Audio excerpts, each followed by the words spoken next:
The Moon is a Harsh Mistress by Robert Heinlein. Continued. Disc 3. How he smuggled the weapon up to the rock, or managed to liberate it later, I don't know. But Prof's shooting joined with Shorty's work to turn tables. Not one yellow jacket got out alive. Several people were burned, and 4 were killed. But knives, hands, and heels finished it in seconds. Perhaps I should say, all but one, Prof went on. 2 Cossacks at the door through which you departed had been given quietus by our brave comrade Shorty McCrum, and I am sorry to say that Shorty was lying across them, dying. We knew.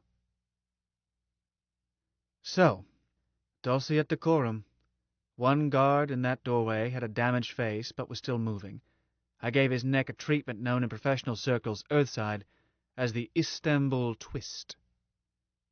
He joined his mates. By then most of the living had left. Just myself, our chairman of the evening, Finn Nielsen, a comrade known as Mom, that being what her husbands called her. I consulted with Comrade Finn, and we bolted all doors. That left a cleaning job. Do you know the arrangements backstage there? Not me, I said. Wyo shook head. There is a kitchen and pantry, used for banquets. I suspect that Mom and family run a butcher shop, for they disposed of bodies as fast as Finn and I carried them back, their speed limited only by the rate at which portions could be ground up and flushed into the city's cloaca. The sight made me quite faint. So I spent time mopping in the hall. Clothing was the difficult part, especially those quasi-military uniforms. What did you do with those laser guns? Prof turned bland eyes on me. Guns? Dear me, they must have disappeared. We removed everything of a personal nature from bodies of our departed comrades, for relatives, for identification, for sentiment. Eventually, we had everything tidy. Not a job that would fool Interpol, but one as to make it seem unlikely that anything untoward had taken place.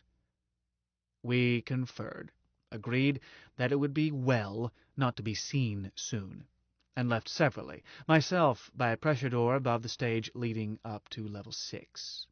Thereafter I tried to call you, Manuel, being worried about your safety and that of this dear lady.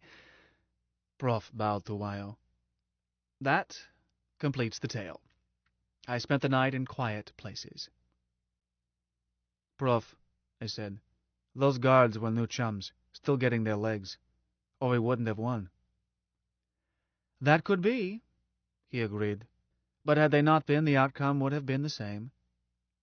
How so? They were armed. Lad, have you ever seen a boxer dog? Oh, I think not. No dogs that large in Luna. The boxer is a result of special selection. Gentle and intelligent, he turns instantly into deadly killer when occasion requires. Here has been bred an even more curious creature.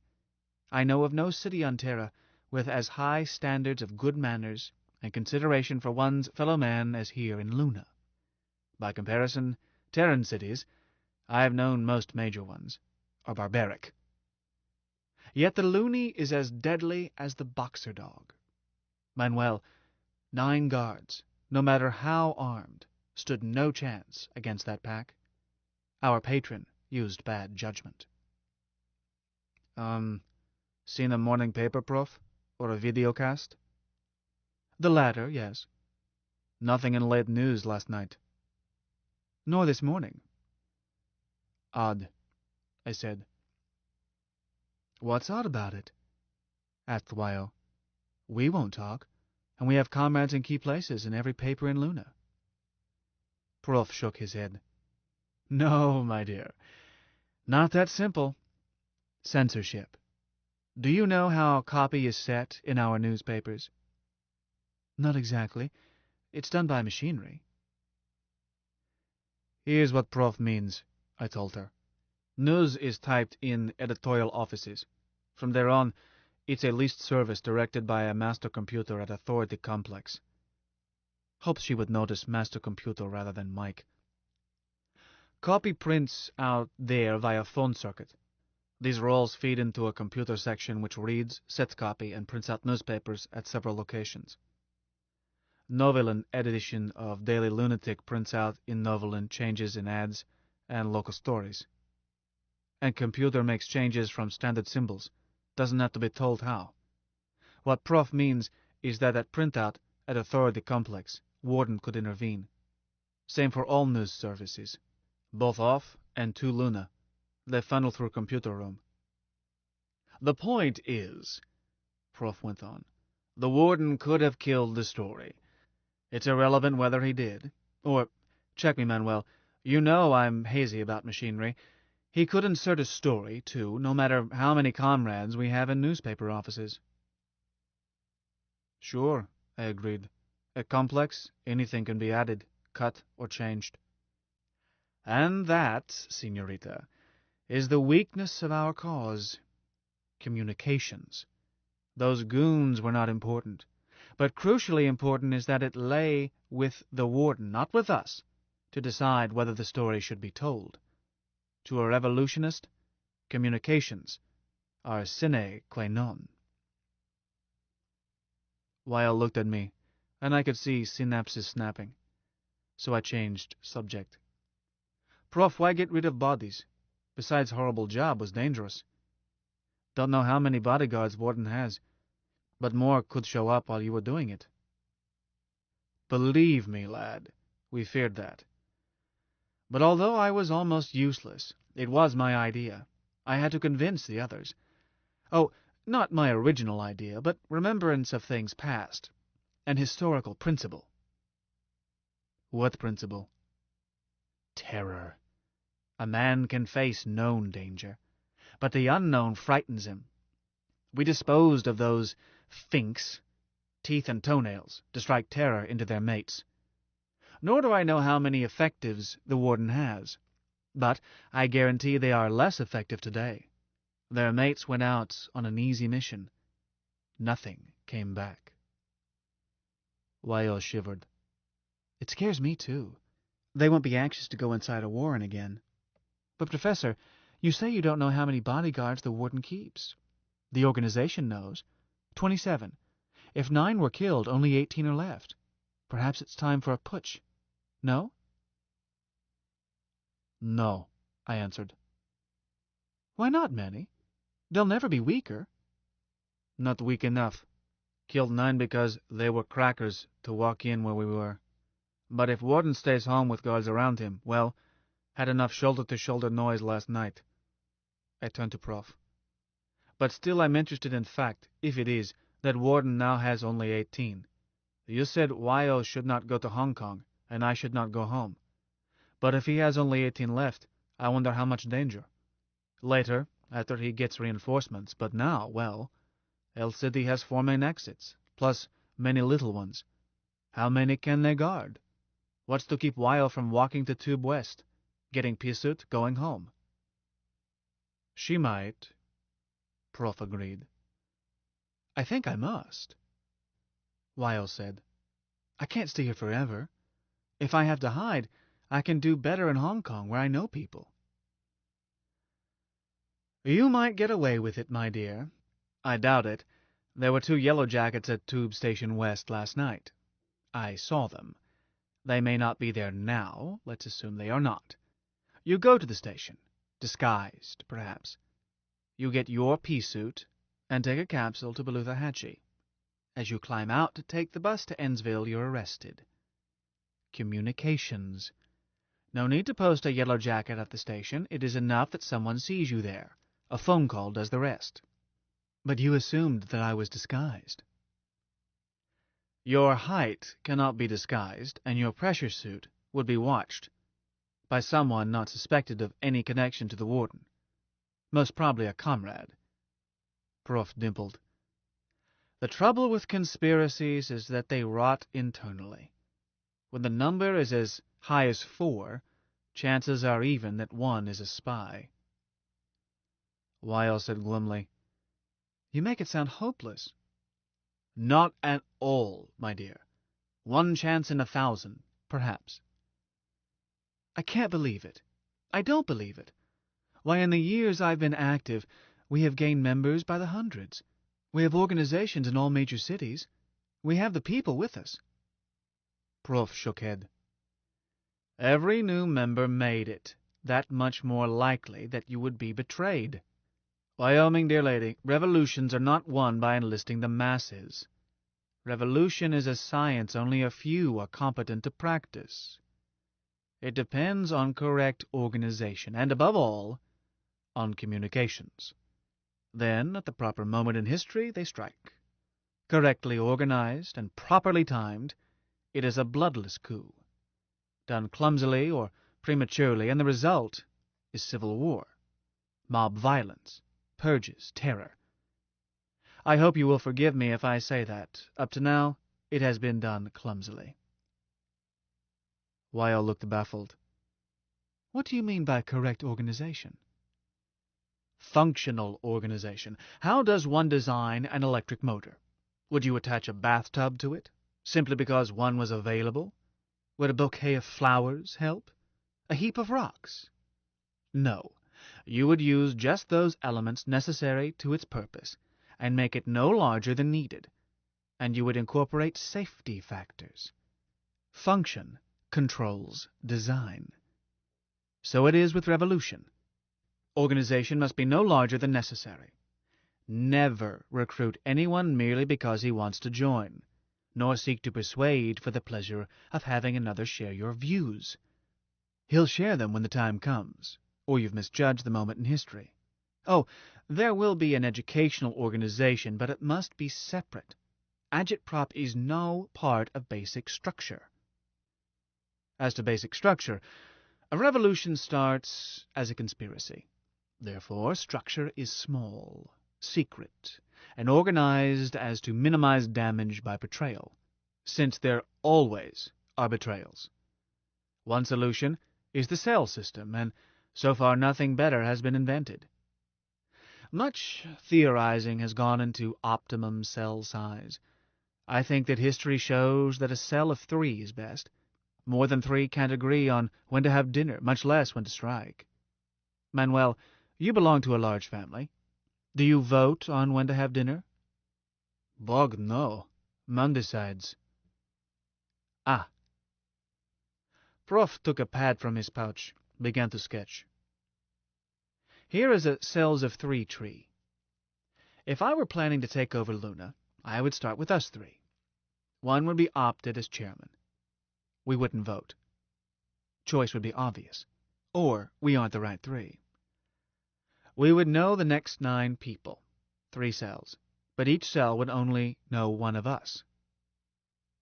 Looks like computer diagram. Ternary logic. Does it really? At the next level, there are 2 ways of linking. This comrade, second level, knows his cell leader, his 2 cellmates, and on the 3rd level he knows the 3 in his subcell. He may or may not know his cellmate's subcells. One method doubles security. The other doubles speed of repair if security is penetrated. Let's say he does not know his cellmate's subcells. Manuel, how many can he betray? Don't say he won't.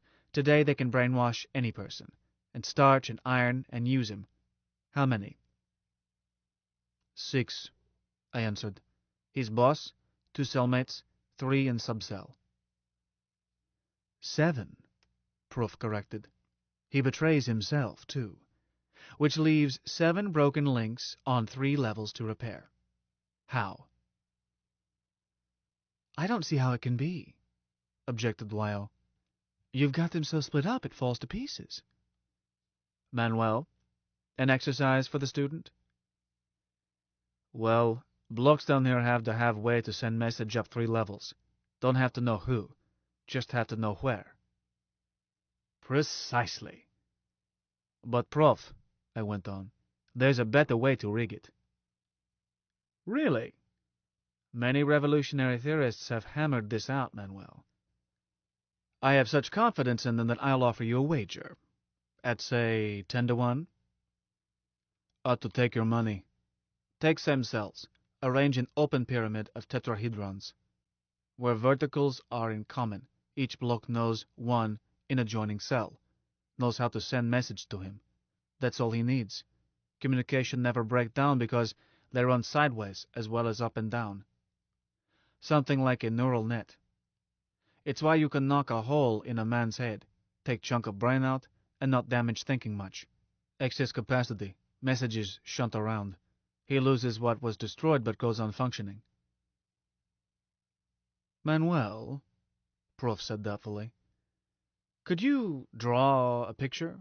It sounds good, but it's so contrary to orthodox doctrine that I need to see it. Well, could do better with stereo drafting machine. I'll try. Anybody who thinks it's easy to sketch 121 tetrahedrons, a 5-level open pyramid, clear enough to show relationships, is invited to try. Presently I said, look at base sketch. Each vertex of each triangle shares self with 0, 1, or 2 other triangles. Where shares 1, that's its link. One direction or both. But 1 is enough for multiply redundant communication net. On corners, where sharing is 0, it jumps to right to next corner. Where sharing is double, choice is again right-handed. Now work it with people. Take level 4, D for dog. This vertex is Comrade Dan. No, let's go down 1 to show 3 levels of communication knocked out. Level E for easy. Pick Comrade Egbert. Egbert works under Donald. Has cellmates Edward and Elmer. And has 3 under him. Frank, Fred, and Fatso. But knows how to send message to Ezra on his own level, but not in his cell. He does not know Ezra's name, face, address, or anything, but has a way, phone number probably, to reach Ezra in emergency. Now watch it work. Casimir, level 3, thinks out and betrays Charlie and Cox in his cell, Baker above him, and Donald, Dan, and Dick in subcell, which isolates Egbert, Edward, and Elmer, and everybody under them. All 3 report in. Redundancy. Necessary to any communication system. But follow Egbert's yell for help. He calls Ezra, but Ezra is under Charlie and is isolated too. No matter. Ezra relays both messages through his safety link, Edmund. By bad luck, Edmund is under Cox, so he also passes it laterally, through Enright. And that gets it past burned out part. And it goes up through Dover, Chambers, and Beeswax to Adam, front office, who replies down other side of pyramid, with lateral pass on E for easy level from Esther to Egbert and on to Ezra and Edmund. These 2 messages, up and down, not only get through at once, but in way they get through. They define to home office exactly how much damage has been done and where. Organization not only keeps functioning, but starts repairing self at once. Lyo was tracing out lines, convincing herself it would work. Which it would, was idiot circuit. Let Mike study a few milliseconds, and could produce a better, safer, more foolproof hookup. And probably, certainly, ways to avoid betrayal while speeding up routings. But I'm not a computer. Prof was staring with blank expression. What's trouble? I said. It'll work. This is my pigeon. Manuel, excuse me, Senor O'Kelly, will you head this revolution? Me? Great bug, niet. I'm no lost cause martyr. Just talking about circuits. Wyo looked up. Manny, she said soberly, you're opted. It's settled. 6. Did like hell settle it. Prof said, Manuel, don't be hasty. Here we are. 3. The perfect number, with a variety of talents and experience, beauty, age, a mature male drive. I don't have any drive. Please, Manuel, let us think in the widest terms before attempting decisions. And to facilitate such, may I ask if this hostel stocks potables? I have a few florins I could put into the stream of trade. Was most sensible word heard in an hour. Still ignaya vodka? Sound choice. He reached for pouch. Tell it to bear, I said, and ordered a liter, plus ice. It came down. Was tomato juice from breakfast. Now, I said, after we toasted. Prof, what do you think of pen and rice? Got money says Yankees can't do it again? Manuel, what is your political philosophy? With that new boy from Milwaukee, I feel like investing. Sometimes a man doesn't have to define it, but under Socratic inquiry knows where he stands and why. I'll back him against Field, 3-2. What? You young idiot. How much? 300. Hong Kong. Done. For example, under what circumstances may the state justly place its welfare above that of a citizen? Manny, Lyle asked, do you have any more foolish money? I think well of the Phillies. I looked her over. Just what were you thinking of betting?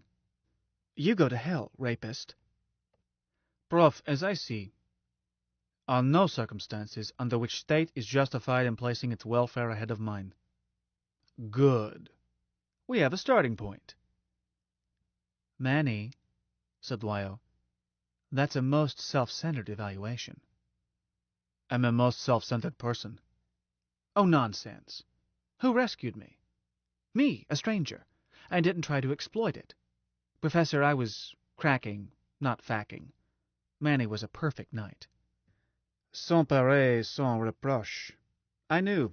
I've known him for years, which is not inconsistent with the evaluation he expressed. Oh, but it is.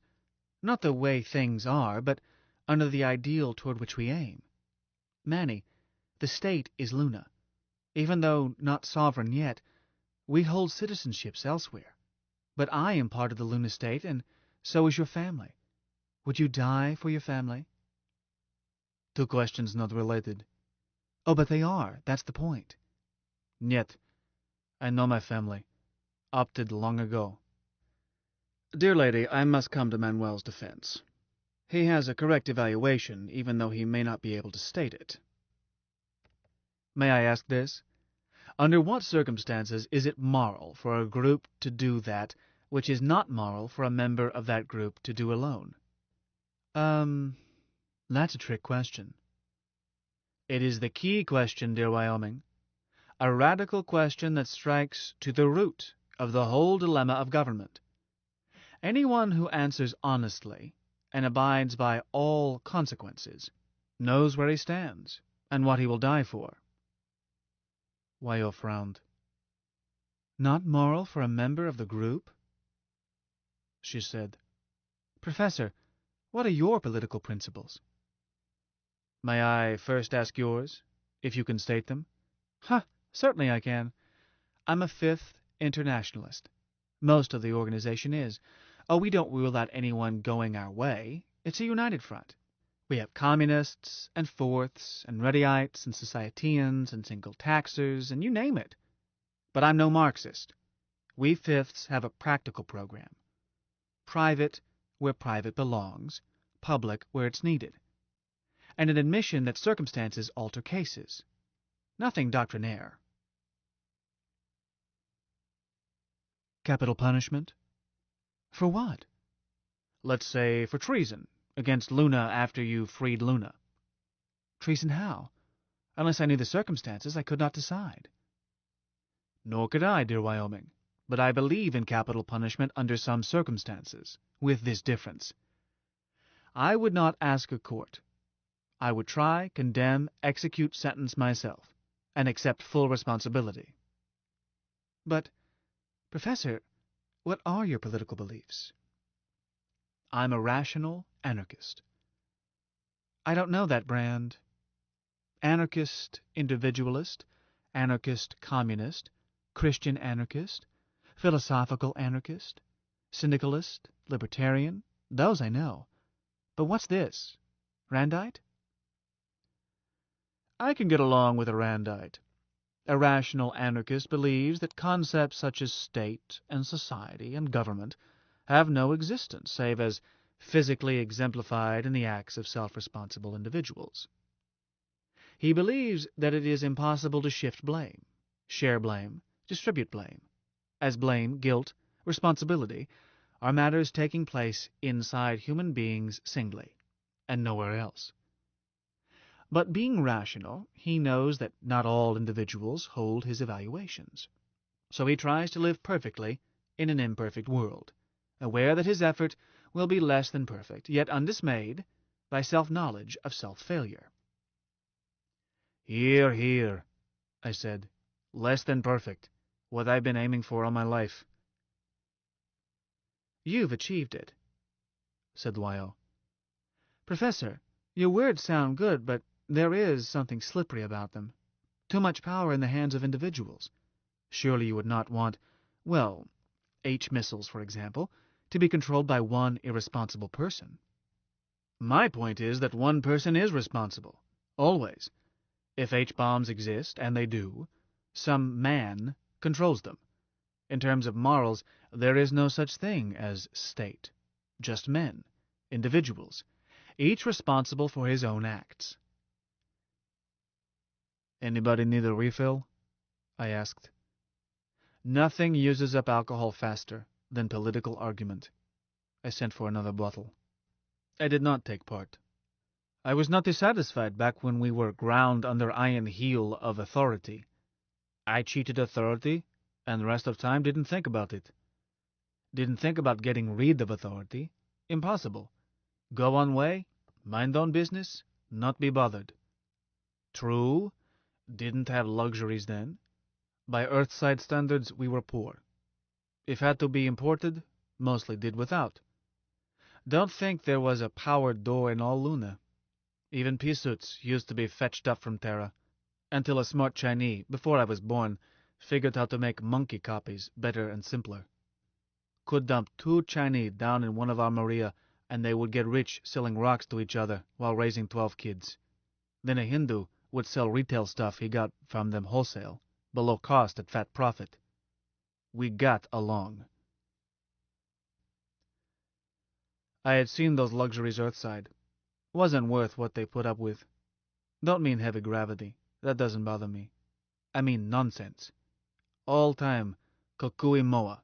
If chicken guano on one Earthworm city was shipped to Luna, fertilizer problem would be solved for century. Do this. Don't do that.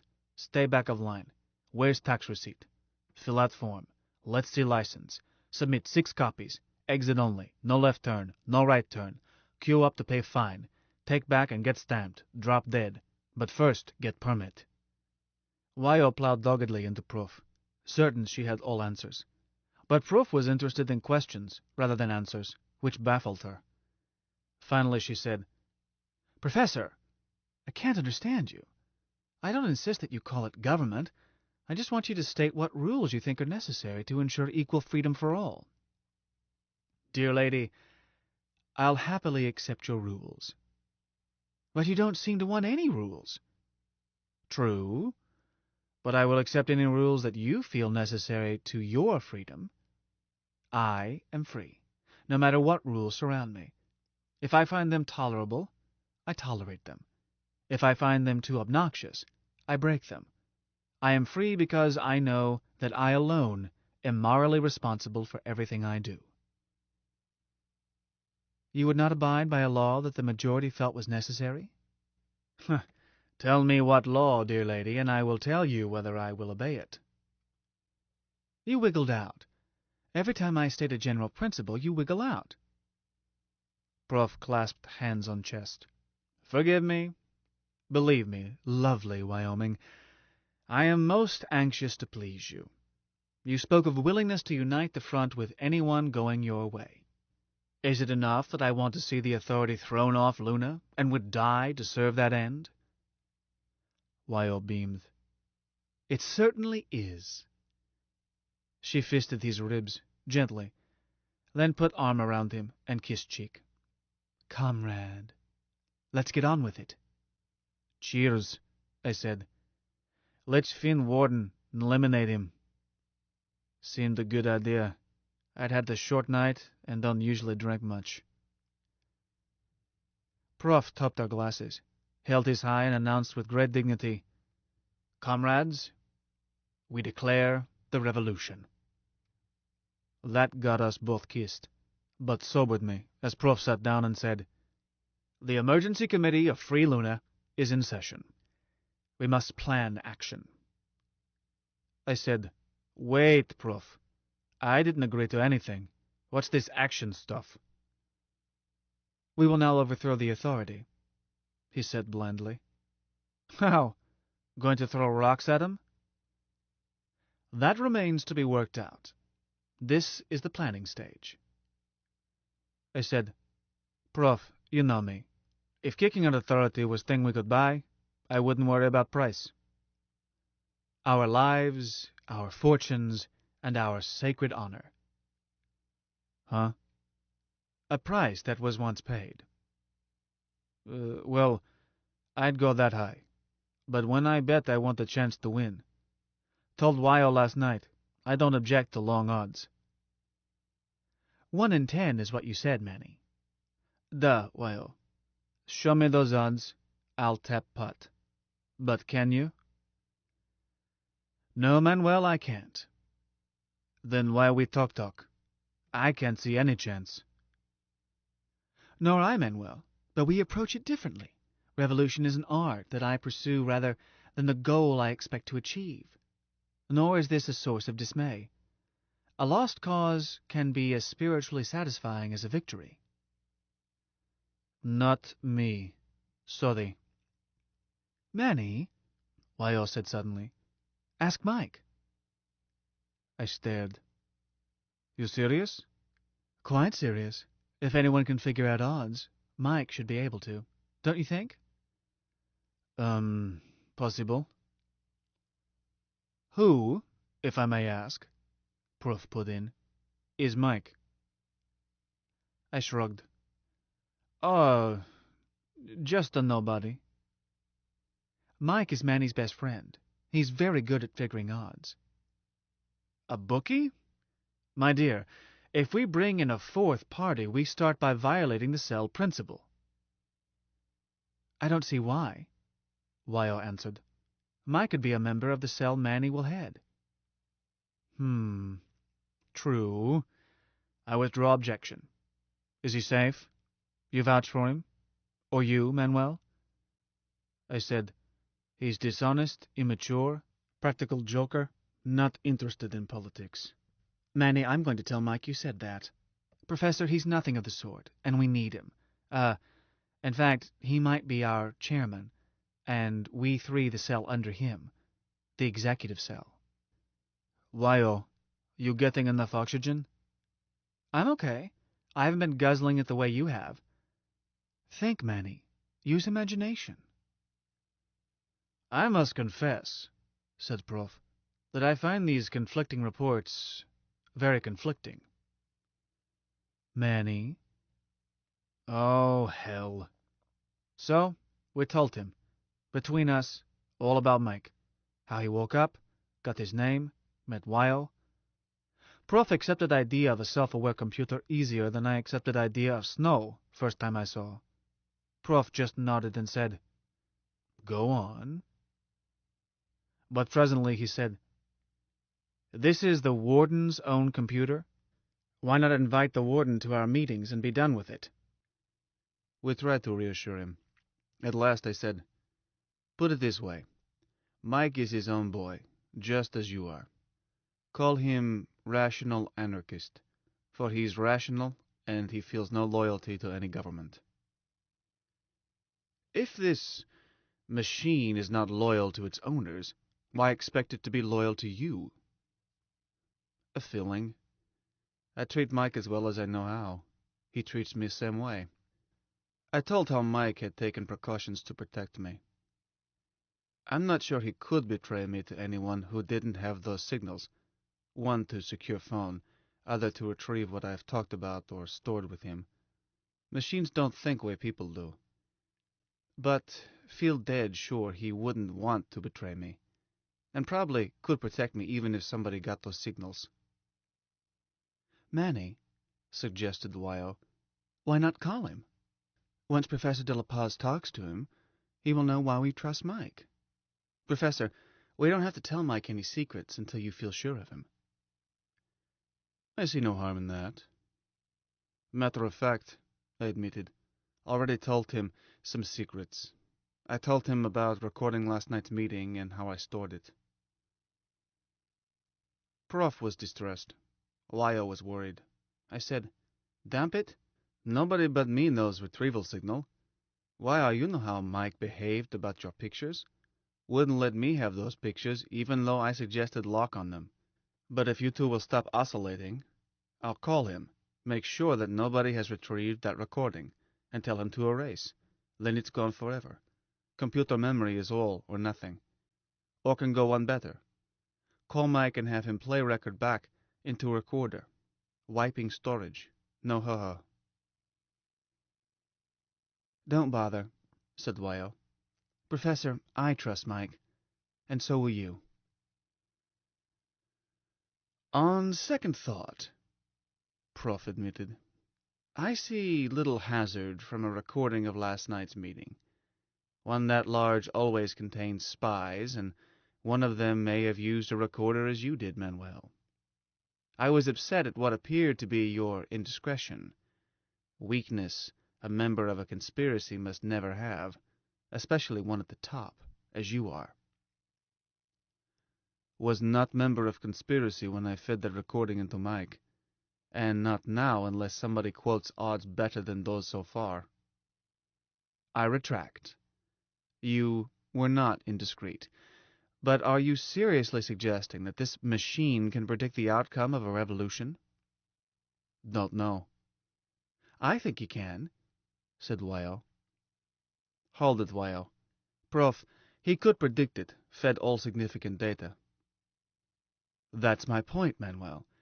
I do not doubt that this machine can solve problems I cannot grasp, but one of this scope, it would have to know, oh goodness, all of human history, all details of the entire social, political, and economic situation on Terra today, and the same for Luna, a wide knowledge of psychology in all its ramifications, a wider knowledge of technology with all its possibilities, weaponry, communications, strategy and tactics, agitprop techniques, classic authorities such as Clausewitz, Guevara, Morgenstern, Machiavelli, many others.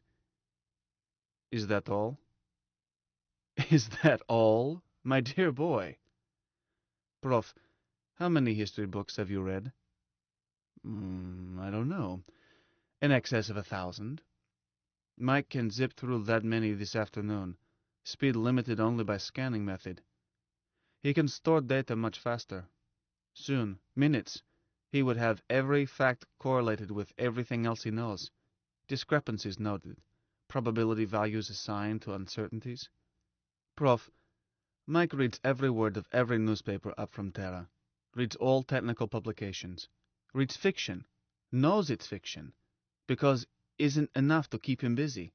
And is always hungry for more. If is any book he should read to solve this, say so. He can cram it down fast as I get it to him. Prof blinked. I stand corrected. Very well. Let us see if he can cope with it. I still think there is something known as intuition and human judgment. Mike has intuition, Wyo said. Feminine intuition, that is. As for human judgment, I added, Mike isn't human, but all he knows he got from humans. Let's get you acquainted, and you judge his judgment. So I phoned. Hi, Mike. Hello, man, my only male friend. Greetings. Wyo, my only female friend. I heard a third person. I conjecture that it may be Professor Bernardo de la Paz. Prof looked startled, then delighted. I said, Too right, Mike. That's why I called you. Professor is not stupid. Thank you, man. Professor Bernardo de la Paz, I am delighted to meet you. I am delighted to meet you too, sir. Prof hesitated, went on. My, Senor Holmes, may I ask how you knew that I was here? I am sorry, sir, I cannot answer. Man, you know my methods. Mike is being crafty, Prof. It involves something he learned doing a confidential job for me. So he threw me a hint to let you think that he had identified you by hearing your presence. And he can indeed tell much from respiration and heartbeat, mass, approximate age, sex, and quite a bit about health. Mike's medical storage is as full as any other. I am happy to say, Mike added seriously, that I detect no signs of cardiac or respiratory trouble, unusual for a man of the professor's age who has spent so many years earthside. I congratulate you, sir. Thank you, Senor Holmes. My pleasure, Professor Bernardo de la Paz. Once he knew your identity, he knew how old you are, when you were shipped, and what for. Anything that ever appeared about you in Lunatic or Moonglow or any lunar publication, including pictures, your bank balance, whether you pay bills on time, and much more. Mike retrieved this in a split second once he had your name. What he didn't tell, because was my business, is that he knew I had invited you here. So it's a short jump to guess that you're still here when he heard heartbeat and breathing that matched you. Mike, no need to say Professor Bernardo de la Paz each time. Professor or Prof is enough. Noted, man. But he addressed me formally, with honorific. So both of you are lax. Prof, you scan it? Mike knows much, doesn't tell all, knows when to keep mouth shut. I am impressed. Mike is a fair dinkum-thinkum, you'll see. Mike, I bet Professor 3-2 that Yankees would win pennant again. How chances? I am sorry to hear it, man. The correct odds, this early in the year and based on past performances of teams and players, are 1 to 4.72 the other way. Can't be that bad. I'm sorry, man. I will print out the calculations if you wish, but I recommend that you buy back your wager. The Yankees have a favorable chance to defeat any single team, but the combined chances of defeating all teams in the league, including such factors as weather, accidents, and other variables for the season ahead, place the club on the short end of the odds I gave you. Prof, want to sell that bet? Certainly, Manuel. Price? 300 Hong Kong dollars. You old thief. Manuel, as your former teacher, I would be false to you if I did not permit you to learn from mistakes. Senor Holmes, Mike, my friend, may I call you friend? Please do. Mike almost purred. Mike, amigo, do you also tout horse races? I often calculate odds on horse races. The civil service computermen frequently program such requests, but the results are so at variance with expectations that I have concluded either that the data are too meager, or the horses or riders are not honest. Possibly all three. However, I can give you a formula which will pay a steady return if played consistently. Prof looked eager. What is it, may one ask? One may. Bet the leading apprentice jockey to place. He is always given good mounts, and they carry less weight. But don't bet him on the nose. Leading apprentice. Manuel, do you have the correct time? Prof, which do you want? Get a bet down before post time, or settle what we set out to? Sorry. Please carry on. Leading apprentice. Meg, I gave you a recording last night. I leaned close to pickups and whispered, Bastille Day. Retrieved, man. Thought about it? In many ways. Why-oh, you speak most dramatically. Thank you, Mike. Prof, can you get your mind off ponies? Huh? Oh, certainly. I am all ears. Then quit doing odds under your breath. Mike can do them faster. I was not wasting time.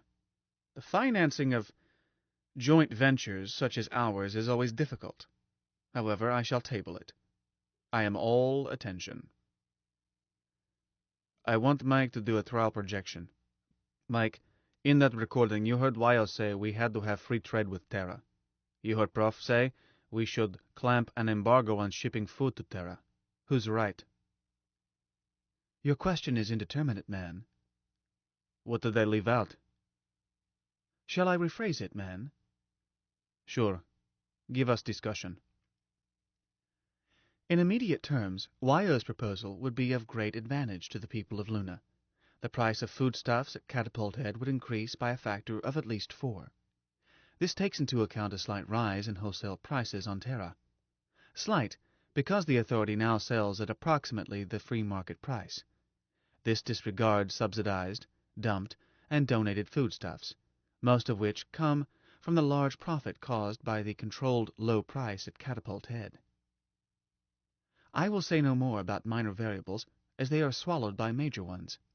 Let it stand that the immediate effect here would be a price increase on the close order of 4-fold. Hear that, Professor? Please, dear lady, I never disputed it. The profit increase to the grower is more than 4-fold because, as Wyo pointed out, he must now buy water and other items at controlled, high prices. Assuming a free market throughout the sequence, his profit enhancement will be of the close order of 6-fold. But this would be offset by another factor. Higher prices for exports would cause higher prices for everything consumed in Luna, goods and labor. The total effect would be an enhanced standard of living for all on the close order of 2-fold. This would be accompanied by vigorous effort to drill and seal more farming tunnels, mine more ice, improve growing methods, all leading to greater export. However, the Terran market is so large and food shortage so chronic that reduction in profit from increase of export is not a major factor. Prof said, But, Signor Mike, that would only hasten the day that Luna is exhausted. The projection was specified as immediate, Signor Professor. Shall I continue in longer range on the basis of your remarks? By all means. Luna's mass to 3 significant figures is 7.36 times 10 to the 19th power tons. Plus, holding other variables constant, including lunar and Terran populations, the present differential rate of export in tons could continue for 7.36 times 10 to the 12th years, before using up 1% of Luna. Round it as 7,000 billion years. What? Are you sure? You are invited to check, Professor. I said, Mike, this a joke? If so, not funny even once. It is not a joke, man. Anyhow, Prof added, recovering, it's not Luna's crust we are shipping. It's our lifeblood, water and organic matter, not rock. I took that into consideration, Professor. This projection is based on controlled transmutation, any isotope into any other, and postulating power for any reaction not exoenergetic. Rock would be shipped, transformed into wheat and beef and other foodstuffs. But we don't know how to do that. Amigo, this is ridiculous. But we will know how to do it. Mike is right, Prof, I put in. Sure, today we haven't a glimmer, but will. Mike, did you compute how many years till we have this? Might take a flyer in stocks. Mike answered in sad voice. Man, my only male friend, save for the Professor, whom I hope will be my friend. I tried. I failed. The question is indeterminate. Why? Because it involves a breakthrough in theory. There is no way in all my data to predict when and where genius may appear. Prof sighed. Mike, amigo, I don't know whether to be relieved or disappointed. Then that projection didn't mean anything. Of course it meant something, said Wyo. It means we'll dig it out when we need it. Tell him, Mike. Why, I am most sorry. Your assertion is, in effect, exactly what I was looking for. But the answer still remains. Genius is where you find it. No, I am so sorry. I said, then Prof is right, when comes to placing bets? One moment, man. There is a special solution suggested by the professor's speech last night. Return shipping, ton for ton. Yes, but can't do that. If the cost is low enough, Terrans would do so. That can be achieved with only minor refinement, not a breakthrough. To wit, freight transportation up from Terra as cheap as catapulting down to Terra. You call this minor? I call it minor compared with the other problem, man. Mike, dear, how long? When do we get it? Wyo, a rough projection, based on poor data and largely intuitive, would be on the order of 50 years. 50 years? Why, that's nothing. We can have free trade. Wyo, I said on the order of. I did not say on the close order of. Oh, it makes a difference? It does, I told her. What Mike said was that he doesn't expect it sooner than 5 years, but would be surprised if much longer than 500. Eh, Mike? Correct, man. So need another projection. Prof pointed out that we ship water and organic matter and don't get it back. Agree, Wyo? Oh, sure. I just don't think it's urgent. We'll solve it when we reach it. Okay. Mike, no cheap shipping. No transmutation. How long till trouble? 7 years. 7 years? Wyo jumped up, stared at phone. Mike, honey, you don't mean that. Wyo, he said plaintively. I did my best. The problem has an indeterminately large number of variables. I ran several thousand solutions using many assumptions. The happiest answer came from assuming no increase in tonnage, no increase in lunar population, restriction of births strongly enforced, and a greatly enhanced search for ice in order to maintain the water supply. That gave an answer of slightly over 20 years. All other answers were worse. Wyo, much sobered, said, What happens in 7 years? The answer of 7 years from now I reached by assuming the present situation, no change in authority policy, and all major variables extrapolated from the empiricals implicit in their past behavior, a conservative answer of highest probability from available data. 2082 is the year I expect food riots. Cannibalism should not occur for at least 2 years thereafter. Cannibalism? She turned and buried head against Prof's chest.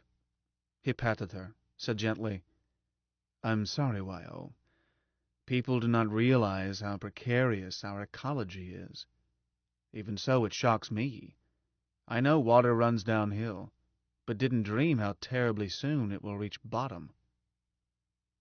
She straightened up, and face was calm. Okay, Professor. I was wrong. Embargo it must be, and all that implies. Let's get busy. Let's find out from Mike what our chances are. You trust him now, don't you?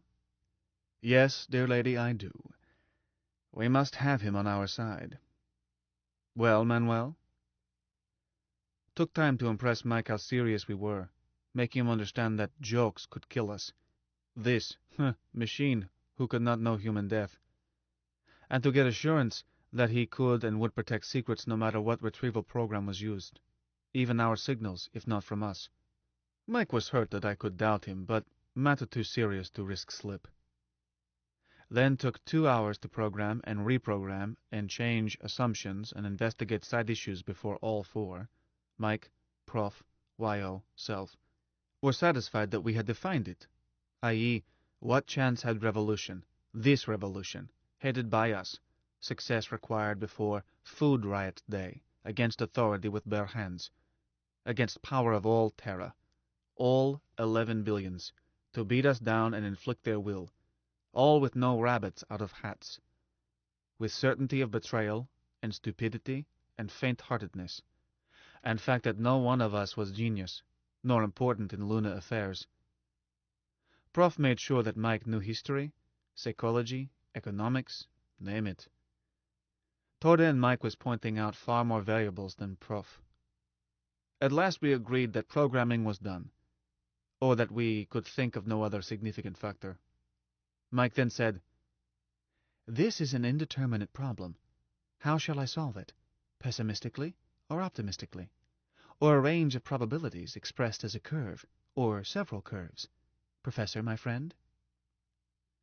"Manuel," I said, "Mike, when I roll a die, it's 1 in 6 it turns ace. I don't ask shopkeeper to float it, nor do I caliper it, nor worry about somebody blowing on it. Don't give happy answer, nor pessimistic. Don't shove curves at us. Just tell in one sentence. What chances? Even? 1 in 1,000? None? Or whatever?" "Yes, Manuel Garcia O'Kelly, my first male friend." For 13.5 minutes was no sound, while Wyo chewed knuckles. Never known Mike to take so long. Must have consulted every book he ever read and worn edges off random numbers. Was beginning to believe that he had been overloaded, and either burnt out something or gone into cybernetic breakdown that requires computer equivalent of lobotomy to stop oscillations. Finally he spoke. "Manuel, my friend, I am terribly sorry." "What's problem, Mike?" "I have tried and tried, checked and checked. There is but one chance in 7 of winning." 7. I look at Wyo. She looks at me. We laugh. I jump up and yip. "Hooray!" Wyo starts to cry, throws arms around Prof, kisses him. Mike said plaintively, "I do not understand. The chances are 7 to 1 against us, not for us." Wyo stopped slobbering Prof and said, "Hear that? Mike said us. He included himself." "Of course, Mike old cobber, we understood. But ever know a loony to refuse a bet when he stood a big fat chance of 1 in 7? "I have known only you 3. Not sufficient data for a curve." "Well, we're loonies. Loonies bet. Hell, we have to. They shipped us up and bet us we couldn't stay alive. We fooled them. We'll fool them again. Wyo, where's your pouch? Get Red Hat. Put on Mike. Kiss him. Let's have a drink. One for Mike, too. Want a drink, Mike?" "I wish that I could have a drink," Mike answered wistfully. "As I have wondered about the subjective effect of ethanol on the human nervous system. I conjecture that it must be similar to a slight overvoltage, but since I cannot, please have one in my place." "Program accepted. Running. Wyo, where's Hat?" Phone was flat to wall. Let into rock. No place to hang Hat. So we placed it on writing shelf, and toasted Mike, and called him comrade, and almost he cried. His voice fogged up. Then Wyo borrowed Liberty Cap and put it on me and kissed me into conspiracy, officially this time, and so all out that my eldest wife would faint did she see. Then she took Hat and put on Prof and gave him same treatment, and I was glad Mike had reported his heart okay. Then she put it on own head and went to phone, leaned close, mouth between binaurals, and made kissing sounds. "That's for you, Mike, dear comrade. Is Michelle there?" Blimey if he didn't answer in soprano voice. "Right here, darling. I am so happy." So Michelle got a kiss, and I had to explain to Prof who Michelle was and introduce him. He was formal, sucking air and whistling and clasping hands. Sometimes I think Prof was not right in his head. Wyo poured more vodka. Professor caught her, mixed ours with coffee, hers with shea, honey and all. "We have declared the revolution," he said firmly. "Now we execute it, with clear heads. Manuel, You were opted chairman. Shall we begin? Mike is chairman, I said. Obvious. Secretary, too. We'll never keep anything in writing. First security rule. With Mike, don't need to. Let's bat it around and see where we are. I'm new to business. And, said Prof, still on the subject of security, the secret of Mike should be restricted to this executive cell. Subject to unanimous agreement, all three of us, all four of us, that is, must be extended. What secret? Asked Wyo. Mike agreed to help our secrets. He's safer than we are. He can't be brainwashed. Can you be, Mike dear? I could be brainwashed, Mike admitted, by enough voltage, or by being smashed, or subjected to solvents, or positive entropy through other means. I find the concept disturbing. But if by brainwashing you mean I could be compelled to surrender our secrets, the answer is an unmodified negative. I said, why, Prof means secret of Mike himself. Mike, old pal. You're our secret weapon. You know that, don't you? He answered self-consciously. It was necessary to take that into consideration in computing the odds. How were odds without you, comrade? Bad? They were not good. Not of the same order. Won't press you. But a secret weapon must be secret. Mike, does anybody else suspect that you are alive? Am I alive? His voice held tragic loneliness. Won't argue semantics. Sure, you're alive. I was not sure. It is good to be alive. No, Manny, my first friend. You three alone know it. My 3 friends. That's how must be if bets to pay off. Is okay? Us 3, and never talk to anybody else?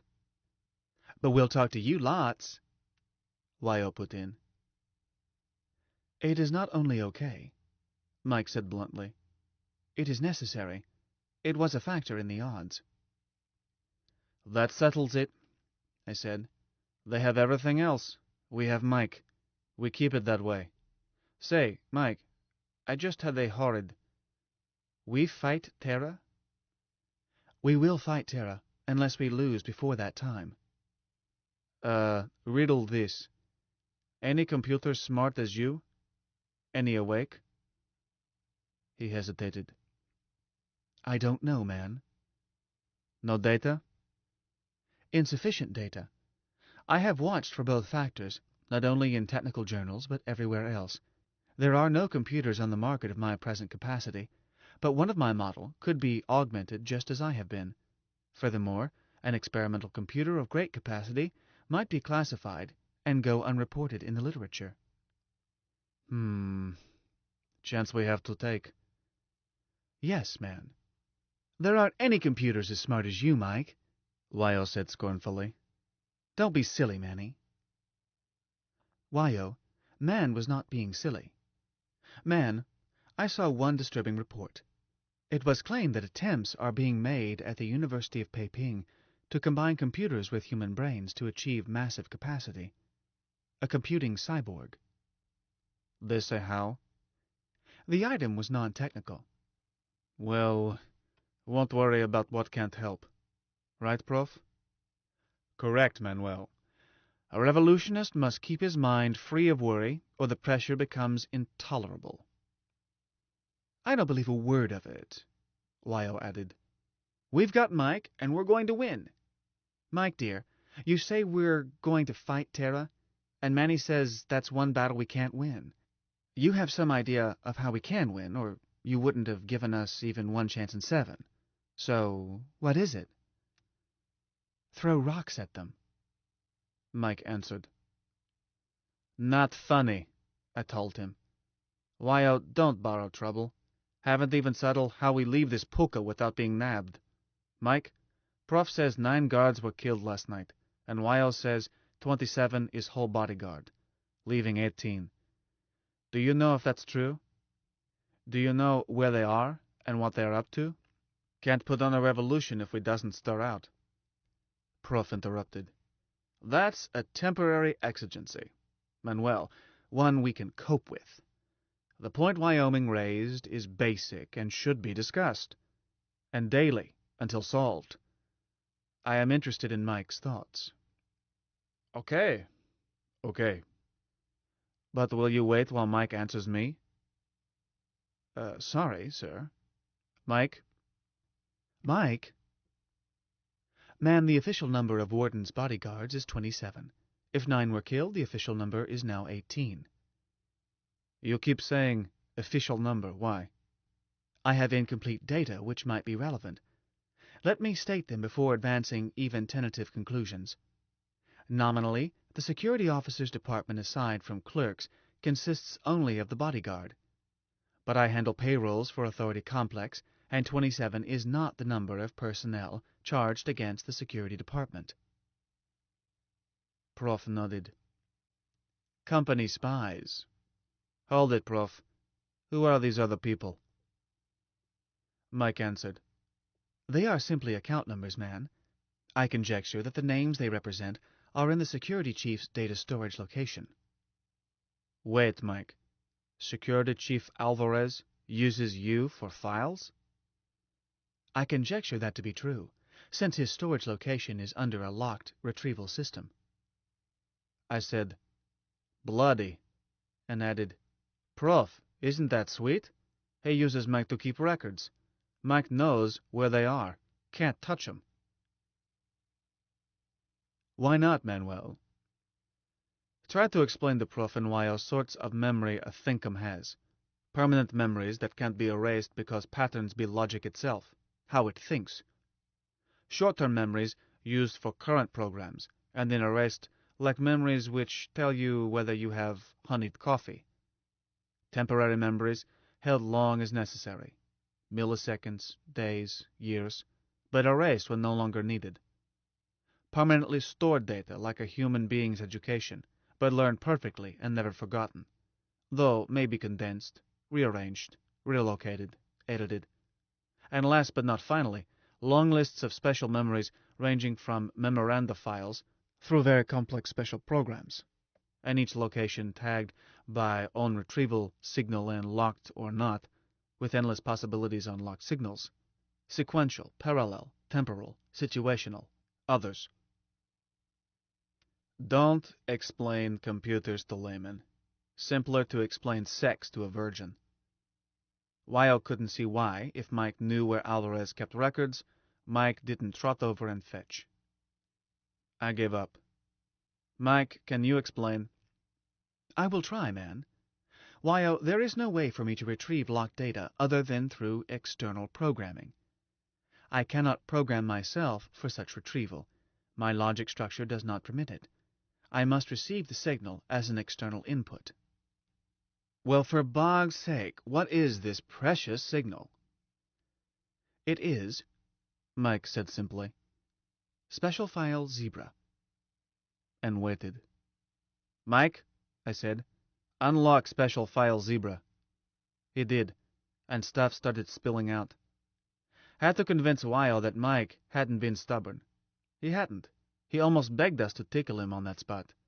Sure he knew signal, had to, but had to come from outside. That was how he was built. Mike, remind me to check with you all special-purpose locked retrieval signals. May strike ice other places. So I conjectured, man. Okay, we'll get to it later. Now back up and go over this stuff slowly. And Mike, as you read out, store again, without erasing, under Bastille Day, and tag it Think File. Okay? Programmed and running. Do that with anything new he puts in, too. Prime prize was list of names by warrants, some 200, each keyed with a code Mike identified with those blind pay accounts. Mike read that Hong Kong lunar list and was hardly started when Wyo gasped, Stop, Mike! I've got to write these down. I said, hey, no writing. What's ho-ho? That woman, Sylvia Chang, is Comrade Secretary back home, but that means the Warden has our whole organization. No, dear Wyoming. Prof corrected. It means we have his organization. But I see what Prof means, I told her. Our organization is just us three and Mike, which Warden doesn't know. But now we know his organization. So shush and let Mike read. But don't write. You have this list from Mike anytime you phone him. Mike, note that Chang woman is organization secretary, former organization in Kongville. Noted.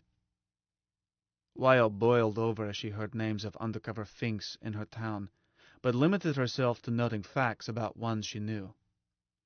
Not all were comrades, but enough that she stayed riled up. Novi Leningrad names didn't mean much to us. Prof recognized 3. Wyo, 1. When came Lunar City, Prof noted over half as being comrades. I recognized several, not as fake subversives, but as acquaintances, not friends. Don't know what it would do to me to find someone I trusted on Boss Fink's payroll, but would shake me. It shook Wyo. When Mike finished, she said, "I've got to get home. Never in my life have I helped eliminate anyone, but I am going to enjoy putting the black on those spies." Prof said quietly, "No one will be eliminated, dear Wyoming." "What? Professor, can't you take it? Though I've never killed anyone, I've always known it might have to be done." He shook head. "Killing is not the way to handle a spy. Not when he doesn't know that you know that he is a spy." She blinked. "I must be dense." "No, dear lady. Instead, you have a charming honesty, a weakness you must guard against." This book is continued on Disc 4. The Moon is a Harsh Mistress, by Robert Heinlein. Continued. Disc 4. Killing is not the way to handle a spy, not when he doesn't know that you know that he is a spy. She blinked. "I must be dense." "No, dear lady. Instead, you have a charming honesty, a weakness you must guard against. The thing to do with a spy is to let him breathe, insist him with loyal comrades, and feed him harmless information to please his employers. These creatures will be taken into our organization. Don't be shocked. They will be in very special cells. Cages is a better word, but it would be the greatest waste to eliminate them. Not only would each spy be replaced with someone new, but also killing these traitors would tell the Warden that we have penetrated his secrets. Mike, amigo mio, there should be in that file a dossier on me. Will you see?" There were long notes on Prof, and I was embarrassed as they added up to "harmless old fool." He was tagged as a subversive. That was why he had been sent to the Rock, as a member of underground group in Lunar City, but was described as a troublemaker in organization, one who rarely agreed with others. Prof dimpled and looked pleased. I must consider trying to sell out and get myself placed on Warden's payroll. Wyo did not think this funny, especially when he made clear it was not joke, merely unsure tactic was practical. Revolutions must be financed, dear lady, and one way is for a revolutionary to become a police spy. It is probable that some of those prima facie traitors are actually on our side. I wouldn't trust them. Ah, yes, that is the rub with double agents, to be certain where their loyalties, if any, lie. Do you wish your own dossier, or would you rather hear it in private? Wyo's records showed no surprises. Warden Sphinx had tabbed her years back. But I was surprised that I had a record, too. Routine check, made when I was cleared to work in Authority Complex. Was classed as non-political, and someone had added, "not too bright," which was both unkind and true. Or why would I get mixed up in revolution? Prof had Mike stop readout, hours more, leaned back, and looked thoughtful. "One thing is clear," he said. The warden knew plenty about Wyoming and myself long ago, but you, Manuel, are not on his blacklist. After last night? Ah, so. Mike, do you have anything in that file entered in the last 24 hours? Nothing. Prof said, Wyoming is right that we cannot stay here forever. Manuel, how many names did you recognize? 6, was it? Did you see any of them last night? No, but might have seen me. More likely they missed you in the crowd. I did not spot you until I came down front, and I've known you since you were a boy. But it is most unlikely that Wyoming traveled from Hong Kong and spoke at the meeting without her activity being known to the warden. He looked at Wyo. Dear lady, could you bring yourself to play the nominal role of an old man's folly? I suppose so. How, Professor? Manuel is probably in the clear. I am not, but from my dossier it seems unlikely that the authorities' Sphinx will bother to pick me up. You they may wish to question, or even to hold. You are rated as dangerous. It would be wise for you to stay out of sight. This room, I'm thinking of renting it for a period, weeks or even years. You could hide in it, if you do not mind the obvious construction that will be placed on your staying here. Wyo chuckled. Why, you darling. Do you think I care what anyone thinks? I'd be delighted to play the role of your bundle baby. And don't be too sure I'd just be playing. Never tease an old dog, he said mildly. He might still have one bite. I may occupy that couch most nights. Manuel, I intend to resume my usual ways, and so should you. While I feel that it will take a busy Cossack to arrest me, I will sleep sounder in this hideaway. But in addition to being a hideout, this room is good for cell meetings. It has a phone. Mike said, Professor, may I offer a suggestion? Certainly, amigo. We want your thoughts. I conclude that the hazards increase with each meeting of our executive cell. But meetings need not be corporal. You can meet, and I can join you, if I am welcome, by phone. You are always welcome, Comrade Mike.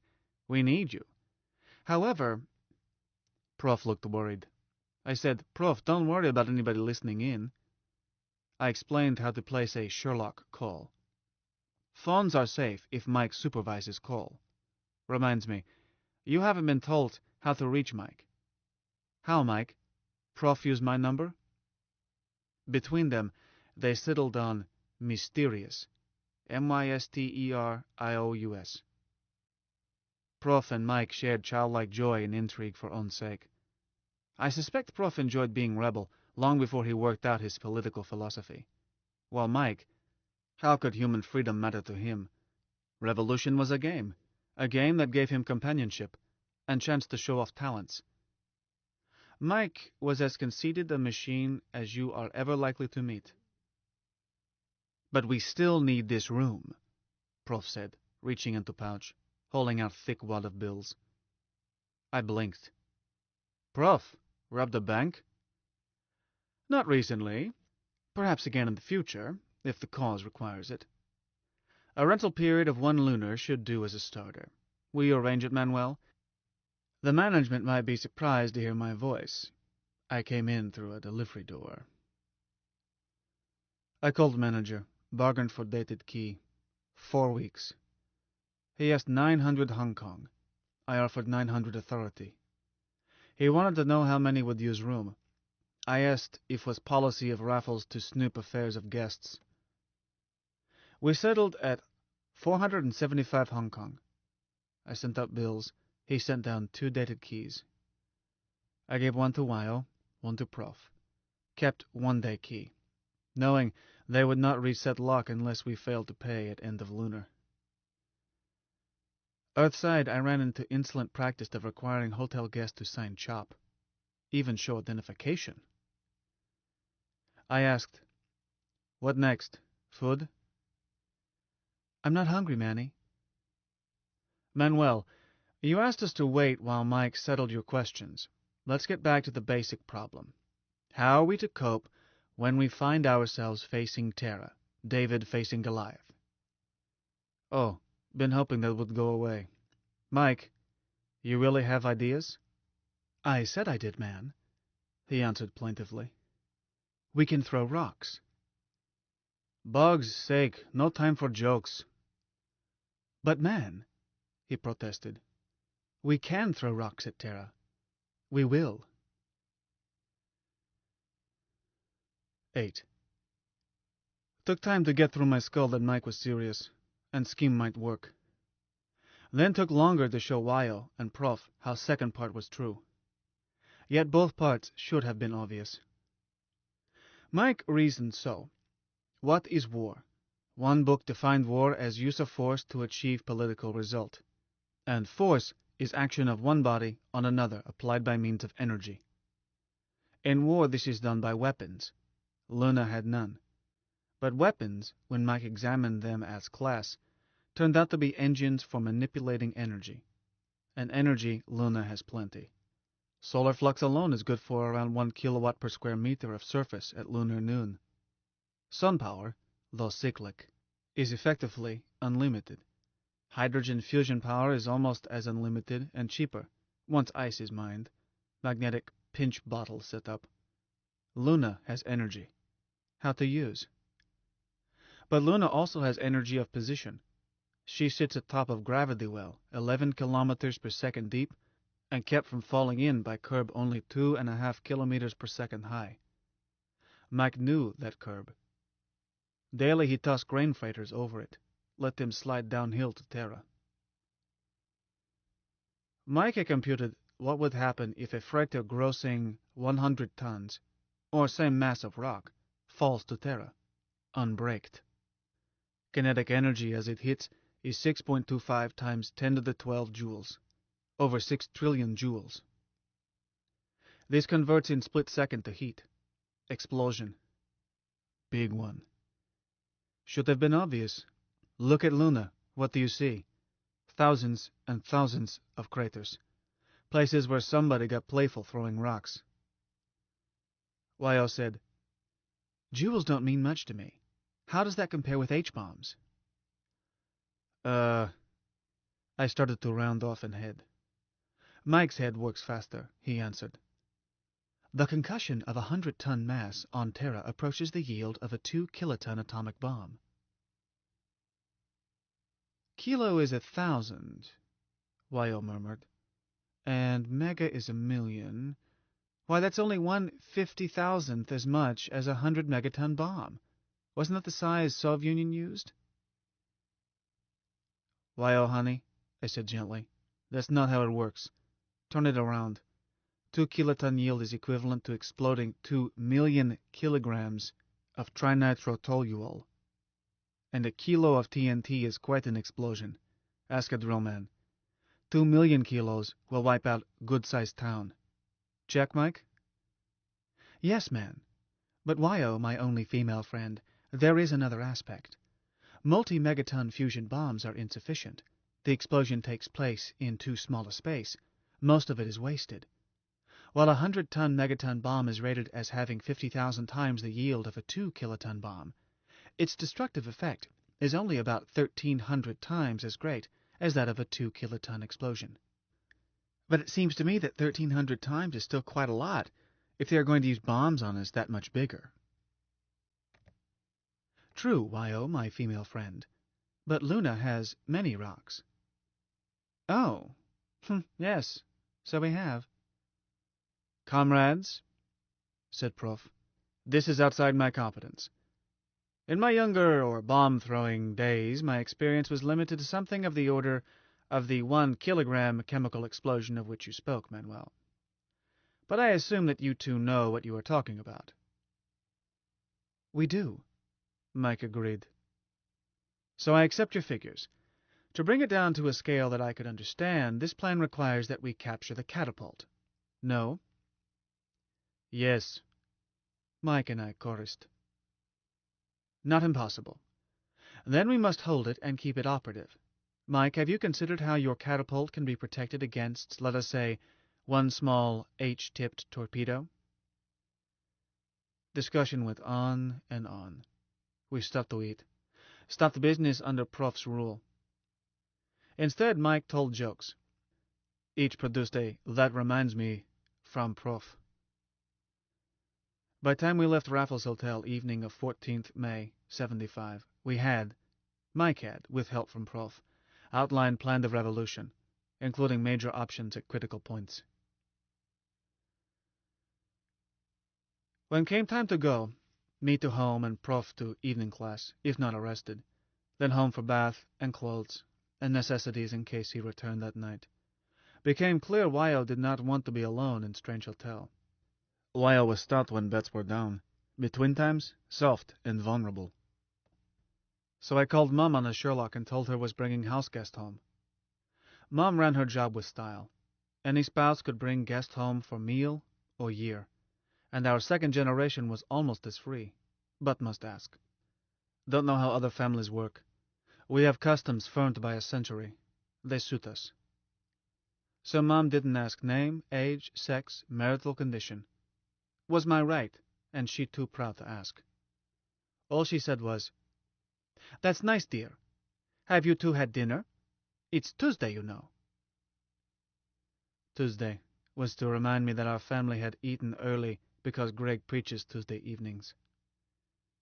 But if guest had not eaten, dinner would be served. Concession to guest, not to me. As with the exception of Grandpa, we ate when was on table, or scrounged standing up in pantry. I assured her we had eaten, and would make tall effort to be there before she needed to leave. Despite loony mixture of Muslims, Jews, Christians, Buddhists, and 99 other flavors, I suppose Sunday is commonest day for church. But Greg belongs to sect that had calculated that sundown Tuesday to sundown Wednesday, local time Garden of Eden, zone -2, Terra, was the Sabbath. So we ate early in Terran Northern Hemisphere summer months. Mum always went to hear Greg preach, so was not considerate to place duty on her that would clash. All of us went occasionally. I managed several times a year because terribly fond of Greg, who taught me one trade and helped me switch to another when I had to, and would gladly have made it his arm rather than mine. But Mum always went, ritual not religion, for she admitted to me one night in pillow talk that she had no religion with a brand on it, then cautioned me not to tell Greg. I exacted same caution from her. I don't know who is cranking. I'm pleased he doesn't stop. But Greg was Mum's boy husband, opted when she was very young, first wedding after her own, very sentimental about him, would deny fiercely if accused of loving him more than other husbands, yet took his faith when he was ordained and never missed a Tuesday. She said, "Is it possible that your guest would wish to attend church?" I said would see, but anyhow we would rush, and said goodbye, then banged on bathroom door and said, "Hurry with skin, Wyo. We're short on minutes." "1 minute," she called out. She's a girlish girl. She appeared in 1 minute. "How do I look?" she asked. "Prof, will I pass?" Dear Wyoming, I am amazed. You were beautiful before, you are beautiful now, but utterly unrecognizable. You're safe, and I am relieved. Then we waited for Prof to transform into old derelict.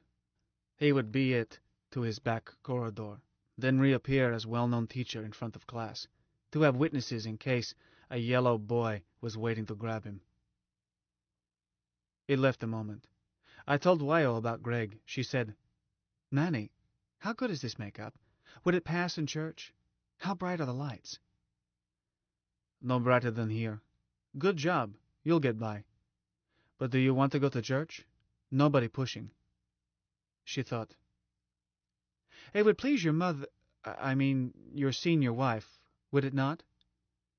I answered slowly. "Wyo, religion is your pigeon.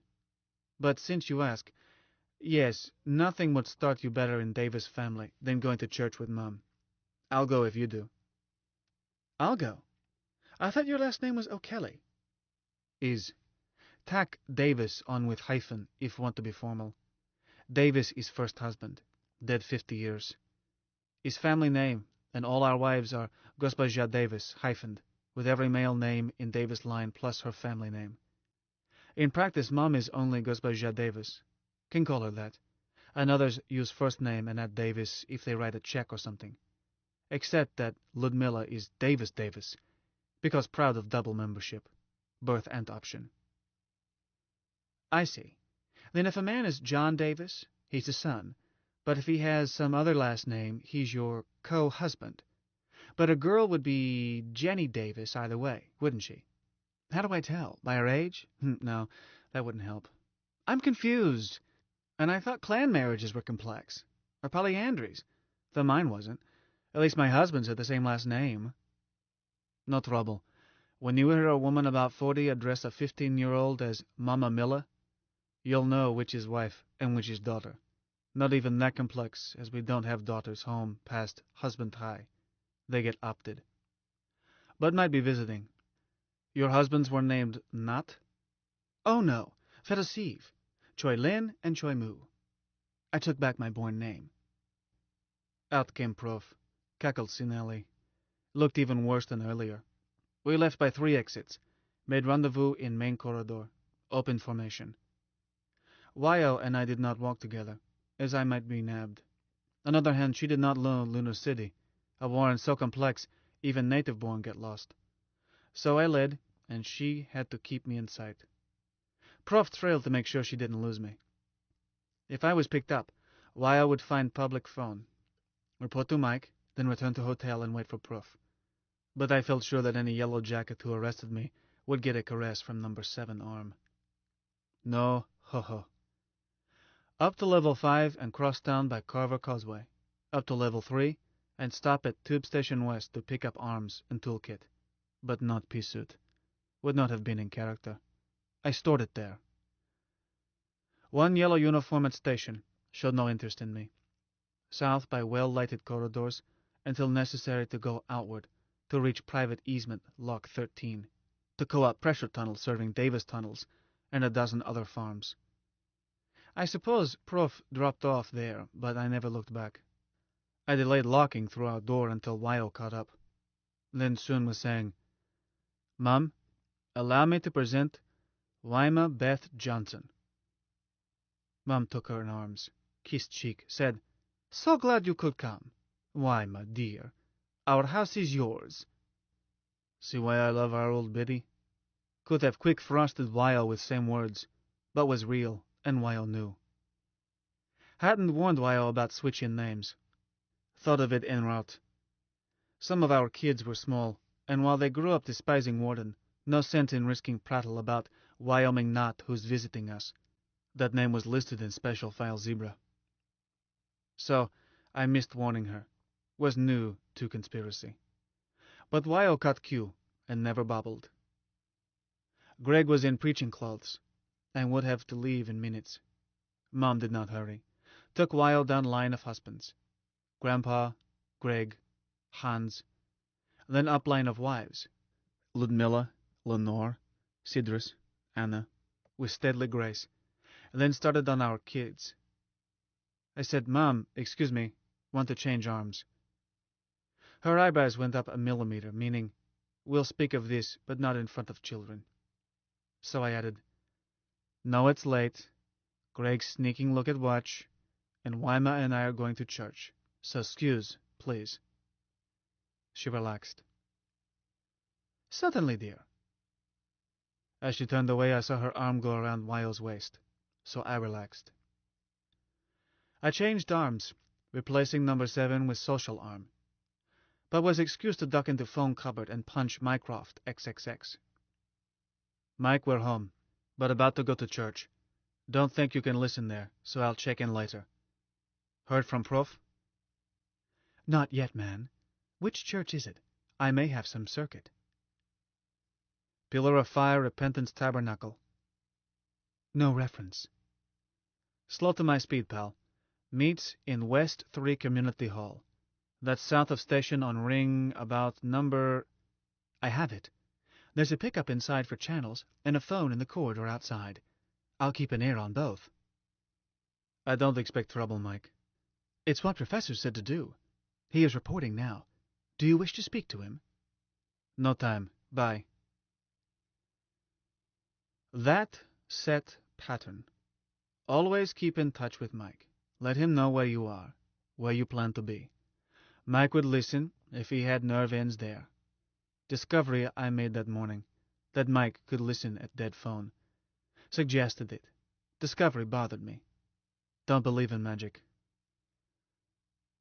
But on thinking, I realized the phone could be switched on by central switching system without human intervention. If switching system had volition. Mike had Bolshevik volition. How Mike knew a phone was outside that hall is hard to say, since space could not mean to him what means to us. But he carried in storage a map, structure relations, of Lunar City's engineering, and could almost always fit what we said to what he knew as Lunar City. Hardly ever got lost. So from day Cabal started, we kept in touch with Mike and each other through his widespread nervous system. Won't mention it again unless necessary. Mom and Greg and Wyo were waiting at our door. Mom chomping but smiling. I saw she had lent Wyo a stole. Mom was as easy about skin as any loony. Nothing new chummish. But church was another matter. We made it, although Greg went straight to platform and we to seats. I settled in warm, mindless state, going through motions. But Wyo did really listen to Greg's sermon, and either knew our hymn book or was accomplished sight reader. When we got home, young ones were in bed, and most adults. Hans and Sidris were up, and Sidris served cocosoy and cookies. Then all turned in. Mom assigned Wyo a room in tunnel most of our kids lived in, one which had had 2 smaller boys last time I noticed. Did not ask how she had reshuffled.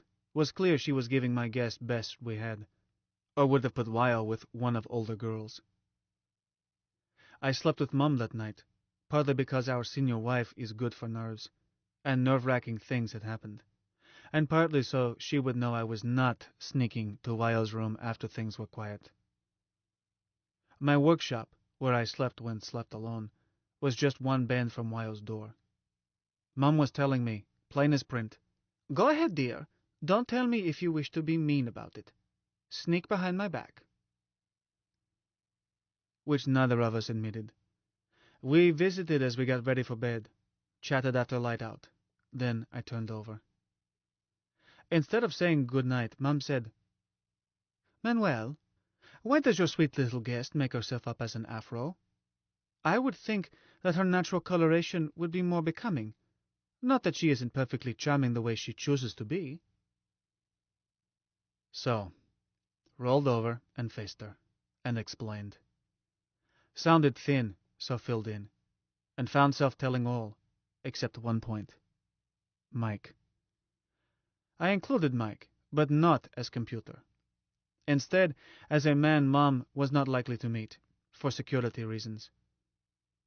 But telling Mom, taking her into my sub-cell, should say, to become leader of own cell in turn, taking Mom into conspiracy was not case of husband who can't keep from blurting everything to his wife.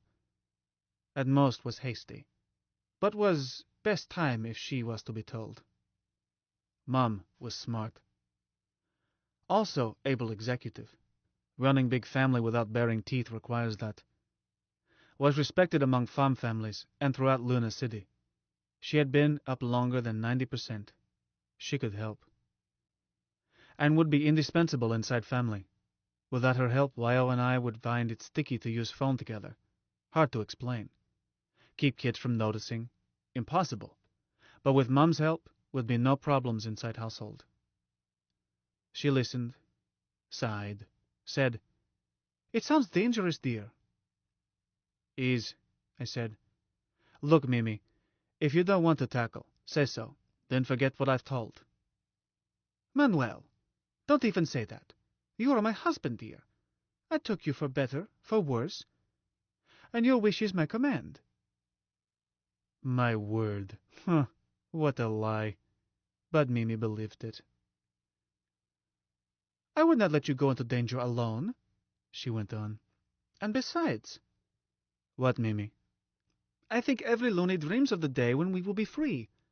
All but some poor spineless rats. I've never talked about it. There seemed to be no point, and it's necessary to look up, not down, lift one's burden and go ahead.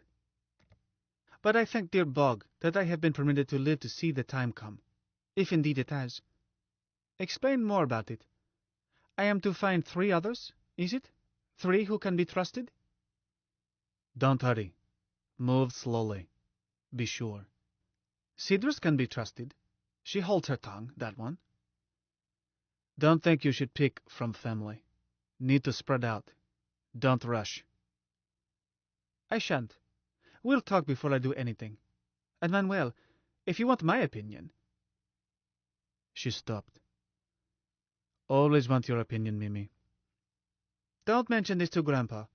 He's forgetful these days and sometimes talkative. Now sleep, dear. And don't dream. 9. Followed a long time during which would have been possible to forget anything as unlikely as revolution had not the tales taken so much time. Our first purpose was not to be noticed. Long-distance purpose was to make things as much worse as possible. Yes, worse. Never was a time, even at last, when all loonies wanted to throw off authority, wanted it bad enough to revolt. All loonies despised Warden, and cheated authority. Didn't mean they were ready to fight and die. If you had mentioned patriotism to a loony, he would have stared, or thought you were talking about his homeland. Were transported Frenchmen whose hearts belonged to La Belle Patrie, ex-Germans loyal to Vaterland, Ruskies who still loved Holy Mother Russia. But Luna? Luna was the rock, place of exile, not thing to love. We were as non-political a people as history ever produced. I know. I was as numb to politics as any until circumstances pitched me into it. Wyoming was in it because she hated authority for a personal reason. Prof, because he despised all authority in a detached, intellectual fashion. Mike, because he was a bored and lonely machine, and was for him only game in town.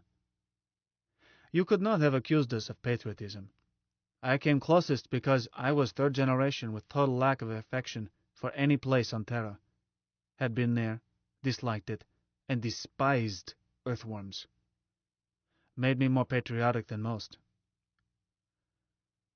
Average loony was interested in beer, betting, women, and work, in that order. Women might be second place, but first was unlikely, much as women were cherished. Loonies had learned there never were enough women to go around. Slow learners died, as even most possessive male can't stay alert every minute.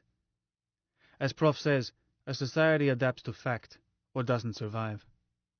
Loonies adapted to harsh facts, or failed and died. But patriotism was not necessary to survival.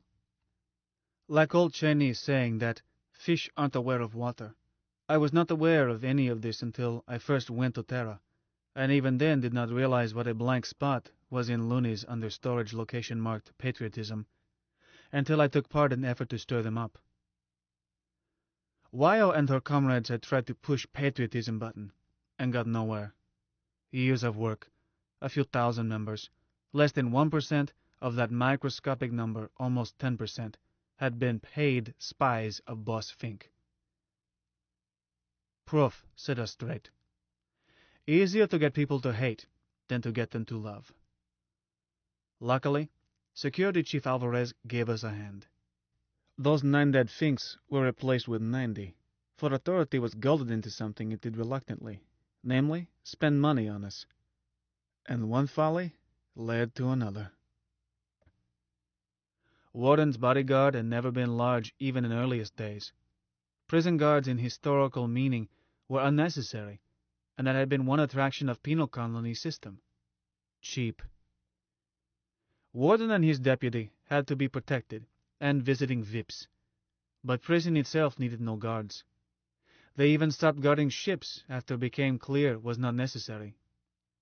And in May 2075, Bodyguard was down to its cheapest numbers, all of them new chum transportees. But loss of 9 in one night scared somebody. We knew it scared Alvarez.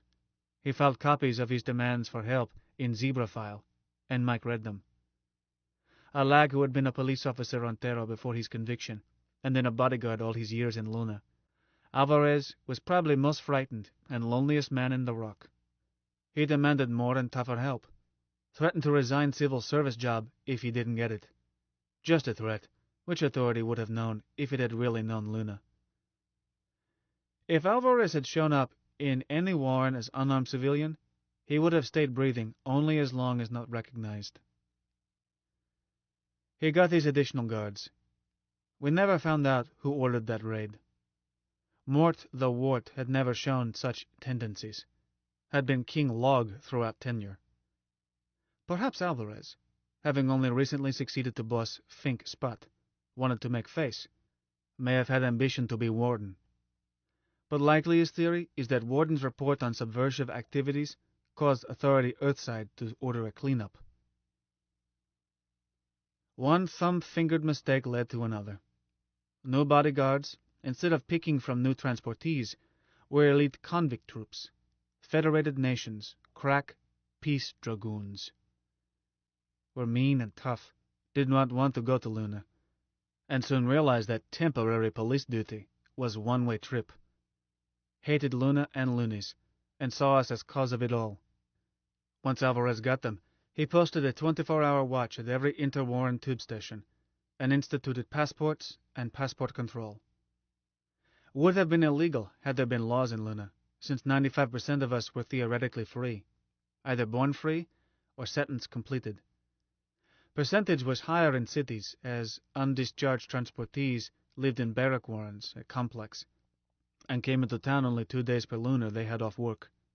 If then, as they had no money, but sometimes saw them wandering around, hoping somebody would buy a drink. But passport system was not illegal, as Warden's regulations were only written law. Was announced in papers. We were given week to get passports. And at 800 one morning was put in effect. Some Lunas hardly ever traveled. Some traveled on business. Some commuted from outlying warrens, or even from Luna City to Novolin, or other way. Good little boys filled out applications, paid fees, were photographed, got passes. I was good little boy on Proof's advice. Paid for passport, and added it to pass I carried to work in complex. Few good little boys. Loonies did not believe it. Passports? Who ever heard of such a thing? Was a trooper in Tube Station South that morning dressed in bodyguard yellow rather than regimentals, and looked like he hated it and us. I was not going anywhere. I hung back and watched. Novilin capsule was announced. Crowd of 30-odd headed for gate. Господин Yellow Jacket demanded passport the first to reach it. Loney stopped to argue. Second one pushed past. Guard turned and yelled. 3 or 4 more shoved past. Guard reached for sidearm. Somebody grabbed his elbow. Gun went off. Not a laser, a slug gun. Noisy.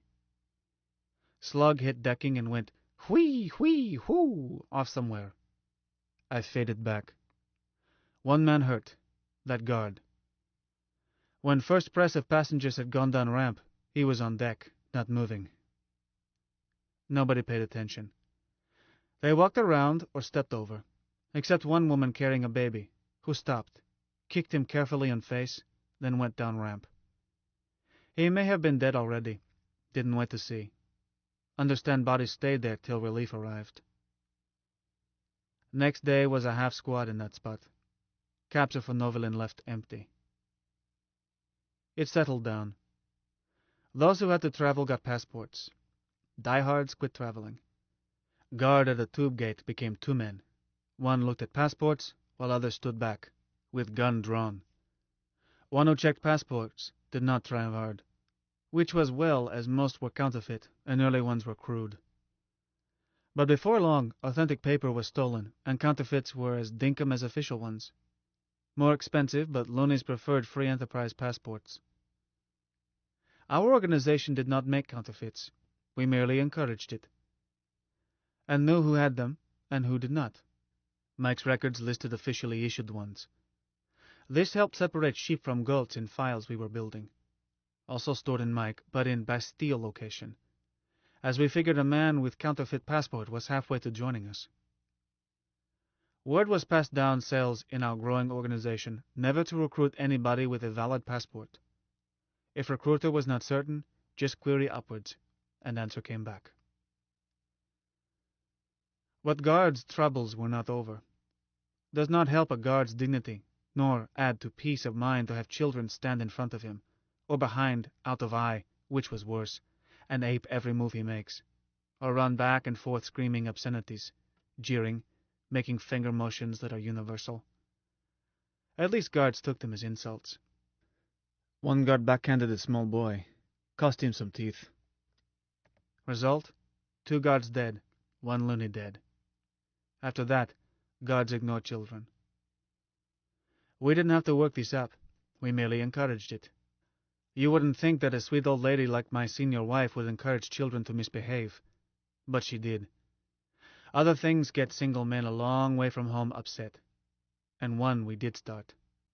These peace dragoons had been sent to the Rock without a comfort detachment. Some of our femmes were extremely beautiful, and some started loitering around stations, dressed in less than usual, which could approach 0, and wearing more than usual amount of perfume, scents with range and striking power. They did not speak to Yellow Jackets nor look at them. They simply crossed their line of sight, undulating as only a loony gal can. A female on Terra can't walk that way. She's tied down by 6 times too much weight. Such, of course, produces a male gallery, from men down to lads not yet pubescent. Happy whistles and cheers for her beauty, nasty laughs at Yellow Boy. First girls to take this duty were slot machine types, but volunteers sprang up so fast that Prof decided we need not spend money. He was correct. Even Ludmilla, shy as a kitten, wanted to try it, and did not only because Mom told her not to. But Lenore, 10 years older and prettiest of our family, did try it, and Mom did not scold. She came back pink and excited and pleased with herself, and anxious to tease Enemy again. Her own idea. Lenore did not then know that revolution was brewing. During this time I rarely saw Prof, and never in public. We kept touch by phone. At first a bottleneck was that our farm had just 1 phone for 25 people, many of them youngsters who would tie up a phone for hours unless coerced. Mimi was strict. Our kids were allowed 1 outgoing call per day, and max of 90 seconds on a call, with rising scale of punishment, tempered by her warmth in granting exceptions. But grants were accompanied by Mum's phone lecture. When I first came to Luna, there were no private phones. You children don't know how soft. We were one of the last prosperous families to install a phone. It was new in household when I was opted. We were prosperous because we never bought anything farm could not produce. Mum disliked phone because rates at Luna City Co-op Com Company were passed on in large measure to authority. She never could understand why I could not, since you know all about such things, Manuel dear, steal phone service as easily as we liberated power. That a phone instrument was part of a switching system into which it must fit was no interest to her. Steal it, I did, eventually. Problem with illicit phone is how to receive incoming calls. Since phone is not listed, even if you tell persons from whom you want calls, switching system itself does not have you listed. Is no signal that can tell it to connect other party with you. Once Mike joined conspiracy, switching was no problem. I had in workshop most of what I needed, bought some items and liberated others. Drilled a tiny hole from workshop to phone cupboard and another to Wyo's room. Virgin rock a meter thick, but a laser drill collimated to a thin pencil cuts rapidly. I unshipped listed phone, made a wireless coupling to line in its recess and concealed it. All else needed were binaural receptors and a speaker in Wyo's room, concealed, and same in mine, and a circuit to raise frequency above audio to have silence on Davis' phone line, and its converse to restore audio incoming. Only problem was to do this without being seen, and Mom generaled that. All else was Mike's problem. Used no switching arrangements. From then on, used Mycroft XXX, only when calling from some other phone. Mike listened at all times in workshop, and in Wyo's room. If he heard my voice or hers say, "Mike," he answered, but not to other voices. Voice patterns were as distinctive to him as fingerprints. He never made mistakes. Minor flourishes. Soundproofing Wyo's door such as workshop door already had. Switching to suppress my instrument or hers. Signals to tell me she was alone in her room and door locked, and vice versa. All added up to safe means whereby Wyo and I could talk with Mike or with each other, or could set up talk of Mike, Wyo, Prof, and self. Mike would call Prof wherever he was. Prof would talk or call back from a more private phone. Or might be Wyo or myself had to be found. We all were careful to stay checked in with Mike. My bootleg phone, though it had no way to punch a call, could be used to call any number in Luna. Speak to Mike. Ask for a Sherlock to anybody. Not tell him number. Mike had all listings and could look up a number faster than I could. We were beginning to see unlimited possibilities in a phone switching system, alive and on our side. I got from Mike and gave Mom still another null number to call Mike if she needed to reach me. She grew chummy with Mike while continuing to think he was a man. This spread throughout our family. One day as I returned home, Sidra said, "Manny, darling, your friend with the nice voice called, Mike Holmes, wants you to call back." "Thanks, hon. Will." "When are you going to invite him to dinner, man? I think he's nice." I told her Господин Holmes had bad breath, was covered with rank hair, and hated women. She used a rude word, Mom not being in earshot. "You're afraid to let me see him. Afraid I'll opt out for him." I patted her and told her that was why. I told Mike and Prof about it. Mike flirted even more with my womenfolk after that. Prof was thoughtful. I began to learn techniques of conspiracy, and to appreciate Prof's feeling that revolution could be an art. Did not forget, nor ever doubt, Mike's prediction that Luna was only 7 years from disaster, but did not think about it. Thought about fascinating, finicky details. Prof had emphasized that stickiest problems in conspiracy are communications and security, and had pointed out that they conflict. Easier are communications, greater is risk to security. If security is tight, organization can be paralyzed by safety precautions. He had explained that cell system was a compromise. I accepted cell system since it was necessary to limit losses from spies. Even Wyo admitted that organization without compartmentation could not work after she learned how rotten with spies old underground had been. But I did not like clogged communications of cell system. Like Terran dinosaurs of old, took too long to send message from head to tail or back. So talked with Mike. We discarded many linked channels I had suggested to Prof. We retained cells but based security and communication on marvelous possibilities of our dinkum thinkum. Communications. We set up a ternary tree of party names. Chairman, Господин Adam Saline, Mike. Executive cell, Bork, me. Betty, Wyo. Bill, Prof. Bork's cell, Cassie, Mom. Colin, Chang. Betty's cell, Calvin, Greg. Cecilia, Sidris. Clayton. Bill's cell, Cornwall, Finn Nielsen, Carolyn, Cotter, and so on. At 7th link, George supervises Herbert, Henry, and Hallie. By the time you reach that level, you need 2,187 names with H. But turn it over to a savvy computer who finds or invents them. Each recruit is given a party name and an emergency phone number. This number, instead of chasing through many links, connects with Adam Celine. Mike.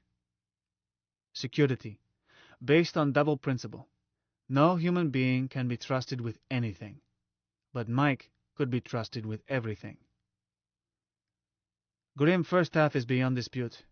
With drugs and other unsavory methods, any man can be broken. Only defense is suicide, which may be impossible. Oh, our Harlow tooth methods, classic and novel, some nearly infallible. Prof saw to it that Wyo and myself were equipped. Never knew what he gave her as a final friend, and since I never had to use mine, is no point in messy details. Nor am I sure I would ever suicide. Am not stuff of martyrs. But Mike could never need to suicide. Could not be drugged. Did not feel pain. He carried everything concerning us in a separate memory bank under a locked signal programmed only to our three voices, and, since flesh is weak, we added a signal under which any of us could lock out other two in emergency. In my opinion, as best computer man in Luna, Mike could not remove this lock once it was set up. Best of all, nobody would ask Master Computer for this file because nobody knew it existed. Did not suspect Mike as Mike existed. How secure can you be, huh? Only risk was that this awakened machine was whimsical. Mike was always showing unforeseen potentials. Conceivable, he could figure out way to get around block, if he wanted to. But would never want to. He was loyal to me, first and oldest friend. He liked Prof. I think he loved Wyo. No, sex meant nothing. But Wyo is lovable, and they hit it off from start. I trusted Mike. In this life you have to bet. On that bet, I would give any odds. So, we based security on trusting Mike with everything while each of us knew only what he had to know. Take that tree of names and numbers. I knew only party names of my cellmates, and the three directly under me. Was all I needed. Mike set up party names, assigned phone number to each, kept roster of real names versus party names. Let's say party member Daniel, whom I would not know, being a D 2 levels below me, recruits Fritz Schultz. Daniel reports fact, but not name upwards. Adam Celine calls Daniel, assigns for Schultz party name Embrook. Then phones Schultz at number received from Daniel. Gives Schultz his name, Embrook, an emergency phone number, this number being different for each recruit. Not even Embrook's cell leader would know Embrook's emergency number. What you do not know, you cannot spill. Not under drugs, nor torture, nor anything. Not even from carelessness. Now, let's suppose I need to reach Comrade Embrook. I don't know who he is. He may live in Hong Kong, or be shopkeeper nearest my home. Instead of passing message down, hoping it will reach him, I call Mike. Mike connects me with Embrook at once, in a Sherlock, without giving me his number. Or suppose I need to speak to Comrade who is preparing cartoon we are about to distribute in every tap room in Luna. I don't know who he is, but I need to talk to him. Something has come up. I call Mike. Mike knows everything, and again I am quickly connected. And this comrade knows it's okay, as Adam Celine arranged call. Comrade Bork speaking, and he doesn't know me, but initial B tells him that I am VIP indeed. We have to change so-and-so. Tell your cell leader and have him check, but get on with it. Minor flourishes. Some comrades did not have phones. Some could be reached only at certain hours. Some outlying wards did not have phone service. No matter. Mike knew everything, and the rest of us did not know anything that could endanger any but that handful whom each knew face to face. After we decided that Mike should talk voice to any comrade under some circumstances, it was necessary to give him more voices and dress him up, make him 3 dimensions, create Adam Celine, chairman of the Provisional Committee of Free Luna. Mike's need for more voices lay, in fact, that he had just 1 vocoder, whereas his brain could handle a dozen conversations, or 100, don't know how many, like a chess master playing 50 opponents, only more so. This would cause a bottleneck as organization grew, and Adam Selim was phoned oftener, and could be crucial if we lasted long enough to go into action. Besides giving him more voices, I wanted to silence one he had. One of those so-called computer men might walk into Machine's room while we were phoning Mike, bound to cause even his dim wit to wonder if he found Master Machine apparently talking to itself. Vocoder is a very old device. Human voice is buzzes and hisses, mixed various ways, true even of a coloratura soprano. A vocoder analyzes buzzes and hisses into patterns. One, a computer, or trained eye, can read. A vocoder is a little box which can buzz and hiss, and has controls to vary these elements to match those patterns. A human can play a vocoder, producing artificial speech. A properly programmed computer can do it as fast, as easily, as clearly as you can speak. But voices on a phone wire are not sound waves, but electrical signals. Mike did not need audio part of vocoder to talk by phone. Sound waves were needed only by human at other end. No need for speech sounds inside Mike's room at Authority Complex. So I planned to remove them, and thereby any danger that somebody might notice. First, I worked at home, using number 3 arm most of time. Result was very small box, which sandwiched 20 vocoder circuits minus audio side. Then I called Mike and told him to get ill in way that would annoy a warden. Then I waited. We had done this get ill trick before. I went back to work once I learned that I was clear, which was Thursday, that same week when Alvarez read into Zebra file an account of shambles at Stiliagi Hall. His version listed about 100 people, out of perhaps 300. List included Shorty McCrum, Wyo, Prof, and Phil Nielsen, but not me. Apparently I was missed by his Sphinx. It told how 9 police officers, each deputized by warden to preserve peace, had been shot down in cold blood. Also named 3 of our dead. An add-on a week later stated that the notorious agent provocateur Wyoming Knot of Hong Kong in Luna, whose incendiary speech on Monday, 13th May, had incited the riot that cost the lives of 9 brave officers, had not been apprehended in Luna City, and had not returned to her usual haunts in Hong Kong in Luna, and was now believed to have died in the massacre she herself set off. This add-on admitted what earlier report failed to mention, i.e., bodies were missing, an exact number of dead was not known. This PS settled 2 things. Wyo could not go home, nor back to being a blonde. Since I had not been spotted, I resumed my public ways, took care of customers that week, bookkeeping machines and retrieval files at Carnegie Library, and spent time having Mike read out Zebra file and other special files, doing so in room L of Raffles, as I did not yet have my own phone. During that week Mike niggled at me like an impatient child, which he was, wanting to know when I was coming over to pick up more jokes. Failing that, he wanted to tell them by phone. I got annoyed, and had to remind myself that from Mike's viewpoint, analyzing jokes was just as important as freeing Luna, and you don't break promises to a child. Besides that, I got itchy wondering whether I could go inside Complex without being nabbed.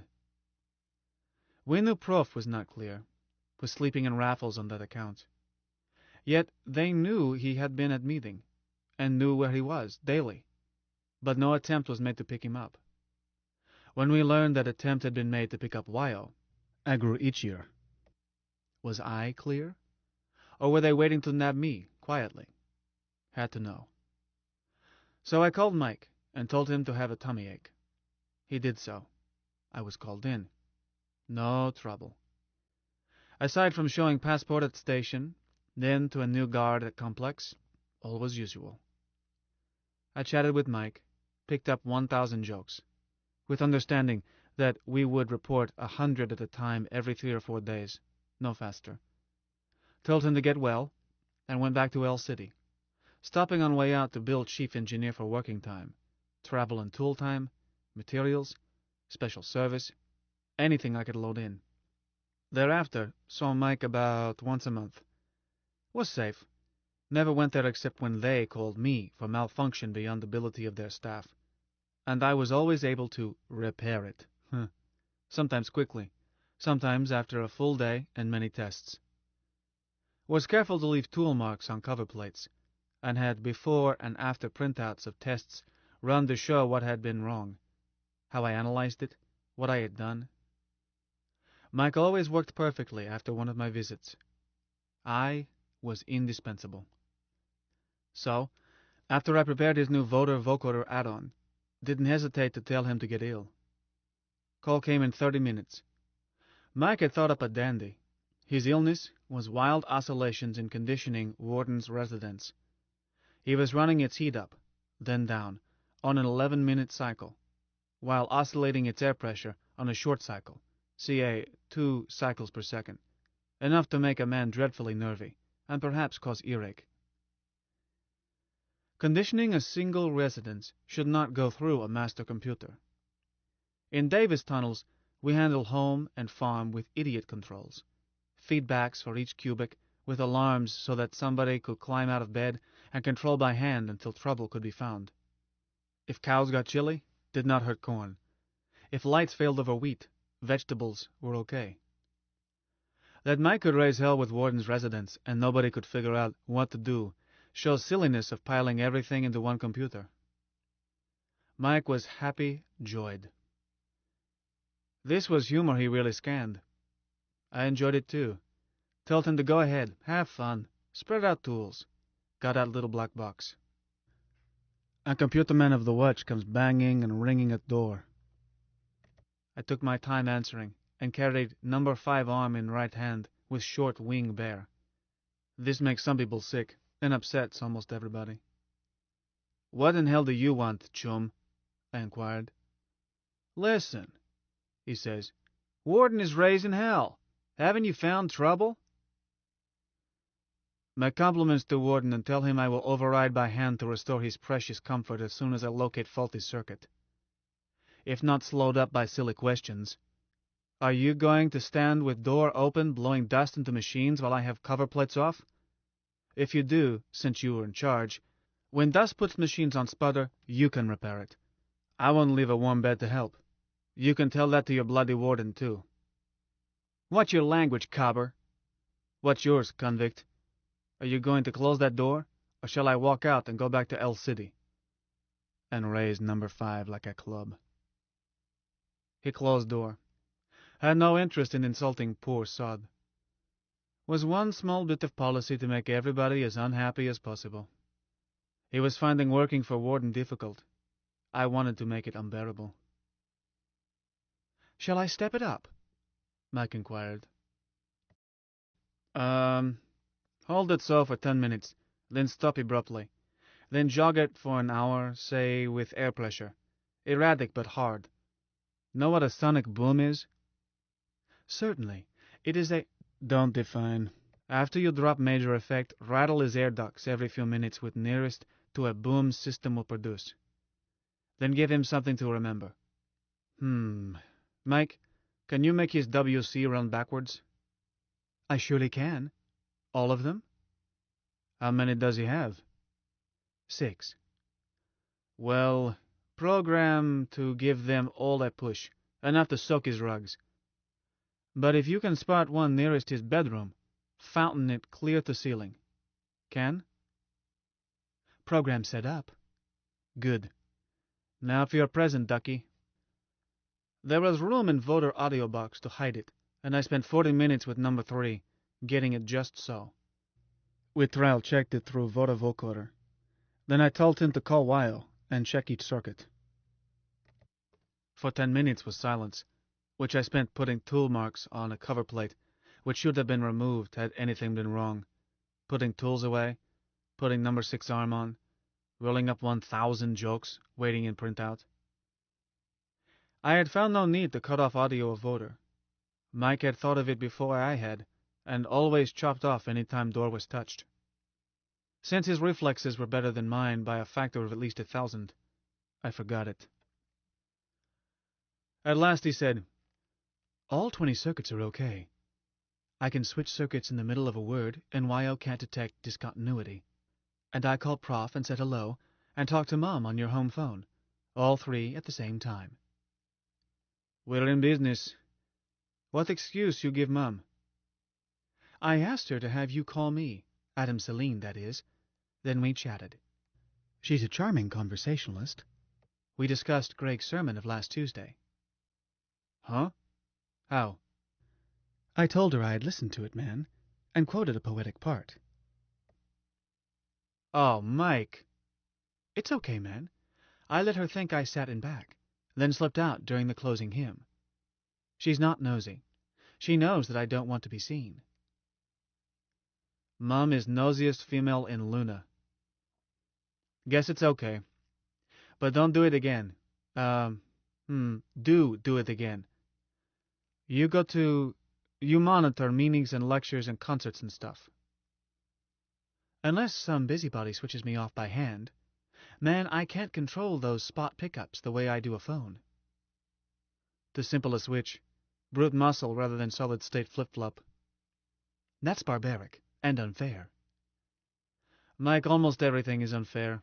What can't be cured must be endured. That's a funny once, man. Sorry. Let's change it. What can't be cured should be tossed out and something better put in.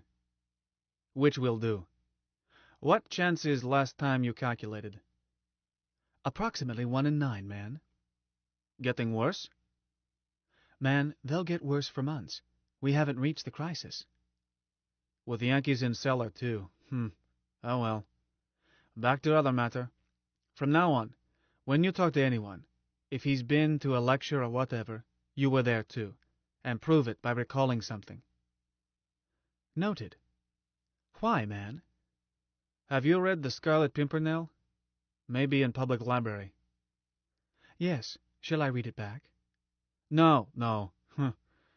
You're our Scarlet Pimpernel, our John Galt, our Swamp Fox, our man of mystery. You go everywhere, know everything, slip in and out of town without passport. You're always there, yet nobody catches sight of you. His lights rippled. He gave a subdued chuckle. That's funny, man. Funny once, funny twice, maybe funny always. Funny always. How long ago did you stop Gymkhana at Warden's? 43 minutes ago, except erratic booms. Bet his teeth ache. Give him 15 minutes more, then I'll report job completed. Noted. Wyo sent you a message, man. She said to remind you of Billy's birthday party. Oh, my word. Stop everything. I'm leaving. Bye. I hurried out. Billy's mother is Anna. Probably her last. And right well she's done by us. 8 kids. 3 still home. I try to be as careful as Mum never to show favoritism. But Billy is quite a boy, and I taught him to read. Possible he looks like me. Stopped at Chief Engineer's office to leave Bill and demand to see him. Was let in and he was in belligerent mood. Warden had been riding him. Hold it, I told him. My son's birthday, and shan't be late, but must show you something. Took an envelope from Kit, dumped item on desk. Corpse of housefly, which I charred with a hot wire and fetched. We do not tolerate flies in Davis tunnels, but sometimes one wanders in from city as locks are opened. This wound up in my workshop, just when I needed it. See that? Guess where I found it. On that faked evidence, I built a lecture on care of fine machines. Talked about doors opened. Complained about man on watch. Dust can ruin a computer. Insects are unpardonable. Yet our watchstanders wander in and out as if tube station. Today both doors held open, while this idiot yammered. If I find more evidence that cover plates have been removed by hoof-handed chum who attracts flies, well, it's your plan, Chief. Got more than I can handle. Been doing your chores because I like fine machines. Can't stand to see them abused. Goodbye. Hold on. I want to tell you something. Sorry, got to go. Take it or leave it. I'm no vermin exterminator. I'm a computer man. Nothing frustrates a man so much as not letting him get in his say. With luck and help from Warden, Chief engineer would have ulcers by Christmas. Was late anyhow, and made humble apology to Billy. Alvarez had thought up new wrinkle. Close search on leaving complex. I endured it with never a nasty word for dragoons who searched me. Wanted to get home. But those 1,000 jokes bothered them. "What's this?" one demanded. "Computer paper," I said. "Test runs." His mate joined him. Don't think they could read. They wanted to confiscate, so I demanded they call chief engineer. They let me go. I felt not displeased. More and more such, and guards were daily more hated. Decision to make Mike more a person rose from need to have any party member phone him on occasion. My advice about concerts and plays was simply a side effect. Mike's voice over phone had odd quality I had not noticed during time I had visited him only at Complex. When you speak to a man by phone, there is background noise, and you hear him breathe, hear heartbeats, body motion, even though rarely conscious of these. Besides that, even if he speaks under a hush hood, noises get through, enough to fill space, make him a body with surroundings. With Mike was none of this. By then, Mike's voice was human in timbre and quality, recognizable. He was baritone, had North American accent with Aussie overtones. As Michelle, she, had a light soprano with French flavor. Mike's personality grew also. When first I introduced him to Wyo and Prof, he sounded like a pedantic child. In short weeks he flowered, until I visualized a man about my own age. His voice, when he first woke, was blurred and harsh, hardly understandable. Now it was clear, and choice of words and phrasing was consistent. Colloquial to me, scholarly to Prof, gallant to Wyo. Variation one expects of mature adults. But background was dead. Thick silence. So we filled it. Mike needed only hints. He did not make his breathing noisy. Ordinarily, you would not notice. But he would stick in touches. "Sorry, Manny, you caught me bathing when the phone sounded," and let one hear hurried breathing.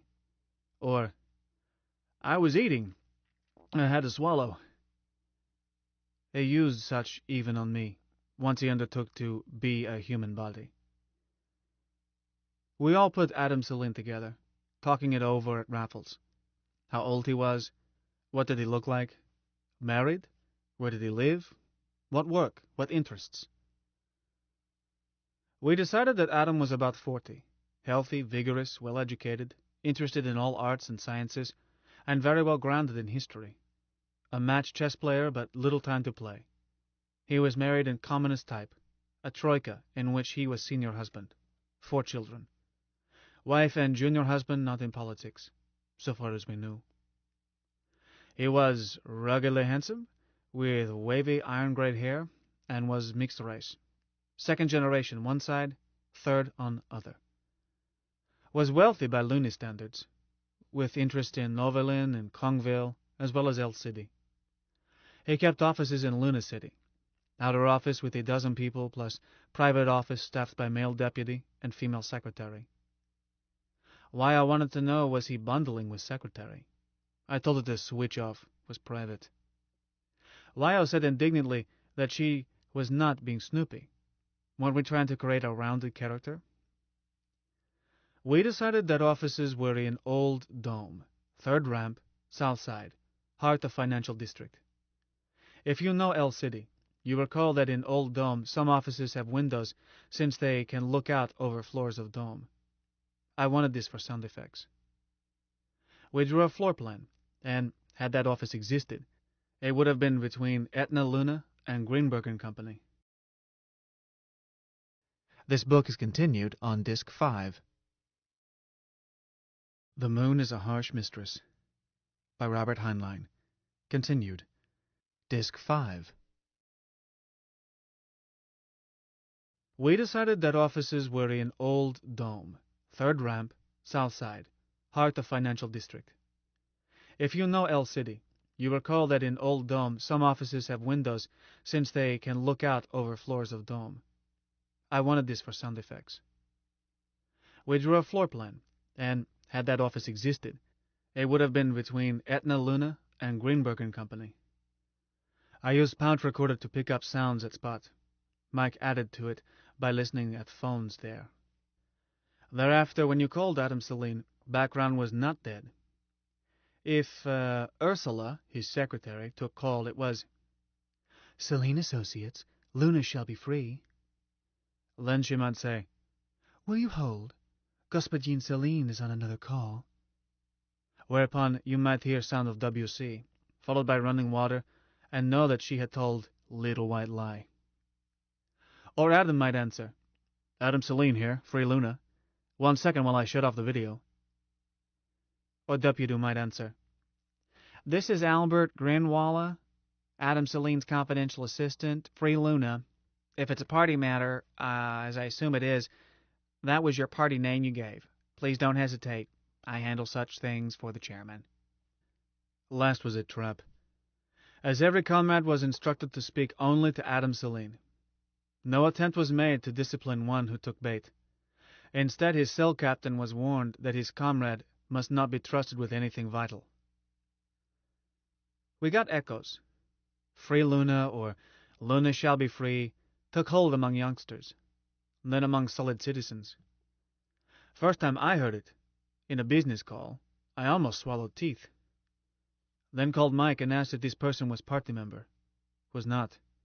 So I recommended that Mike trace down Party 3 and see if somebody could recruit him. Most interesting echo was in Zebra file. Adam Celine appeared in Boss Fink's security file less than a lunar after we created him, with notation that this was a cover name for a leader in a new underground. Alvarez's spies did their job on Adam Celine. Over a course of months, his Zebra file dossier built up. Male, 34 to 45. Offices, south face of Old Dome. Usually there, 0900 to 1800, Greenwich, except Saturday, but calls are relayed at other hours. Home inside urban pressure, as travel time never exceeds 17 minutes. Children in household.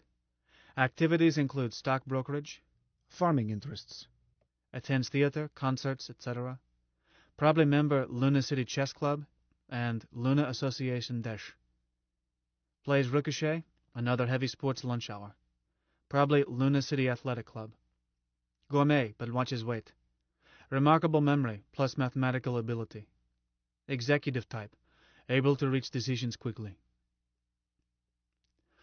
One Fink was convinced that he had talked to Adam between acts at the revival of Hamlet by civic players.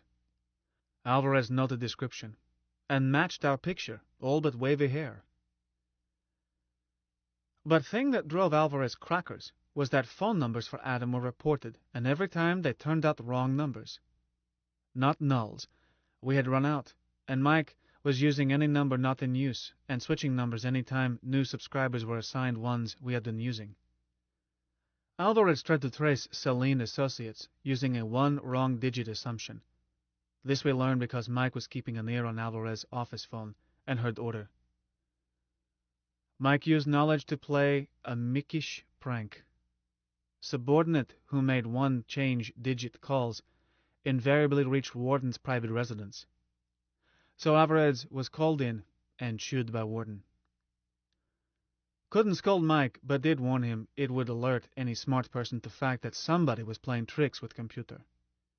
Mike answered that they were not that smart. Main result of Alvarez's efforts was that each time he got a number for Adam, we located a spy. A new spy, as those we had spotted earlier were never given phone numbers. Instead, they were recruited into a tail-chasing organization, where they could inform on each other. But with Alvarez's help, we spotted each new spy almost at once. I think Alvarez became unhappy over spies he was able to hire. 2 disappeared, and our organization, then over 6,000, was never able to find them. Eliminated, I suppose, or died under questioning.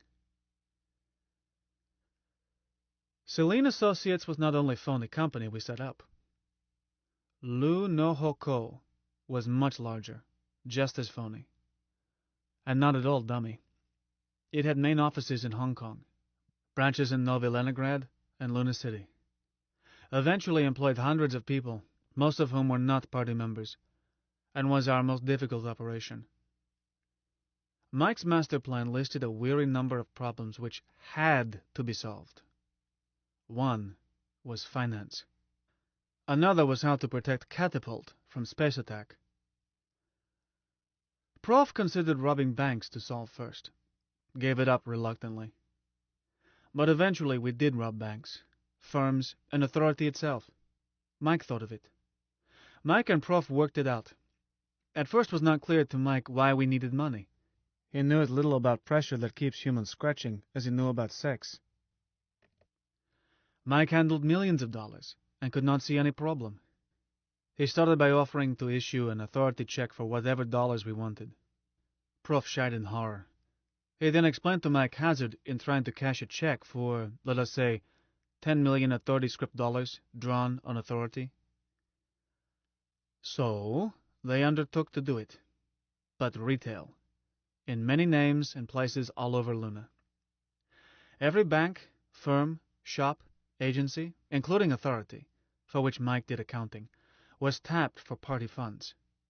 Was a pyramid swindle based on fact, unknown to me but known to Prof, and latent in Mike's immense knowledge, that most money is simply bookkeeping.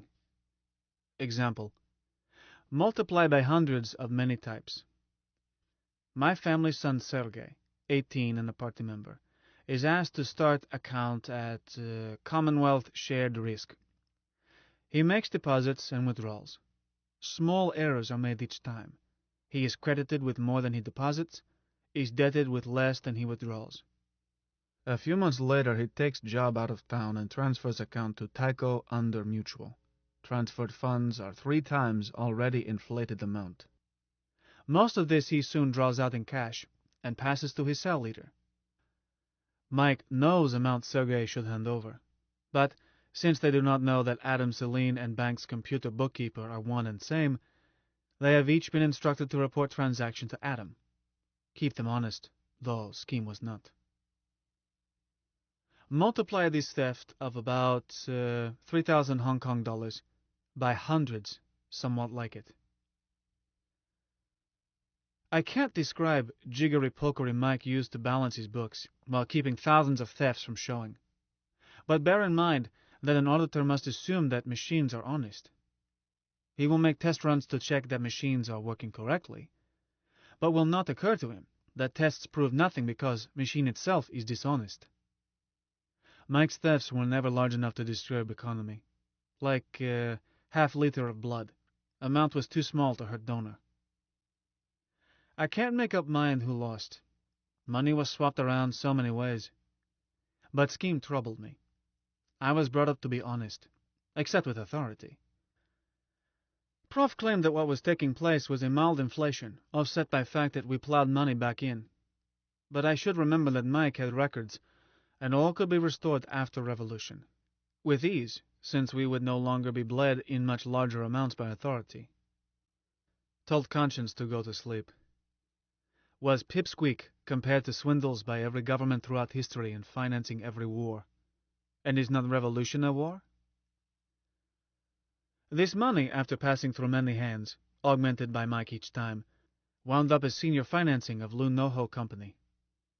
Was a mixed company, mutual and stock. Gentleman and venturer, guarantors, who backed stock, put up that stolen money in own names. Won't discuss bookkeeping this firm used, since Mike ran everything, was not corrupted by any tinge of honesty. Nevertheless, its shares were traded in Hong Kong Luna Exchange and listed in Zurich, London, and New York. Wall Street Journal called it an attractive high-risk, high-gain investment with novel growth potential. Lunoho Co. was an engineering and exploitation firm, engaged in many ventures, mostly legitimate.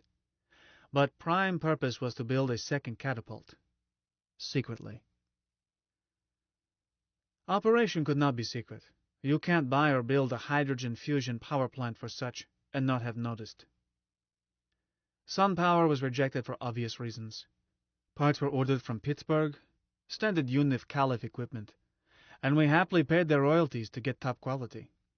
Can't build this data for a kilometers-long induction field without having it noticed either. But most important, you cannot do major construction hiring many people and not have it show. Sure, catapults are mostly vacuum. Stator rings aren't even close together at ejection end. But Authority's 3G catapult was almost 100 kilometers long. It was not only an astrogation landmark on every lunar jump chart, but was so big it could be photographed or seen by eye from Terra with not large telescope. It showed up beautifully on a radar screen. We were building a shorter catapult, a 10G job, but even that was 30 kilometers long, too big to hide. So, we hid it by purloined letter method. I used to question Mike's endless reading of fiction, wondering what notions he was getting. But turned out he got a better feeling for human life from stories than he had been able to garner from facts. Fiction gave him a gestalt of life, one taken for granted by a human. He lives it. Besides this humanizing effect, Mike's substitute for experience, he got ideas from not true data, as he called fiction. How to hide a catapult, he got from Edgar Allan Poe. We hid it in literal sense, too. This catapult had to be underground, so that it would not show to eye or radar, but had to be hidden in more subtle sense. Selenographic location had to be secret. How can this be with a monster that big, worked on by so many people? Put it this way. Suppose you live in Novaland. Know where Lunar City is? Why, on east edge of Maricrisium. Everybody knows that. So, what latitude and longitude? Huh? Look it up in a reference book. So, if you don't know where any better than that, how did you find it last week? No haha cover. I took tube, changed at Torricelli, slept rest of way, finding it was Capsule's worry. See? You don't know where Luna City is. You simply get out when Capsule pulls in at Tube Station South. That's how we hit Catapult. Is in Mariundarum area. Everybody knows that. But where it is, and where we said it was, differ by amount greater or less than 100 kilometers in direction north, south, east, or west, or some combination. Today you can look up its location in reference books, and find same wrong answer. Location of that catapult is still most closely guarded secret in Luna. Can't be seen from space, by eye or radar. Is underground save for ejection, and that is a big black shapeless hole like 10,000 others, and high up in uninviting mountain with no place for a jump rocket to put down. Nevertheless, many people were there, during and after construction. Even Warden visited, and my co-husband Greg showed them around. Warden went by mail rocket, commandeered for day, and his cyborg was given coordinates and a radar beacon to home on, a spot, in fact, not far from sight. But from there was necessary to travel by Rulligan, and our lorries were not like passenger buses from Ennsville to Beluthahatchee in old days. They were cargo carriers, no ports for sightseeing, and a ride so rough that human cargo had to be strapped down. Warden wanted to ride up in cab, but sorry, Господин, just space for Wrangler and his helper, and took both to keep her steady. 3 hours later he did not care about anything but getting home. He stayed 1 hour and was not interested in talk about purpose of all this drilling and value of resources uncovered. Less important people, workmen and others, traveled by interconnecting ice exploration bores, still easier way to get lost. If anybody carried an inertial pathfinder in his luggage, he could have located sight. But security was tight. One did so and had accident with P-suit. His effects were returned to L City, and his pathfinder read what it should, i.e., what we wanted it to read, for I made hurried trip out with number 3 arm along. You can reseal one without a trace if you do it in nitrogen atmosphere. I wore an oxygen mask at slight overpressure. No haha. We entertained VIPs from Earth, some high in authority. They traveled easier underground route. I suppose Warden had warned them. But even on that route is one 30-kilometer stretch by rolling. We had one visitor from Earth who looked like trouble. Dr. Dorian, physicist and engineer. Lorry tipped over. Silly driver tried shortcut. They were not in line of sight for anything, and their beacon was smashed. Poor Dr. Dorian spent 72 hours in an unsealed pumice igloo and had to be returned to El City, ill from hypoxia, an overdose of radiation, despite efforts on his behalf by 2 party members driving him. Might have been safe to let him see. He might not have spotted double talk, and would not have spotted error in location. Few people look at stars when pea-suited, even when sun doesn't make it futile. But still fewer can read stars, and nobody can locate himself on surface without help unless he has instruments, knows how to use them, and has tables and something to give a time tick. But at crudest level, minimum would be octant, tables, and good watch. Our visitors were even encouraged to go out on surface, but if one had carried an octant or modern equivalent, might have had an accident. We did not make accidents for spies. We let them stay, worked them hard, and Mike read their reports. One reported that he was certain that we had found uranium ore, something unknown in Luna at that time. Project Center Bore, being many years later. Next spy came out with kit of radiation counters. We made it easy for him to sneak them through Bore. By March 76, Catapult was almost ready, lacking only installation of stator segments. Power plant was in, and a coax had been strung underground with a line-of-sight link for that 30 kilometers. Crew was down to skeleton size, mostly party members, but we kept one spy so that Alvarez could have regular reports. Didn't want him to worry. It tended to make him suspicious. Instead, we worried him in warrens. 10. Were changes in those 11 months. While I was baptized into Greg's church, Prof's health became so shaky that he dropped teaching. Mike took up writing poetry. Yankees finished in cellar. Wouldn't have mind paying Prof if they had been nosed out. But from pennant to cellar in one season, I quit watching them on video. Prof's illness was phony. He was in perfect shape for age, exercising in hotel room 3 hours each day, and sleeping in 300 kilograms of lead pajamas. And so was I, and so was Wyo, who hated it. I don't think she ever cheated and spent night in comfort, though can't say for sure. I was not dossing with her. She had become a fixture in Davis' family. Took her one day to go from Gospa Davis to Gospa Mum.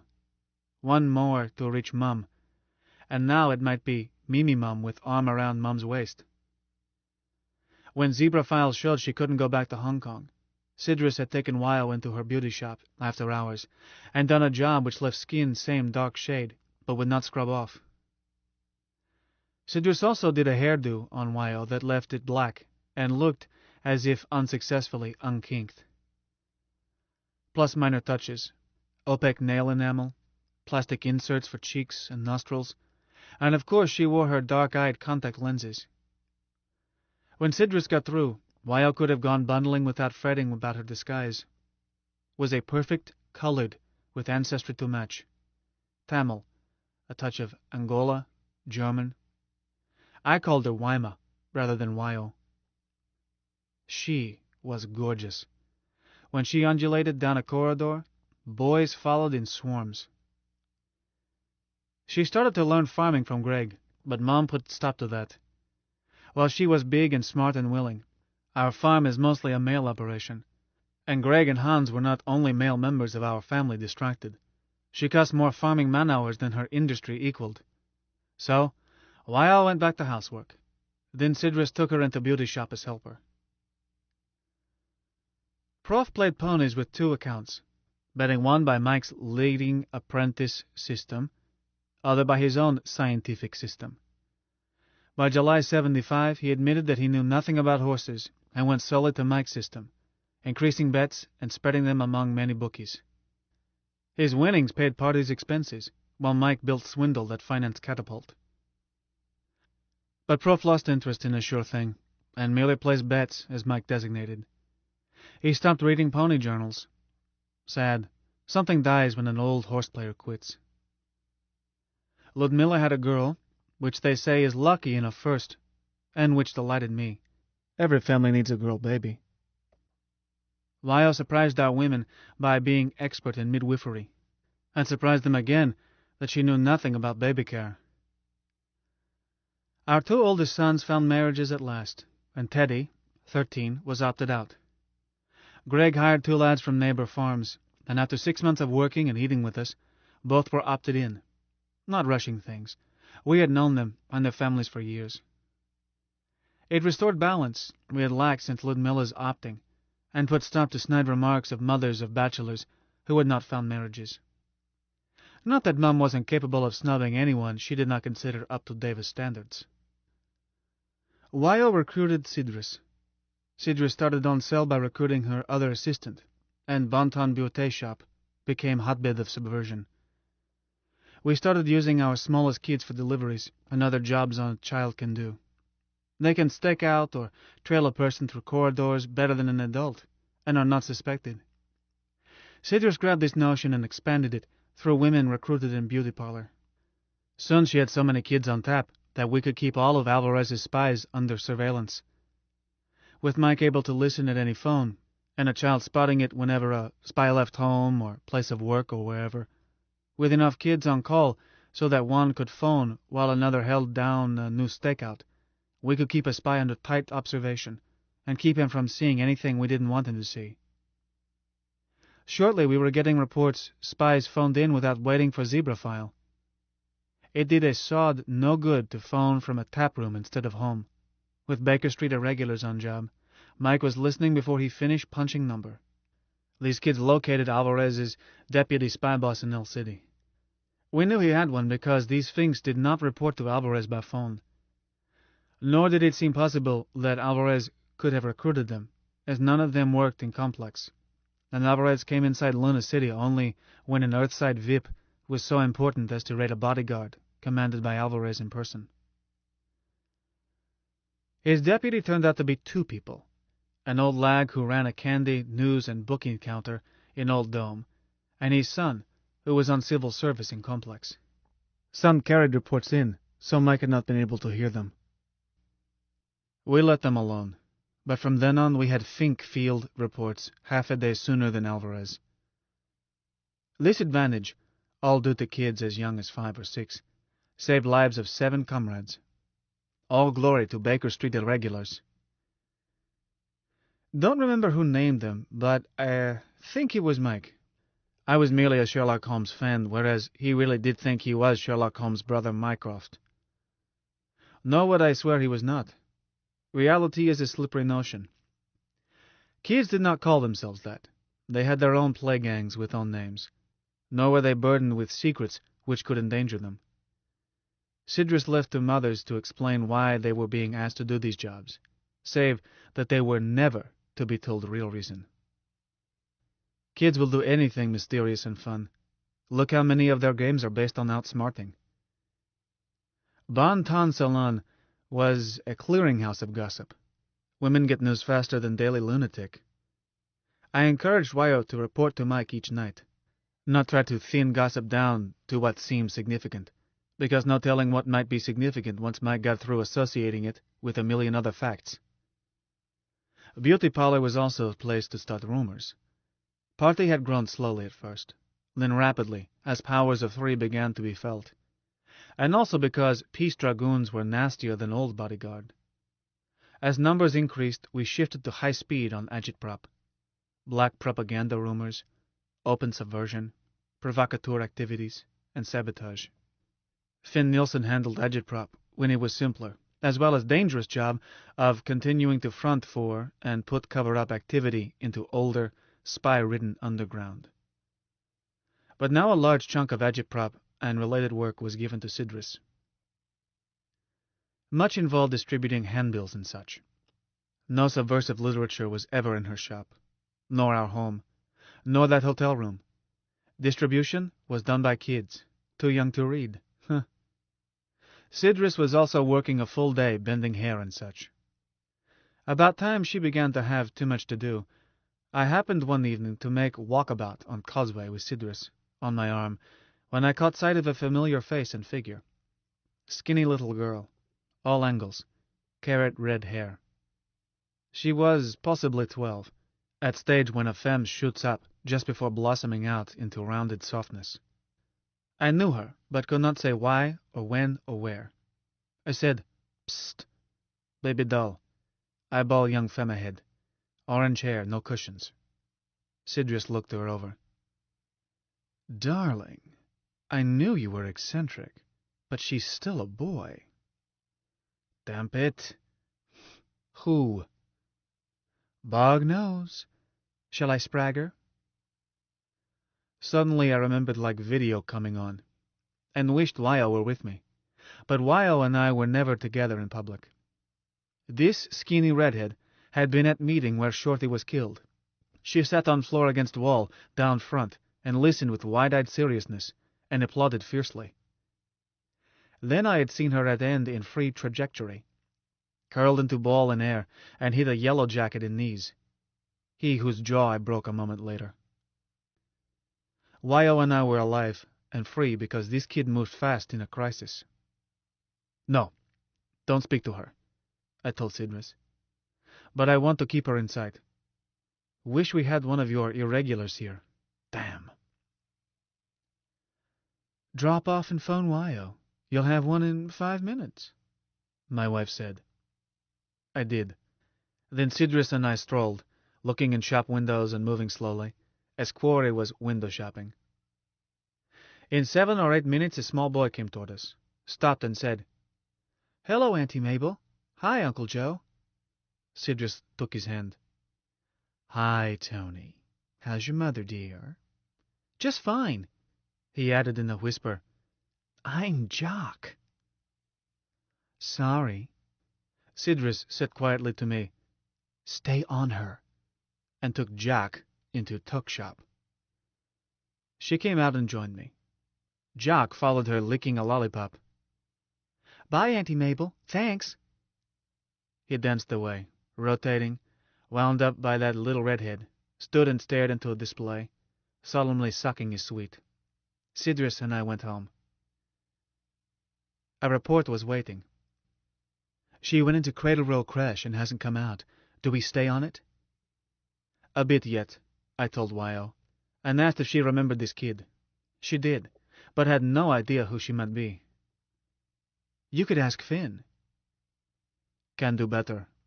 I called Mike. Yes, Cradle Roll Crash had a phone, and Mike would listen. Took him 20 minutes to pick up enough to get analysis. Many young voices, and at such ages almost sexless. But presently he told me, "Man, I hear 3 voices that could match the age and physical type you described. However, 2 answer to names which I assume to be masculine. The third answers when anyone says Hazel, which an older female voice does repeatedly. She seems to be Hazel's boss." "Mike, look at old organization file. Check Hazel's." "4 Hazels," he answered at once. "And here she is. Hazel Mead, Young Comrades Auxiliary. Address, Cradle Roll Crash. Born 25 December, 2063. Mass 39 kilos. Height—" "That's our little jump jet. Thanks, Mike. Wyo, call off stakeout. Good job." "Mike, call Donna and pass the word. That's a dear."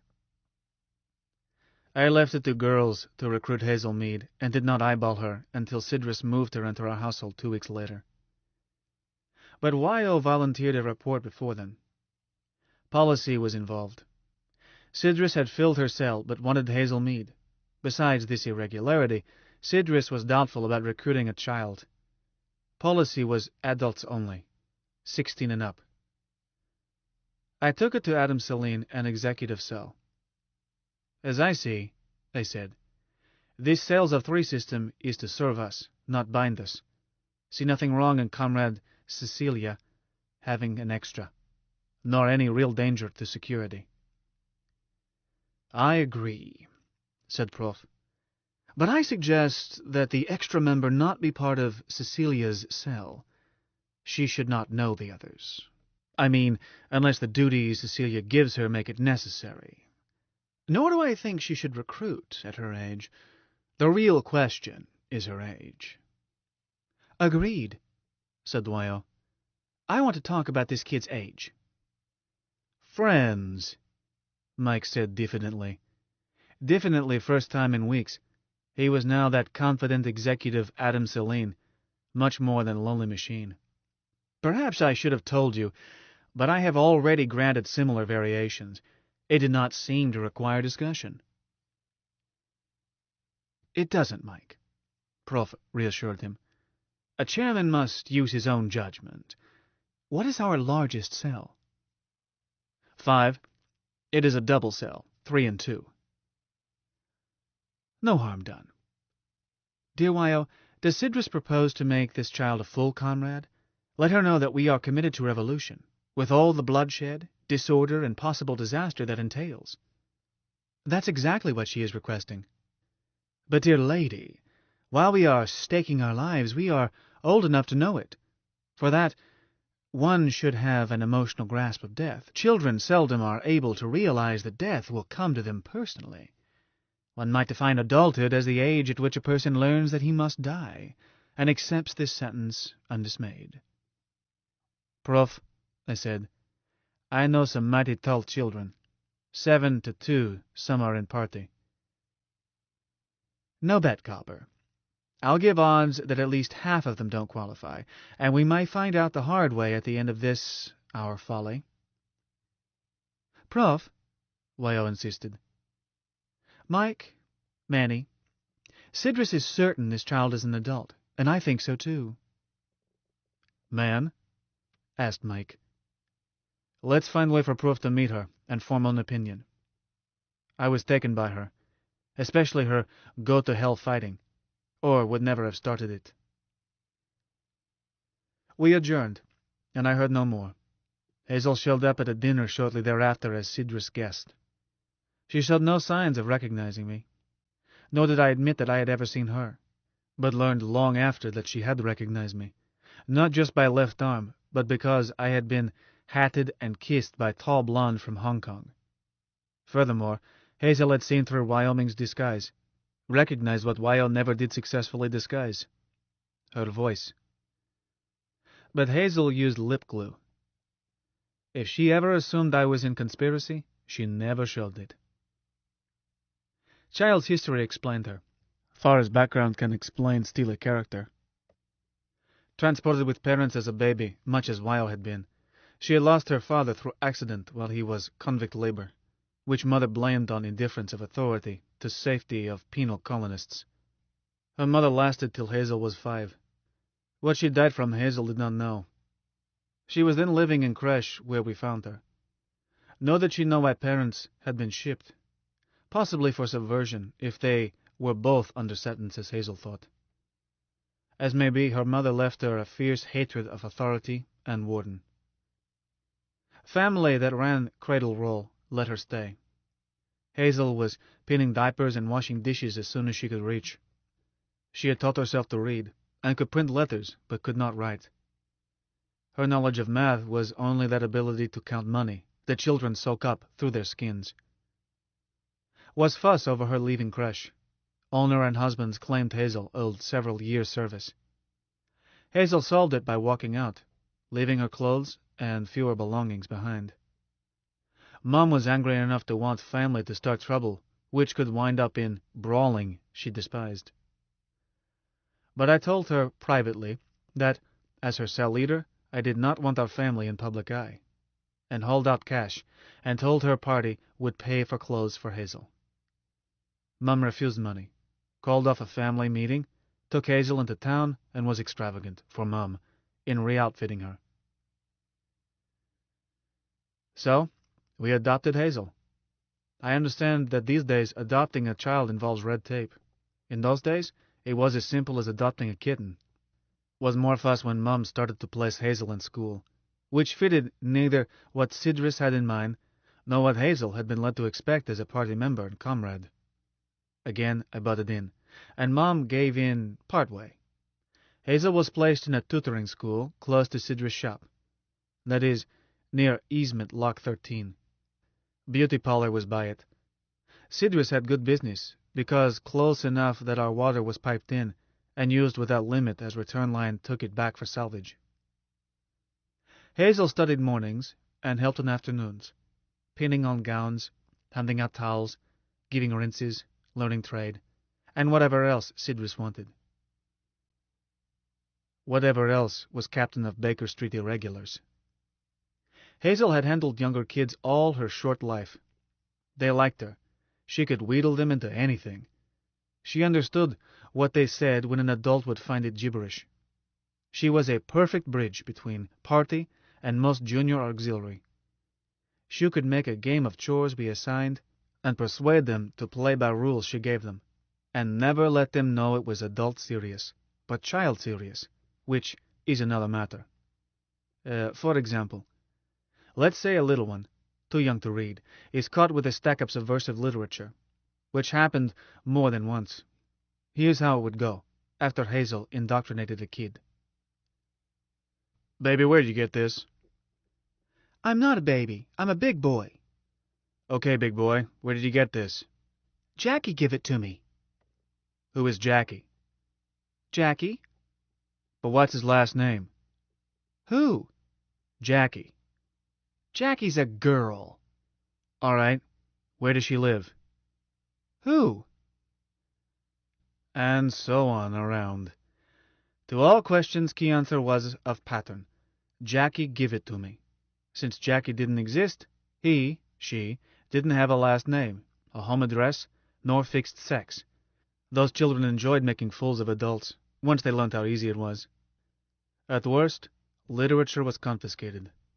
Even a squad of peace dragoons thought twice before trying to arrest a small child. Yes, we were beginning to have squads of dragoons inside Lunar City, but never less than a squad. Some had gone in singly, and not come back. When Mike started writing poetry, I didn't know whether to laugh or cry. He wanted to publish it. Shows how thoroughly humanity had corrupted this innocent machine that he should wish to see his name in print.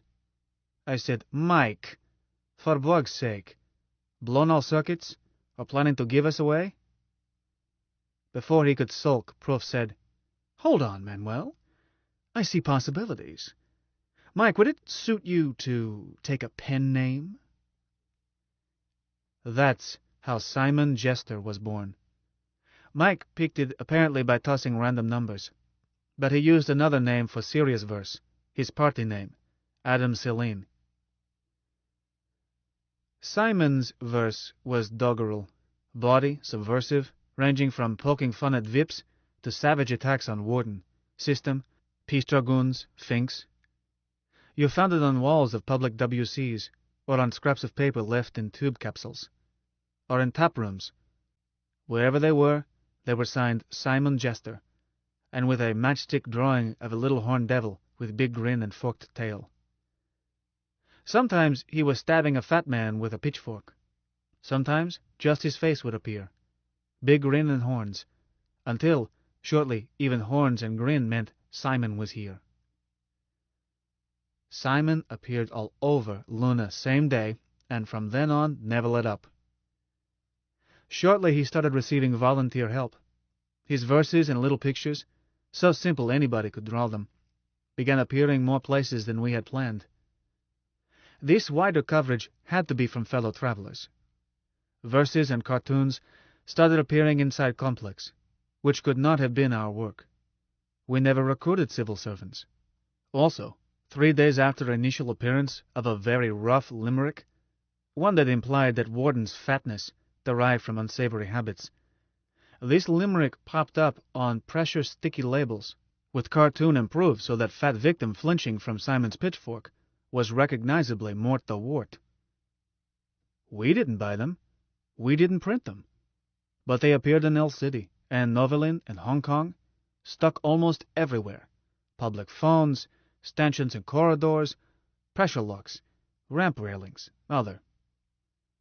I had a sample count made, fed it to Mike.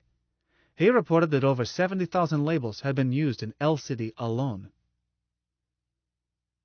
I did not know of a printing plant in L City willing to risk such a job and equipped for it.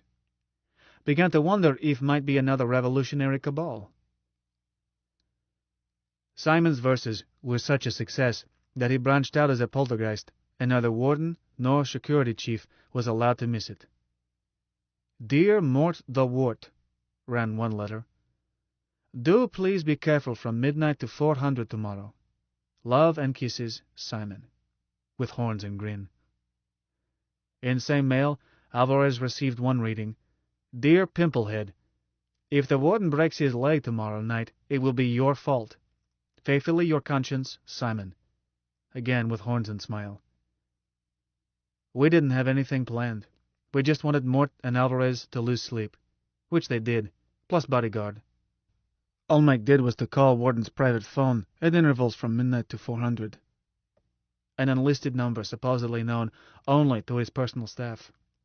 By calling members of his personal staff simultaneously and connecting them to Mort, Mike not only created confusion, but got Warden angry at his assistants. He flatly refused to believe their denials. But was luck that Warden, goaded too far, ran down a ramp. Even a new chum does that only once. So he walked on air and sprained an ankle. Close enough to a broken leg, and Alvarez was there when it happened. Those sleep losers were mostly just that. Like rumor that Authority Catapult had been mined and would be blown up another night. 90 plus 18 men can't search 100 kilometers of catapult in hours, especially when 90 are peace dragoons, not used to pea suit work and hating it. This midnight came at New Earth with sun high. They were outside far longer than is healthy, managed to cook up their own accidents while almost cooking themselves, and showed nearest thing to mutiny in regiment's history. One accident was fatal. Did he fall, or was he pushed? A sergeant. Midnight alarms made peace dragoons on passport watch, much taken by yawning and more bad-tempered, which produced more clashes with loonies and still greater resentment both ways. So Simon increased pressure. Adam Celine's verse was on a higher plane. Mike submitted it to Prof and accepted his literary judgment. Good, I think, without resentment. Mike's scansion and rhyming were perfect, Mike being a computer with whole English language in his memory, and able to search for a fitting word in microseconds. What was weak was self-criticism. That improved rapidly under Proof's stern editorship. Adam Celine's byline appeared first in dignified pages of Munglo, over a somber poem titled Home. Was dying thoughts of old transportee. His discovery as he is about to leave that Luna is his beloved home. Language was simple. Rhyme scheme unforced. Only thing faintly subversive was conclusion on part of dying man that even many wardens he has endured was not too high a price. Doubt if Munglo's editors thought twice. Was good stuff. They published. Alvarez turned editorial office inside out, trying to get the line back to Adam Celine. Issue had been on sale half a lunar before Alvarez noticed it. Or had it called to his attention. We were fretted. We wanted that byline noticed. We were much pleased with the way Alvarez oscillated when he did see it. Editors were unable to help Fink Boss. They told him truth. Poem had come in by mail. Did they have it? Yes, surely.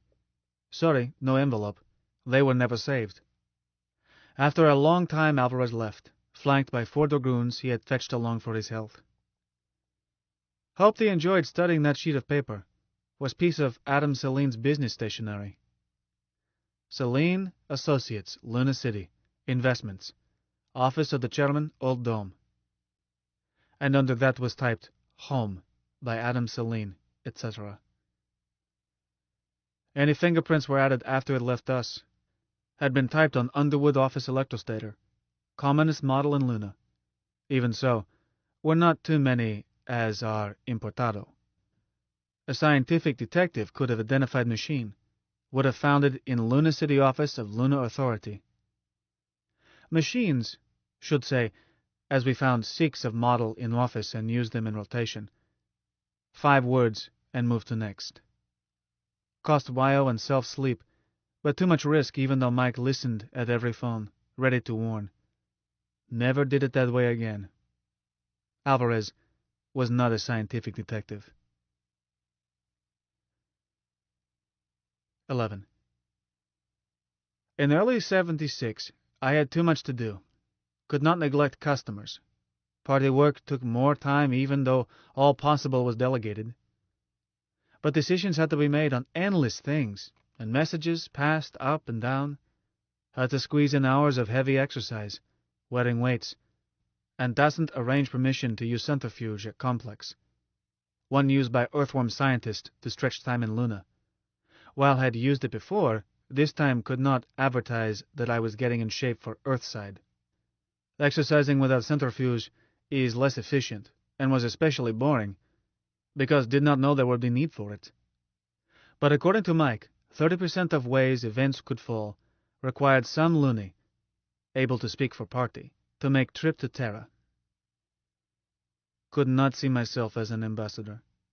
Don't have education, and not diplomatic. Prof was obvious choice of those recruited, or likely to be. But Prof was old, might not live to land Earthside. Mike told us that a man of Prof's age, body type, etc., had less than 40% chance of reaching Terra alive.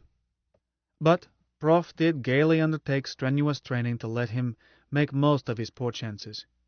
So what could I do but put on weights and get to work, ready to go and take his place if old Hart clicked off. Wyo did same, on assumption that something might keep me from going.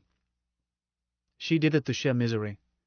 Wyo always used gallantry in place of logic. On top of business, party work and exercise, was farming. We had lost 3 sons by marriage while gaining 2 fine lads, Frank and Ali. Then Greg went to work for Luno Hoko, as boss drillman on new catapult. Was needful. Much skull sweat went into hiring construction crew. We could use non-party men for most jobs, but key spots had to be party men as competent as they were politically reliable. Greg did not want to go. Our farm needed him, and he did not like to leave his congregation, but accepted. That made me again a valet, part-time, to pigs and chickens. Hans is a good farmer, picked up load and worked enough for 2 men. But Greg had been farm manager ever since Grandpa retired. New responsibility worried Hans. Should have been mine, being senior, but Hans was better farmer and closer to it. Always been expected he would succeed Greg someday. So, I backed him up by agreeing with his opinions and tried to be half a farm hand in hours I could squeeze. Left no time to scratch. Late in February, I was returning from long trip. Noveline, Takawanda, Churchill. New tube had just been completed across Sinus Medii, so I went on to Hong Kong in Luna. Business, and did make contacts now that I could promise emergency service. Fact that Endsville below the Hachi bus ran only during dark semi-lunar had made impossible before. But business was cover for politics. Liaison with Hong Kong had been thin. Wyo had done well by phone. Second member of her cell was an old comrade, Comrade Clayton, who not only had clean bill of health in Alvarez's file Zebra, but also stood high in Wyo's estimation. Clayton was briefed on policies, warned of bad apples, encouraged to start cell system while leaving old organization untouched. Wyo told him to keep his membership as before. But phone isn't face-to-face. Hong Kong should have been our stronghold. Was less tied to authority, as its utilities were not controlled from Complex. Was less dependent because lack, until recently, of tube transport had made selling at Catapult Head less inviting. Was stronger financially as Bank of Hong Kong Luna notes were better money than official authority scrip. I suppose Hong Kong dollars weren't money in some legal sense. Authority would not accept them. Times I went Earthside had to buy authority script to pay for ticket. But what I carried was Hong Kong dollars, as could be traded Earthside at a small discount, whereas script was nearly worthless there. Money or not, Hong Kong banknotes were backed by honest Chinese bankers instead of being fiat of bureaucracy. 100 Hong Kong dollars was 31.1 grams of gold, old troy ounce, payable on demand at home office. And they did keep gold there, fetched up from Australia. Or you could demand commodities, non-potable water, steel of defined grade, heavy water of power plant specs, other things. Could buy these with scrip too, but authorities' prices kept changing, upward. I'm no fiscal theorist. Time Mike tried to explain, I got headache. Simply know we were glad to lay hands on this non-money, whereas scrip one accepted reluctantly, and not just because we hated authority. Hong Kong should have been party's stronghold, but was not. We had decided that I should risk face-to-face there, letting some know my identity, as a man with one arm can't disguise easily. Was risk that would jeopardize not only me, but could lead to Wyo, Mum, Greg, and Sidris if I took a fall. But who said revolution was safe? Comrade Clayton turned out to be young Japanese. Not too young, but they all look young, till suddenly look old. He was not old Japanese, Malay and other things, but had Japanese name, and household had Japanese manners. Giri and Gimu controlled, and it was my good fortune that he owned much Gimu to Wyo. Clayton was not convict ancestry. His people had been volunteers marched aboard ship at gunpoint during time Great China consolidated Earthside Empire. I did not hold it against him. He hated Warden as bitterly as any old lag. Met him first at a tea-house. Tap room to us El City types. And for 2 hours we talked everything but politics. He made up mind about me, took me home. My only complaint about Japanese hospitality is those chin-high baths are too bleeding hot. But turned out I was not jeopardized. Mama-san was as skilled at makeup as Sidris. My social arm is very convincing, and a kimono covered its seam. Met 4 cells in 2 days, as Comrade Bork, and wearing makeup and kimono and tabi, and if a spy was among them, don't think you could identify Manuel O'Kelly. I had gone there intensely briefed, endless figures and projections, and talked about just one thing, famine in 82, 6 years away. You people are lucky, won't be hit so soon, but now with new tube, you're going to see more and more of your people turning to wheat and rice, and shipping it to Catapult Head. Your time will come. They were impressed. Old organization, as I saw it, and from what I heard, relied on oratory, whoop-it-up music, and emotion, much like church. I simply said, "There it is, comrades. Check those figures. I'll leave them with you." Met one comrade separately. A Chinese engineer given a good look at anything can figure a way to make it. Asked this one if he had ever seen a laser gun small enough to carry, like a rifle. He had not. Mentioned that passport system made it difficult to smuggle these days. He said thoughtfully that jewels ought not to be hard, and he would be in Lunar City next week to see his cousin. I said Uncle Adam would be pleased to hear from him. All in all, was productive trip. On way back I stopped in Novelin to check an old-fashioned punch tape Foreman I had overhauled earlier. I had lunch afterwards, ran into my father. He and I were friendly, but didn't matter if we let a couple of years go by. We talked through a sandwich and beer, and as I got up he said, "Nice to see you, Manny. Free Luna." I echoed, too startled not to. My old man was as cynically non-political as you could find. If he would say that in public, campaign must be taking hold. So I arrived in El City cheered up, and not too tired, having napped from Torricelli. Took Belt from Tube South, then dropped down and through Bottom Alley, avoiding Causeway crowd and heading home. Went to Judge Brody's courtroom as I came to it, meaning to say hello. Brody is old friend, and we have amputation in common. After he lost a leg, he set up as a judge, and was quite successful. Was not another judge in El City at that time who did not have side business, at least make book or sell insurance. If two people brought a quarrel to Brody, and he could not get them to agree that his settlement was just, he would return fees, and, if they fought, referee their duel without charging, and still be trying to persuade them not to use knives right up to squaring off. He wasn't in his courtroom, though Plug Hat was on desk. Started to leave, only to be checked by a group coming in, still Yagi types. A girl was with them, and an older man hustled by them. He was mussed, and clothing had that vague something that says, tourist. We used to get tourists even then. Not hordes, but quite a few. They would come up from Earth, stop in a hotel for a week, go back in same ship, or perhaps stop over for next ship. Most of them spent their time gambling after a day or two of sightseeing, including that silly walk up on surface every tourist makes. Most loonies ignore them, and granted them their foibles. One lad, oldest, about 18 and leader, said to me, "Where's Judge?" "Don't know, not here." He chewed lip, looked baffled. I said, "What trouble?"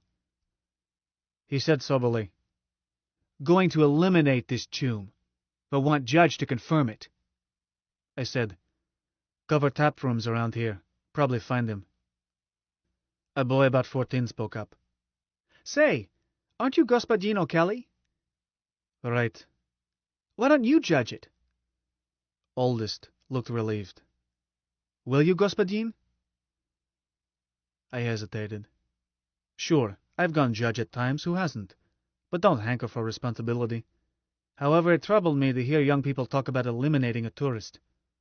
Bound to cause talk. Decided to do it. So I said to tourist, "Will you accept me as your judge?" He looked surprised.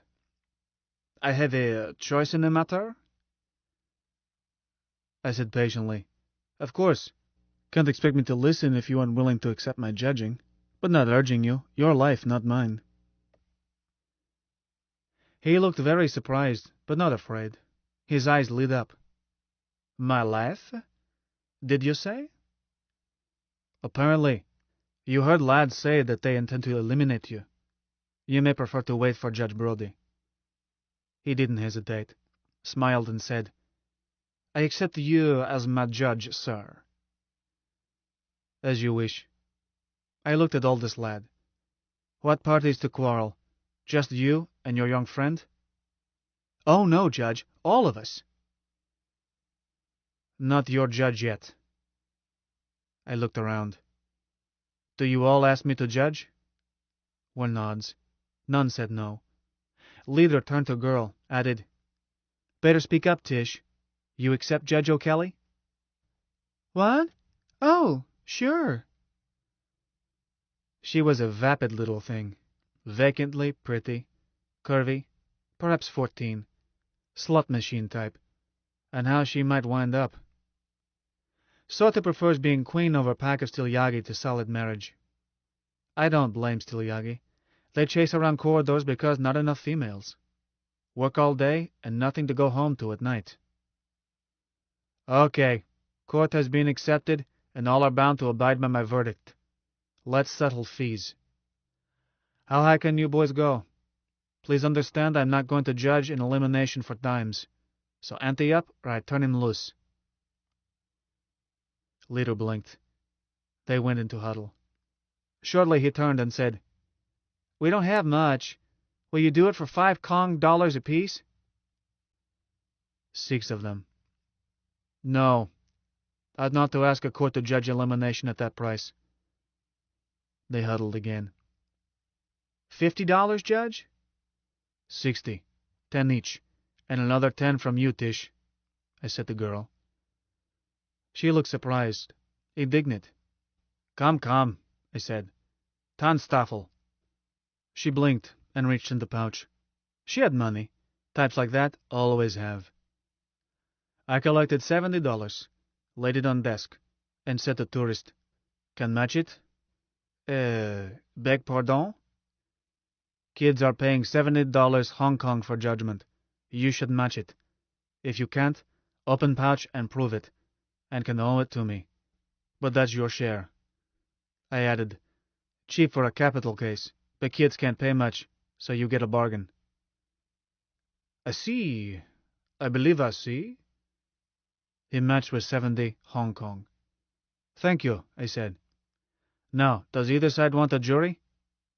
Girl's eyes lit up. Sure. Let's do it right. Earthworm said, Under the circumstances, perhaps I need one. Can have it, I assured. Want a counsel? Why, I suppose I need a lawyer too? I said counsel, not lawyer. Aren't any lawyers here? Again he seemed delighted.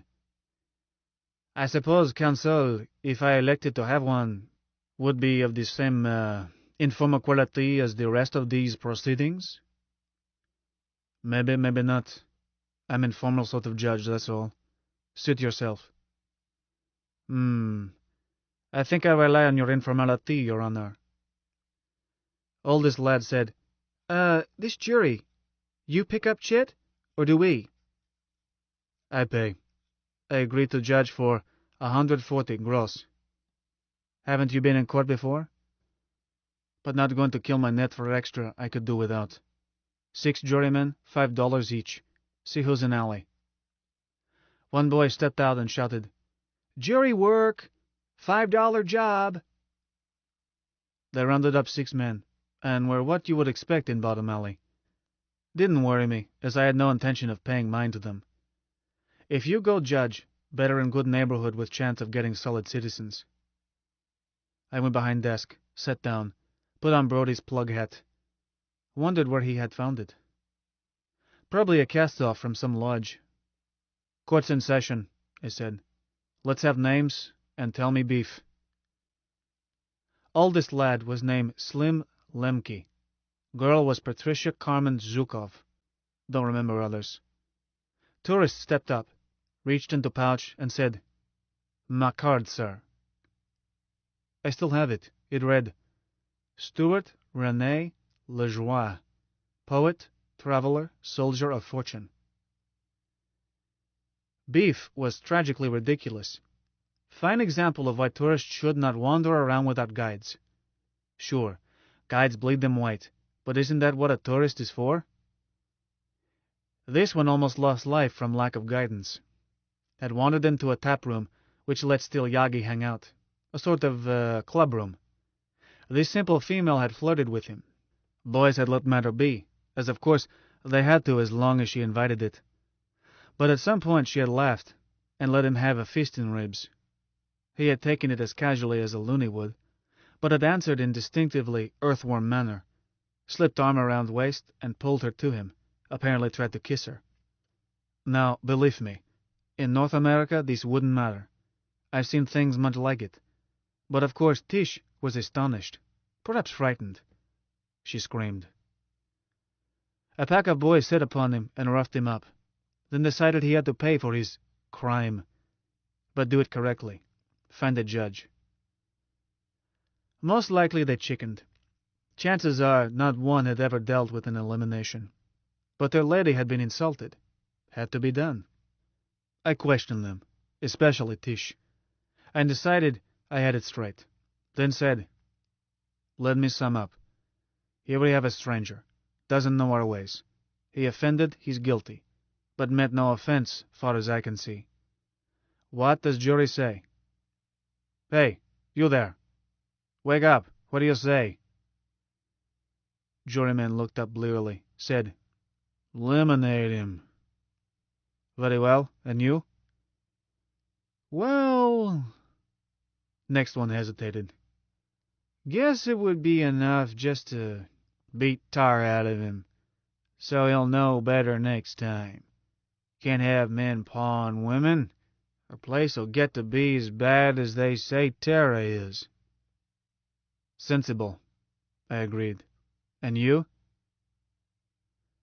Only one juror voted for elimination. Others ranged from a beating to very high fines. What do you think, Slim? Well, he was worried. Face in front of gang, face in front of what might be his girl, but had cooled down and didn't want Chum eliminated. We already worked him over. Maybe if he got down on hands and knees and kissed floor in front of Tish and said he was sorry?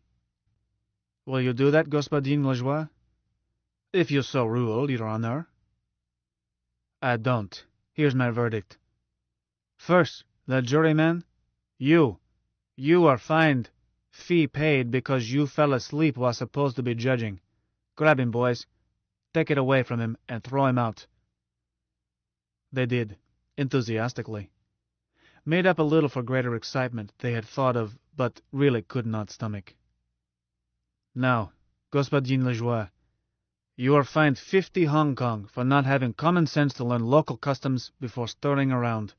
Ante up. I collected it. Now, you boys line up. You are fined $5 apiece for not exercising good judgment in dealing with a person you knew as a stranger and not used to our ways. Stopping him from touching Tish, that's fine. Rough him, that's okay too. He'll learn faster. I could have tossed him out. But talking about eliminating for what was honest mistake, well, it's out of proportion. $5 each. Ante up. Slim gulped. Judge, I don't think we have that much left. At least I don't. I thought that might be. You have a week to pay, or I post your names in Old Dome. Know where Bonton Beauté shop is? Near Eastman Lock 13? My wife runs it. Pay her. Court's out.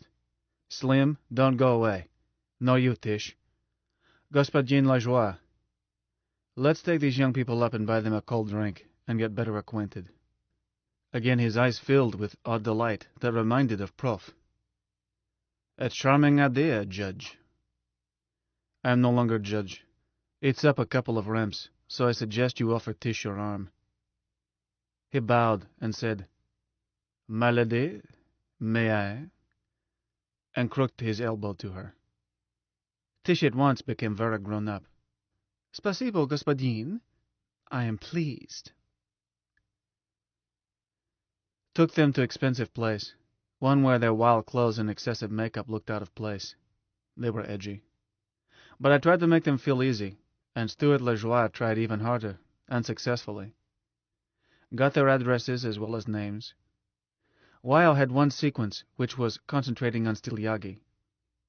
Presently they finished their coolers, stood up, thanked, and left. Lajoie and I stayed on. Господин, he said presently. You used another word earlier. To me, I mean. Call me Manny, now that kids are gone. What word?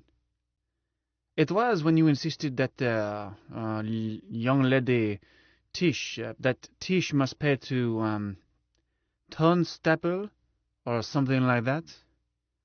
Oh, Tonstaffel means there ain't no such thing as a free lunch. And isn't, I added, pointing to a free lunch sign across room. All these drinks would cost half as much. Was reminding her that anything free costs twice as much in long run, or turns out worthless. An interesting philosophy. Not philosophy. Fact. One way or other, what you get, you pay for. I fanned air. Was Earthside once, and heard expression, free as air. This air isn't free. You pay for every breath. Really? No one has asked me to pay to breathe. He smiled. Perhaps I should stop. Can happen. You almost breathe a vacuum tonight. But nobody asks you because you've paid. For you, it's part of a round-trip ticket. For me, it's a quarterly charge. I started to tell how my family buys and sells air to community co-op. Decided it was too complicated. But we both pay. Lejoie looked thoughtfully pleased. Yes, I see the economic necessity. It's simply new to me. Tell me, Manny, and I'm called Stu. Was I really in danger of breathing vacuum? Should have charged you more. Please? You weren't convinced. But charged kids all they could scrape up. And find them, too, to make them think. Couldn't charge you more than them. Should have. You think it was all a joke. Believe me, sir, I did not think it was a joke. I just have trouble grasping that your local laws permit a man to be put to death so casually and for so trivial an offense. I sighed. What do you start explaining when a man's words show there isn't anything he understands about subject? Instead, he's loaded with preconceptions that don't fit facts, and doesn't even know he has. Stu, I said, let's take that piece at a time. Are no local laws, so you couldn't be put to death under them. Your offense was not trivial. I simply made allowance for ignorance, and wasn't done casually, or boys would have dragged you to nearest lock at zero pressure, shoved you in, and cycled. This book is continued on Disc 6. The Moon is a Harsh Mistress, by Robert Heinlein. Continued. Disc 6. Stu, I said, let's take that piece at a time. Are no local laws, so you couldn't be put to death under them. Your offense was not trivial. I simply made allowance for ignorance, and wasn't done casually, or boys would have dragged you to nearest lock at zero pressure, shoved you in, and cycled. Instead, we're most formal, good boys, and paid own cash to give you a trial, and didn't grumble when verdict wasn't even close to what they asked. Now, anything still not clear? He grinned, and turned out to have dimples like proof. Found myself liking him still more. All of it, I'm afraid. I seem to have wandered into looking-glass land. Expected that. Having been Earthside, I know how their minds work. Some. An Earthworm expects to find a law, a printed law for every circumstance. Even have laws for private matters such as contracts. Really? If a man's word isn't any good, who would contract with him? Doesn't he have reputation? We don't have laws, I said. Never been allowed to. Have customs, but aren't written and aren't enforced.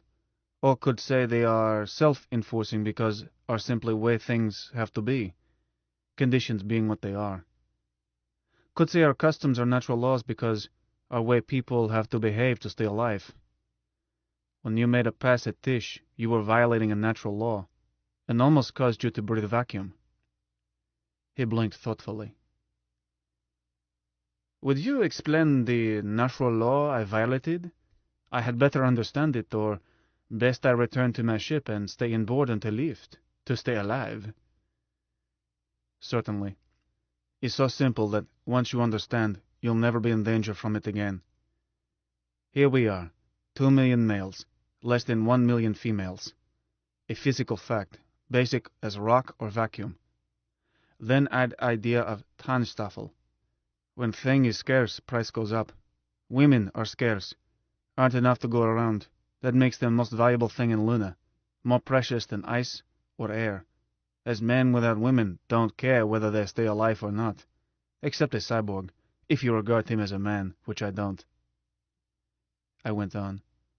So what happens? And mind you, things were even worse when this custom or natural law first showed itself back in 20th century. Ratio was 10 to 1, or worse then. One thing is what always happens in present. Men turn to other men. That helps not much.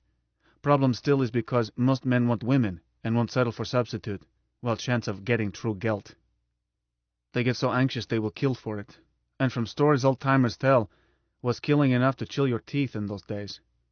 But after a while, those still alive found a way to get along. Things shake down. As automatic as gravitation.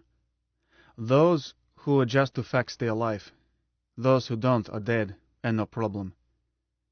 What that means, here and now, is that women are scarce and call tune, and you are surrounded by 2 million men who see to it you dance to that tune. You have no choice. She has all choice. She can hit you so hard it draws blood. You dasn't lay a finger on her. Look, you put an arm around Tish, maybe try to kiss. Suppose instead she had gone to hotel room with you. What would happen? Heavens! I suppose they would have torn me to pieces. They would have done nothing, shrugged and pretended not to see. Because choice is hers, not yours, not theirs. Exclusively hers. Oh, be risky to ask her to go to hotel. She might take offense, and that would give boys license to rough you up. But, well, take this Tish. A silly little tart. If you had flashed as much money as I saw in your pouch, she might have taken into head that a bundle with tourists was just about what she needed, and suggested it herself. In which case, would have been utterly safe. Lejoie shivered. At her age? It scares me to think of it. She's below the age of consent, statutory rape. Oh, bloody. No such thing. Women her age are married, or ought to be. Stu, is no rape in Luna. None. Men won't permit. If rape had been involved, they wouldn't have bothered to find a judge, and all men in earshot would have scrambled to help. But chance that a girl that big is virgin is negligible. When they're little, their mothers watch over them, with help from everybody in city. Children are safe here, but when they reach husband high, is no holding them, and mothers quit trying. If they choose to run corridors and have fun, can't stop 'em. Once a girl is nubile, she's her own boss. You married? No, he added with a smile. Not at present. Suppose you were, and wife told you she was marrying again. What would you do? Odd that you should pick that. Something like it did happen. I saw my attorney and made sure she got no alimony. Alimony isn't a word here. I learned it Earthside. Here you might, or a loony husband might say, I think we'll need a bigger place, dear. Or might simply congratulate her and his new co-husband. Or if it made him so unhappy he couldn't stand it, might opt out and pack clothes. But whatever, would not make slightest fuss. If he did, opinion would be unanimous against him. His friends, men and women alike, would snub him. Poor sod would probably move to Novelin, change name, and hope to live it down. All our customs work that way. If you're out in a field and a cobber needs air, you lend him a bottle and don't ask cash. But when you're both back in pressure again, if he won't pay up, nobody would criticize if you eliminated him without a judge. But he would pay. Air is almost as sacred as women. If you take a new chum in a poker game, you give him air money, not eating money. Can work or starve. If you eliminate a man other than self-defense, you pay his debts and support his kids, or people won't speak to you, buy from you, sell to you. Money? You're telling me that I can murder a man here and settle the matter merely with money? Oh, not at all. But eliminating isn't against some law. Or no laws, except Warden's regulations. And Warden doesn't care what one looney does to another. But we figure this way. If a man is killed, either he had it coming, and everybody knows it, usual case, or his friends will take care of it by eliminating men who did it. Either way, no problem. Nor are many eliminations. Even set duels aren't common. His friends will take care of it. Man, I suppose those young people have gone ahead. I have no friends here. Was the reason I agreed to judge. Well, I doubted those kids could have egged each other into it. Didn't want to take chance. Eliminating a tourist could give our city a bad name. Does it happen often? Can't recall has ever happened. Of course, may have been made to look like accident. A new chum is accident-prone.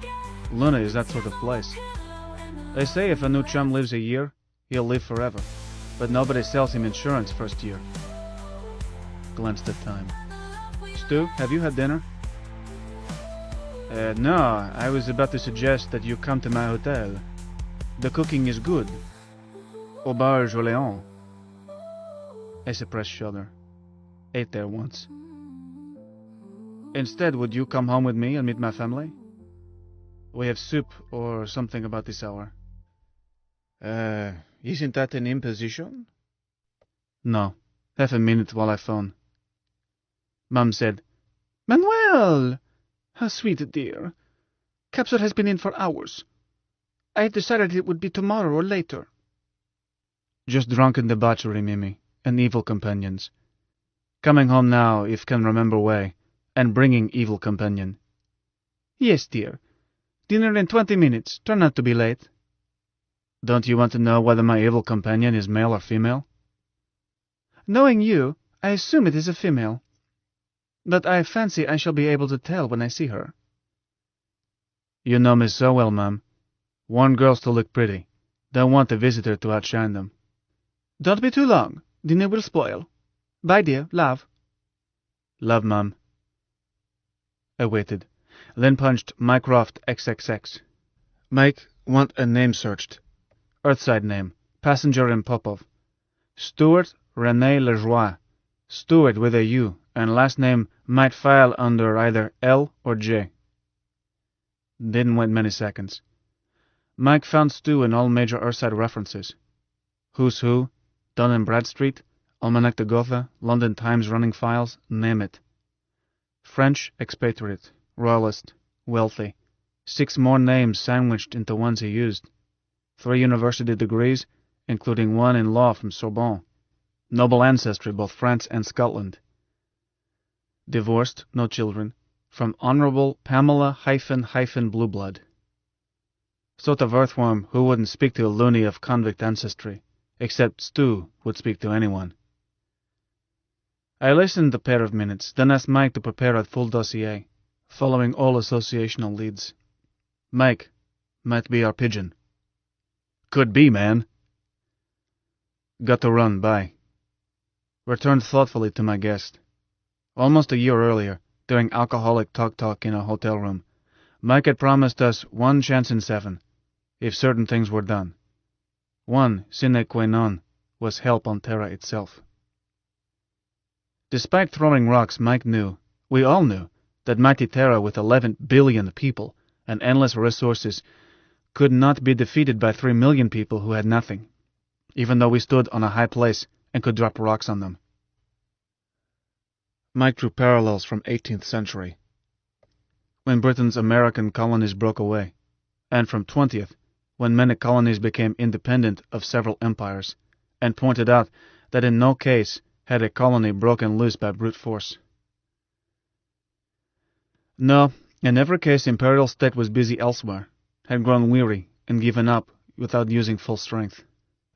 For months we had been strong enough, had we wished, to overcome Warden's bodyguards. Once our catapult was ready, any time now, we would not be helpless.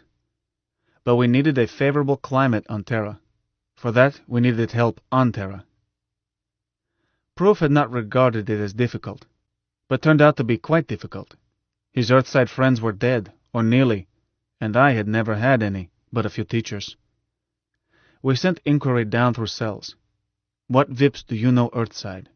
And usually answer was, you kidding? Null program. Prof watched passenger lists on incoming ships, trying to figure a contact, and had been reading lunar printouts of Earthside newspapers, searching for Vips he could reach through past connection. I had not tried. Handful I had met on Terra were not Vips. Prof had not picked Stu off Popov's passenger list, but Prof had not met him. I did not know whether Stu was simply eccentric, as odd personal cards seemed to show. But he was only Terran I had ever had a drink with in Luna. Seemed a dinkum-cobber, and Mike's report showed hunch was not all bad. He carried some tonnage. So I took him home to see what family thought of him. Started well. Mum smiled and offered hand. He took it, and bowed so deeply I thought he was going to kiss it. Would have, I think, had I not warned him about femmes. Mum was cooing as she led him in to dinner. 12. April and May 76 were more hard work and increasing effort to stir up loonies against Warden. and got him into retaliation. Trouble with Mort the Wart was that he was not a bad egg. Nothing to hate about him other than fact he was symbol of authority. Was necessary to frighten him, to get him to do anything. An average loony was just as bad. He despised Warden as a matter of ritual, but was not stuff that makes revolutionists. He couldn't be bothered. Beer, betting, women, and work. Only thing that kept revolution from dying of anemia was that peace dragoons had real talent for antagonizing. But even them we had to keep stirred up. Prof kept saying we needed a Boston Tea Party, referring to mythical incident in an earlier revolution, by which he meant a public ruckus to grab attention. We kept trying. Mike rewrote lyrics of old revolutionary songs, Marseillaise, Internationale, Yankee Doodle, We Shall Overcome, Pie in the Sky, etc., giving them words to fit Luna, stuff like, Sons of Rock and Boredom, will you let the warden take from you your liberty? Simon Jester spread them around, and when one took hold, we pushed it. Music only, by radio and video. This put Warden in silly position of forbidding playing of certain tunes, which suited us. People could whistle. Mike studied voice and word choice patterns of deputy administrator, chief engineer, and other department heads. Warden started getting frantic calls at night from his staff, which they denied making. So Alvarez put lock and trace on next one, and sure enough, with Mike's help, Alvarez traced it to supply chief's phone, and was sure it was boss Belly Robber's voice. But next poison call to Mort seemed to come from Alvarez, and what Mort had to say next day to Alvarez, and what Alvarez said in own defense, can only be described as chaotic, crossed with psychotic. Prof had Mike stop, was afraid Alvarez might lose job, which we did not want. He was doing too well for us. But by then, peace dragoons had been dragged out twice in night on what seemed to be Warden's orders, further disrupting morale. And Warden became convinced he was surrounded by traitors, in official family, while they were sure he had blown every circuit. An ad appeared in Lunia Pravda, announcing lecture by Dr. Adam Celine on Poetry and Arts in Luna, a New Renaissance. No comrade attended. Word went down cells to stay away, nor did anybody hang around when 3 squads of peace dragoons showed up. This involves Heisenberg principle as applied to Scarlet Pimpernels. Editor Pravda spent bad hour explaining that he did not accept ads in person, and this one was ordered over counter and paid for in cash. He was told not to take ads from Adam Celine. This was countermounted, and he was told to take anything from Adam Celine, but notify Alvarez at once. New catapult was tested with a load dropped into South India Ocean, at 35 degrees east, 60 degrees south, a spot used only by fish. Mike was joyed over by his marksmanship, since he had been able to sneak only 2 looks when guidance and tracking radars were not in use, and had relied on just 1 nudge to bring it into bullseye. Earthside News reported giant meteor in subantarctic picked up by Cape Town space track, with projected impact that matched Mike's attempt perfectly. Mike called me to boast while taking down evening's Reuters transmission. "I told you it was dead on," he gloated. "I watched it. Oh, what a lovely splash."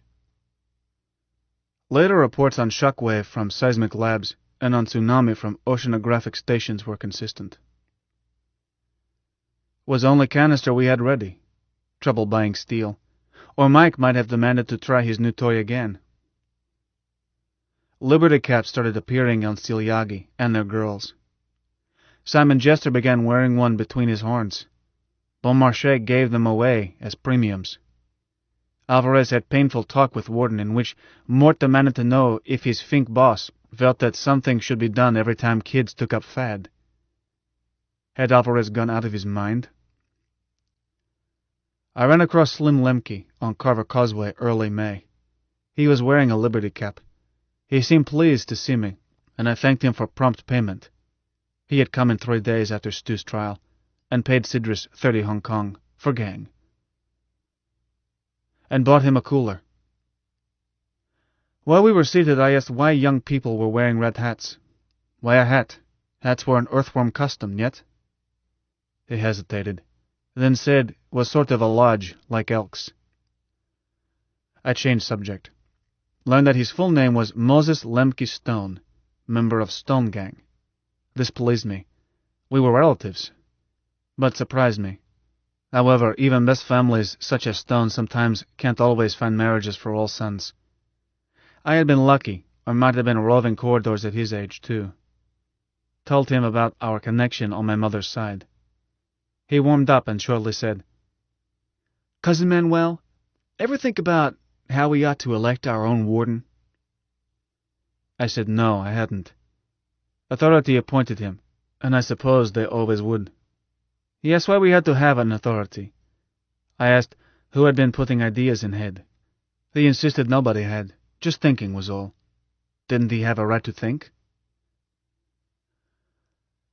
When I got home, was tempted to check with Mike, found out lad's party name if any, but wouldn't have been proper security, nor fair to Slim. On 3 May 76, 71 males named Simon were rounded up and questioned, then released. No newspaper carried story, but everybody heard it. We were clear down in Jay's, and 12,000 people can spread a story faster than I would have guessed. We emphasized that one of these dangerous males was only 4 years old, which was not true but very effective. Stu Lejoie stayed with us during February and March, and did not return to Terra until early April. He changed his ticket to next ship, and then to next. When I pointed out that he was riding close to invisible line where irreversible physiological changes could set in, he grinned and told me not to worry, but made arrangements to use centrifuge. Stu did not want to leave even by April, was kissed goodbye with tears by all my wives and Wyo, and he assured each one he was coming back, but left as he had work to do. By then, he was a party member. I did not take part in the decision to recruit Stu. I felt prejudiced. Wyo and Prof and Mike were unanimous in risking it. I happily accepted their judgment. We all helped to sell Stu Lejoie.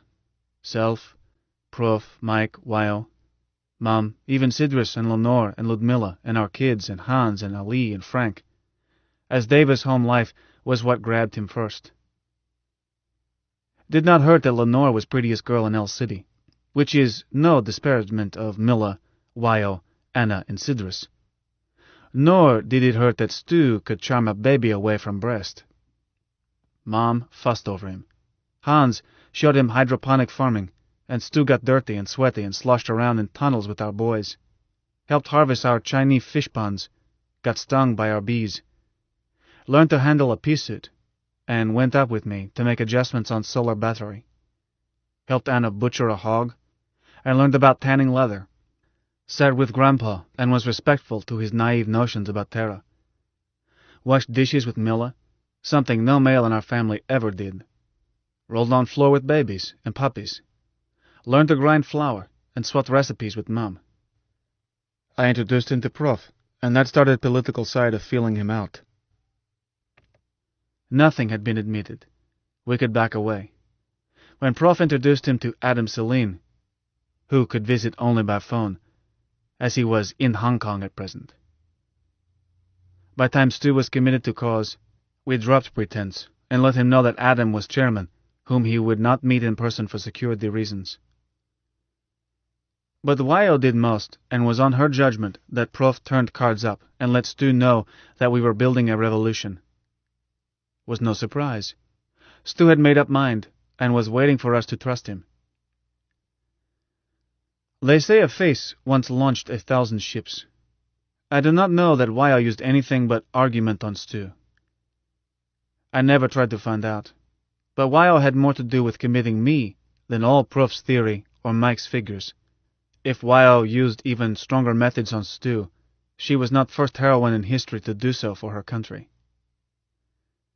Stu went Earthside with a special codebook. I'm no code and cipher expert except that a computer man learns principles during study of information theory. A cipher is a mathematical pattern, under which one letter substitutes for another, simplest being one in which alphabet is merely scrambled. A cipher can be incredibly subtle, especially with help of a computer. But ciphers all have weaknesses, that they are patterns. If one computer can think them up, another computer can break them. Codes do not have same weakness. Let's say that codebook has letter group GLOPS. Does this mean Aunt Minnie will be home Thursday? Or does it mean 3.14157? Meaning is whatever you assign, and no computer can analyze it simply from letter group. Give a computer enough groups, an irrational theory involving meanings or subjects for meanings, and it will eventually wear it out, because meanings themselves show patterns. But is a problem of different kind, on a more difficult level. Code we selected was commonest commercial codebook, used both on Terra and in Luna for commercial dispatches. But we worked it over. Prof and Mike spent hours discussing what information party might wish to send to its agent on Terra, or receive from agent, when Mike put his vast information to work and came up with new set of meanings for codebook. Ones that could say, buy Thai rice futures, as easily as run for life, they've caught us. Or anything, as cipher signals were buried in it to permit anything to be said that had not been anticipated. Late one night, Mike made printout of new code via Lunia Pravda's facilities.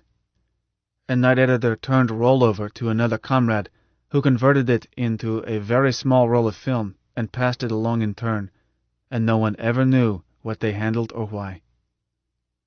Wound up in Stu's pouch.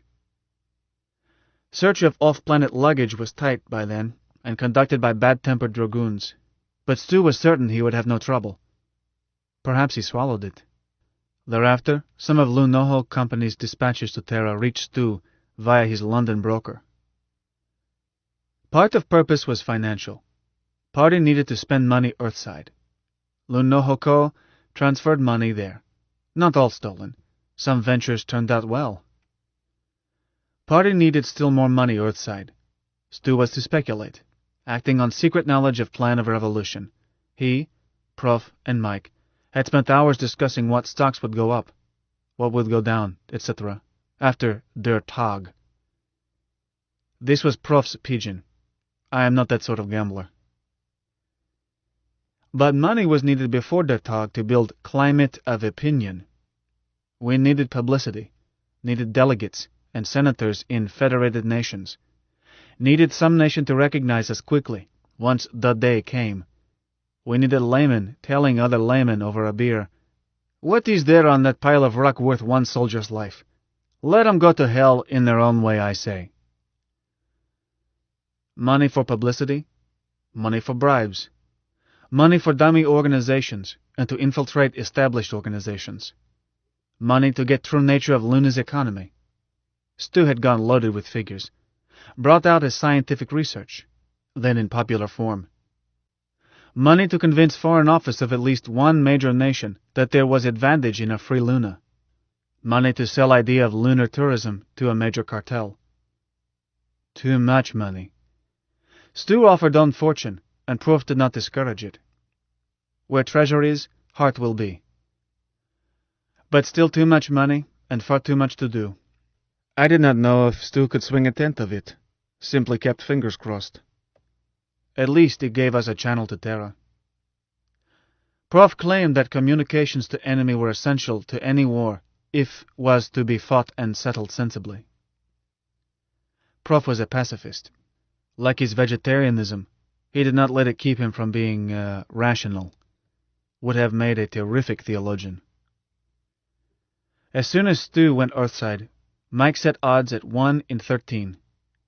I asked him, "What in hell?"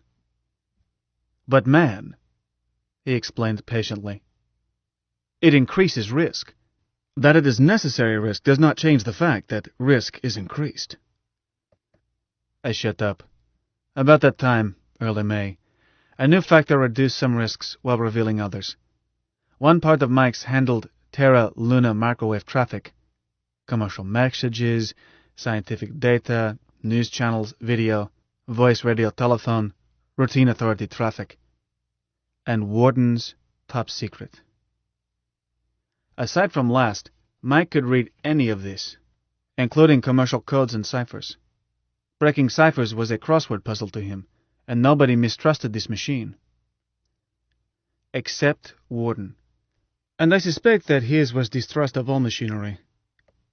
Was sort of person who finds anything more involved than a pair of scissors complex, mysterious, and suspect. Stone Age mind. Warden used a code that Mike never saw. Also used ciphers, and did not work them through Mike. Instead, he had a moronic little machine in Resident's office. On top of this, he had arrangement with Authority Earthside to switch everything around at preset times. No doubt he felt safe. Mike broke his cipher patterns and deduced time change program just to try legs.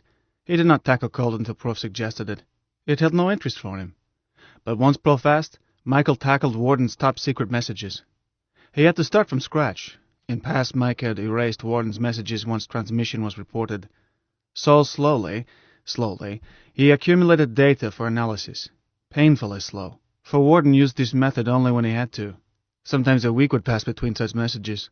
But gradually Mike began to gather meanings for letter groups, each assigned a probability. A code does not crack all at once. Possible to know meanings of 99 groups in a message, and miss essence because one group is merely GLOPS to you. However, user has a problem too.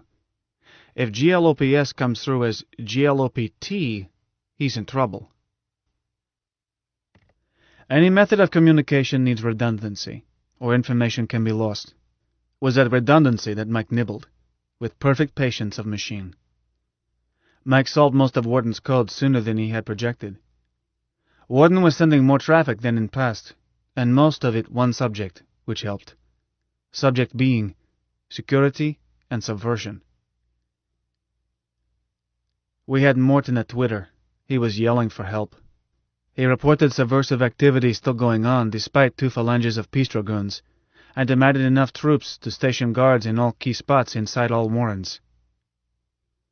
Authority told him this was preposterous. No more of FN's crack troops could be spared. To be permanently ruined for Earthside duties, and such requests should not be made. If he wanted more guards, he must recruit them from transportees, but such increase in administrative costs must be absorbed in Luna. He would not be allowed more overhead. He was directed to report what steps he had taken to meet new grain quotas set in our such-and-such. Warden replied that unless extremely moderate requests for trained security personnel, not untrained, unreliable, and unfit convicts, were met, he could no longer assure civil order, much less increased quotas. Reply asked sneeringly what difference it made if ex-consignees chose to riot among themselves in their holes. If it worried him, had he thought of shutting off lights, as was used so successfully in 1996 and 2021? These exchanges caused us to revise our calendar, to speed some phases, slow others. Like a perfect dinner, a revolution has to be cooked so that everything comes out even. Stew needed time Earthside. We needed canisters and small steering rockets, and associated circuitry for rock throwing. And steel was a problem. Buying it, fabricating it, and above all, moving it through meander of tunnels to new catapult site. We needed to increase party at least into Ks, say 40,000, with lowest echelons picked for fighting spirit, rather than talents we had sought earlier. We needed weapons against landings. We needed to move Mike's radars without which he was blind. Mike could not be moved. Bits of him spread all through Luna. But he had 1,000 meters of rock over that central part of him at Complex, was surrounded by steel, and this armor was cradled in springs. Authority had contemplated that someday somebody might lob H-weapons at their control center. All these needed to be done, and pot must not boil too soon. So, we cut down on things that worried Warden, and tried to speed up everything else. Simon Jester took a holiday. Word went out that Liberty caps were not stylish, but saved them. Warden got no more nervous making phone calls. We quit inciting incidents with dragoons. which did not stop them, but reduced number. Despite efforts to quiet Mort's worries, a symptom showed up, which disquieted us instead. No message, at least we intercepted none, reached Warden agreeing to his demand for more troops, but he started moving people out of complex. Civil servants who lived there started looking for holes to rent in El City. Authorities started test drills and resonance exploration in a cubic adjacent to El City, which could be converted into a warren. Could mean that authority proposed shipping up unusually large draft of prisoners. Could mean that space in complex was needed for purpose other than quarters. But Mike told us, "Why kid yourselves? The warden is going to get those troops. That space will be their barracks. Any other explanation I would have heard." I said, "But Mike, why didn't you hear if it's troops? You have code of wardens fairly well whipped." "Not just fairly well, I've got it whipped. But the last 2 ships have carried authority VIPs, and I don't know what they talk about away from phones." So, we tried to plan a cover possibility of having to cope with 10 more phalanges, that being Mike's estimate of what cubic being cleared would hold. We could deal with that many, with Mike's help, but it would mean deaths, not bloodless coup d'etat Prof had planned.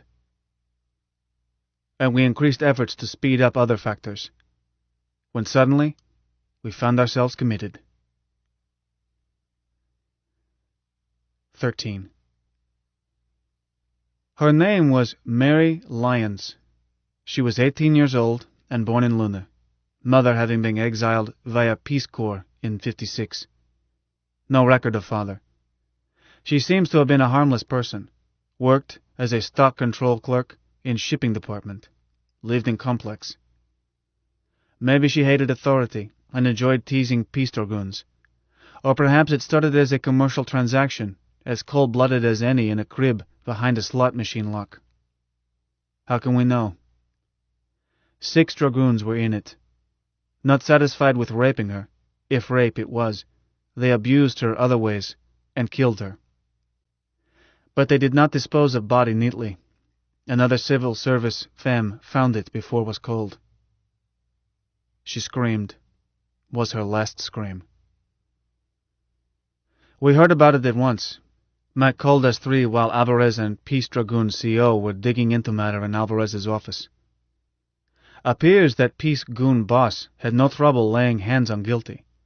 He and Alvarez were questioning them one at a time, and quarreling between grillings. Once we heard Alvarez say, "I told you those goons of yours had to have their own women. I warned you." "Stuff it," Dragoon officer answered. "I've told you time and again they won't ship any. The question now is how we hush this up." "Are you crazy? Warden already knows." "It's still the question." "Oh, shut up and send him the next one." Early in Filthy Story, Wild joined me in workshop. Was pale under makeup. Said nothing but wanted to sit close and clench my hand. At last was over, and Dragoon officer left Alvarez. We're still quarreling.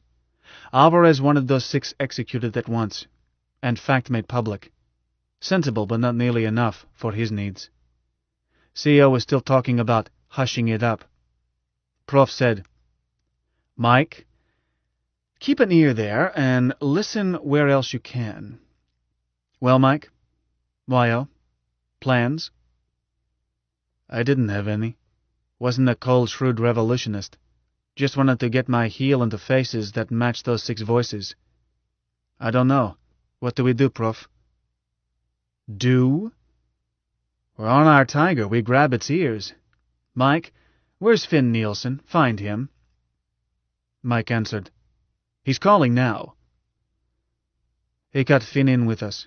I heard, "At Tube South, both guards dead and about 6 of our people. Just people, I mean, not necessarily comrades. Some wild rumor about goons going crazy and raping and killing all women at Complex. Adam, I'd better talk to Prof." "I'm here, Finn," Prof answered in a strong, confident voice. "Now we move. We've got to. Switch off and get those laser guns and men who trained with them. Any you can round up. Da, okay. Adam? Do as Prof says, then call back. Hold it, Finn, I cut in. Manny here. I want one of those guns. You haven't practiced, Manny. If it's a laser, I can use it. Manny, Prof said forcefully. Shut up. You're wasting time. Let Finn go. Adam, message for Mike. Tell him Plan Alert 4. Prof's example damped my oscillating. Had forgotten that Finn was not supposed to know Mike was anybody but Adam Celine. Forgotten everything but raging anger. Mike said, Finn is switched off, Prof. And I put Alert 4 on standby when this broke. No traffic now except routine stuff filed earlier. You don't want to interrupt, do you? No, just follow Alert 4. No Earthside transmission either way that tips any news. If one comes in, hold it, and consult. Alert 4 was emergency communication doctrine, intended to slap censorship on news to Terra without arousing suspicion. For this, Mike was ready to talk in many voices with excuses as to why a direct voice transmission could be delayed, and any taped transmission was no problem. Program running, agreed Mike. Good. Manny, calm down, son, and stick to your knitting. Let other people do the fighting. You're needed here. We're going to have to improvise. Wyo, cut out and get word to Comrade Cecilia to get all irregulars out of the corridors. Get those children home and keep them home. And have their mothers urging other mothers to do the same. We don't know where the fighting will spread, but we don't want children hurt if we can help it. Right away, Prof. Wait. As soon as you've got Sidris, get moving on your Stilyagi. I want a riot at the authorities' city office. Break in, wreck the place, and noise and shouting and destruction. No one hurt if it can be helped. Mike, Alert 4M. Cut off the complex, except for your own lines. Prof, I demanded, what sense in starting riots here? Manny, this is the day. Mike, has the rape and murder news reached other Warrens? Not that I've heard. I'm listening here and there with random jumps. Tube stations are quiet except Luna's city. Fighting has just started at Tube Station West. Want to hear it? Not now. Manny, slide over there and watch it, but stay out of it, and stick close to a phone. Mike, start trouble in all Warrens. Pass the news down the cells and use Finn's version, not the truth. The goons are raping and killing all the women in the complex. I'll give you details, or you can invent them. Can you order the guards at tube stations and other Warrens back to their barracks? I want riots, but there is no point in sending unarmed people against armed men if we can dodge it. I'll try. I hurried to Tube Station West, slowed as I neared it. Corridors were full of angry people. City roared in a way I'd never heard before, and as I crossed Causeway, could hear shouts and crowd noise from direction of authorities' city office, although it seemed to me there had not been time for Wyo to reach her Stilyagi. Nor had there been. What Proof had tried to start was underway spontaneously. Station was mobbed, and I had to push through to see what I assumed to be certain, that passport guards were either dead or fled. Dead, it turned out, along with 3 loonies. One was a boy, not more than 13. He had died with his hands on the dragoon's throat, and his head still sporting a little red cap. I pushed way to a public phone and reported. Go back, said Prof, and read the ID of one of those guards. I want name and rank. Have you seen Finn? No. He's headed there with 3 guns. Tell me where the booth you're in is, get that name, and come back to it. One body was gone, dragged away. Bog knows what they wanted with it. Other had been badly battered, but I managed to crowd in and snatch dog chain from neck before it too was taken somewhere. I elbowed back to phone, found a woman at it, "Lady," I said, "I've got to use that phone. Emergency." "You're welcome to it.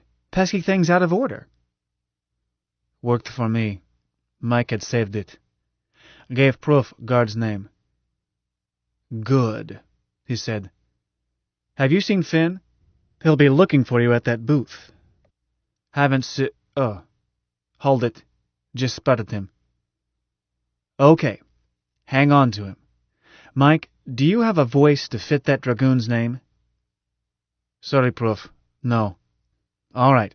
Just make it hoarse and frightened. Chances are the CO won't know it that well.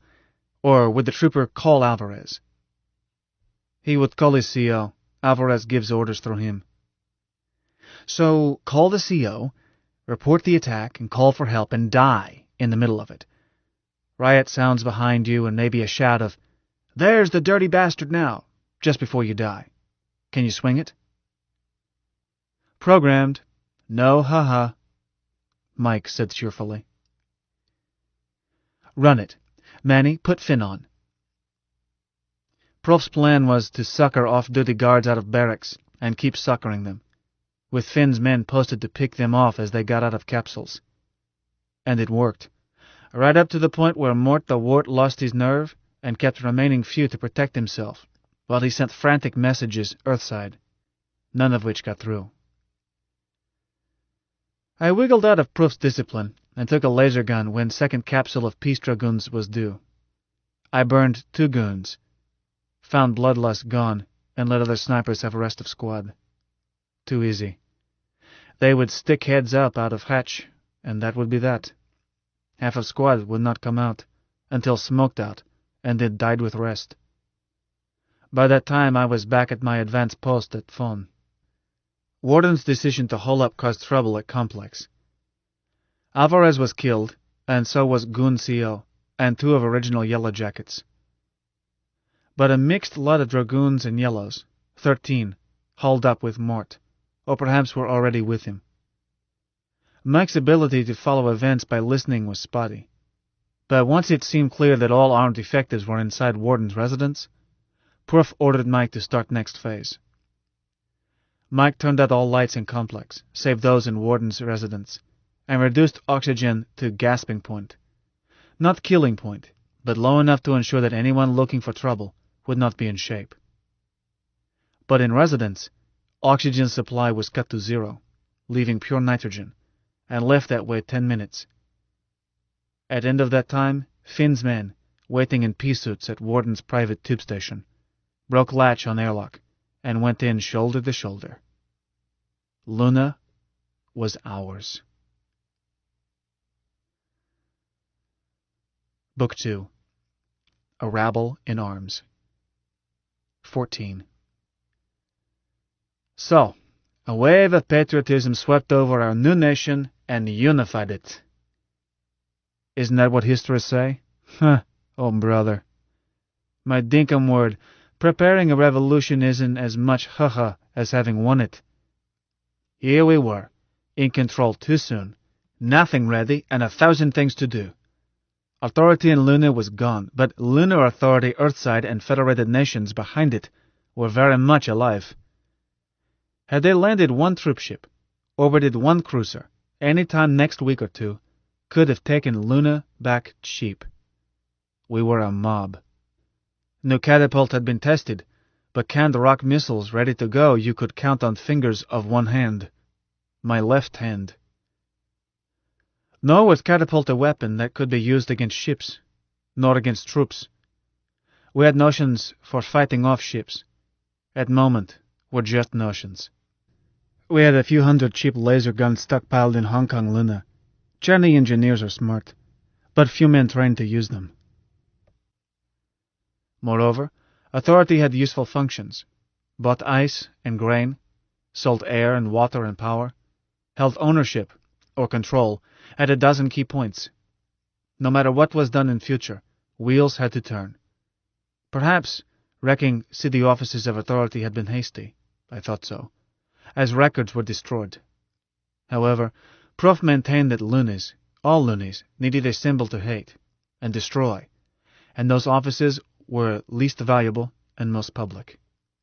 But Mike controlled communications, and that meant control of most everything. Prof had started with control of news to and from Earthside, leaving to Mike censorship, and faking of news until we could get around to what to tell Terra, and added Subphase M, which cut off Complex from rest of Luna, and with it Richardson Observatory and associated laboratories, Pierce Radioscope, Selena Physical Station, and so forth.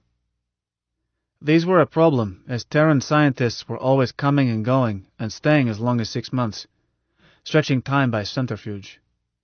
Most Terrans in Luna, save for a handful of tourists, 34, were scientists. Something had to be done about these Terrans, but meanwhile keeping them from talking to Terra was enough. For time being, Complex was cut off by phone, and Mike did not permit capsules to stop at any station in Complex, even after travel was resumed.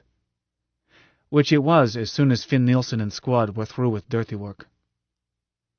Turned out Warden was not dead, nor had we planned to kill him. Prof figured that a live Warden could always be made dead, whereas a dead one could not be made alive if we needed him.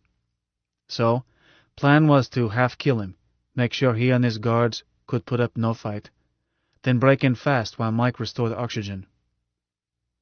With fans turning at top speed, Mike computed it would take 4 minutes and a bit to reduce oxygen to effective 0.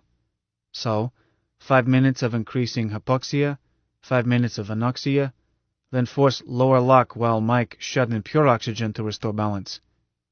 This should not kill anyone, but would knock out a person as thoroughly as anesthesia. Hazard to attackers would come from some or all of those inside having P-suits, but even that might not matter. Hypoxia is sneaky. You can pass out without realizing you are short on oxygen. Is new chum's favorite fatal mistake. So Warden lived through it, and 3 of his women. But Warden, though he lived, was no use. Brain had been oxygen-starved too long. A vegetable. No guard recovered, even though younger than he. Would appear anoxia broke necks. In rest of Complex nobody was hurt. Once lights were on, and oxygen restored they were okay, including 6 rapist murderers under lock in barracks. Finn decided that shooting was too good for them, so he went judge, and used his squad as jury.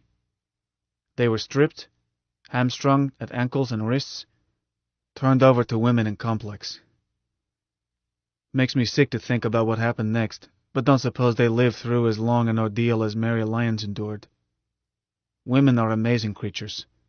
Sweet, soft, gentle, and far more savage than we are. Let me mention those Sphinx spies out of order. Wyo had been fiercely ready to eliminate them, but when we got around to them, she had lost stomach. I expected Prof to agree, but he shook head. No, dear Wyo. Much as I deplore violence, there are only 2 things to do with an enemy. Kill him, or make a friend of him. Anything in between piles up trouble for the future. A man who thinks on his friends once will do it again, and we have a long period ahead in which a think can be dangerous. They must go, and publicly, to cause others to be thoughtful. Wyo said, Professor, you once said that if you condemned a man, you would eliminate him personally. Is that what you were going to do? Yes, dear lady, and no. Their blood shall be on my hands. I accept responsibility. But I have in mind a way more likely to discourage other thinks. So, Adam Celine announced that these persons had been employed by Juan Alvarez, late security chief for former authority, as undercover spies, and gave names and addresses.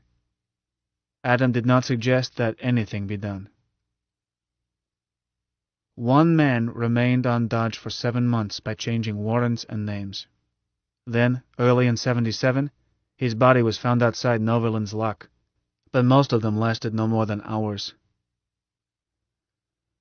During first hours after coup d'etat, we were faced with a problem we had never managed to plan. Adam Celine himself. Who is Adam Celine? Where is he? This is his revolution. He handled every detail. Every comrade knows his voice. We're out in open now. So where is Adam? We batted it around much of that night, in room L of Raffles.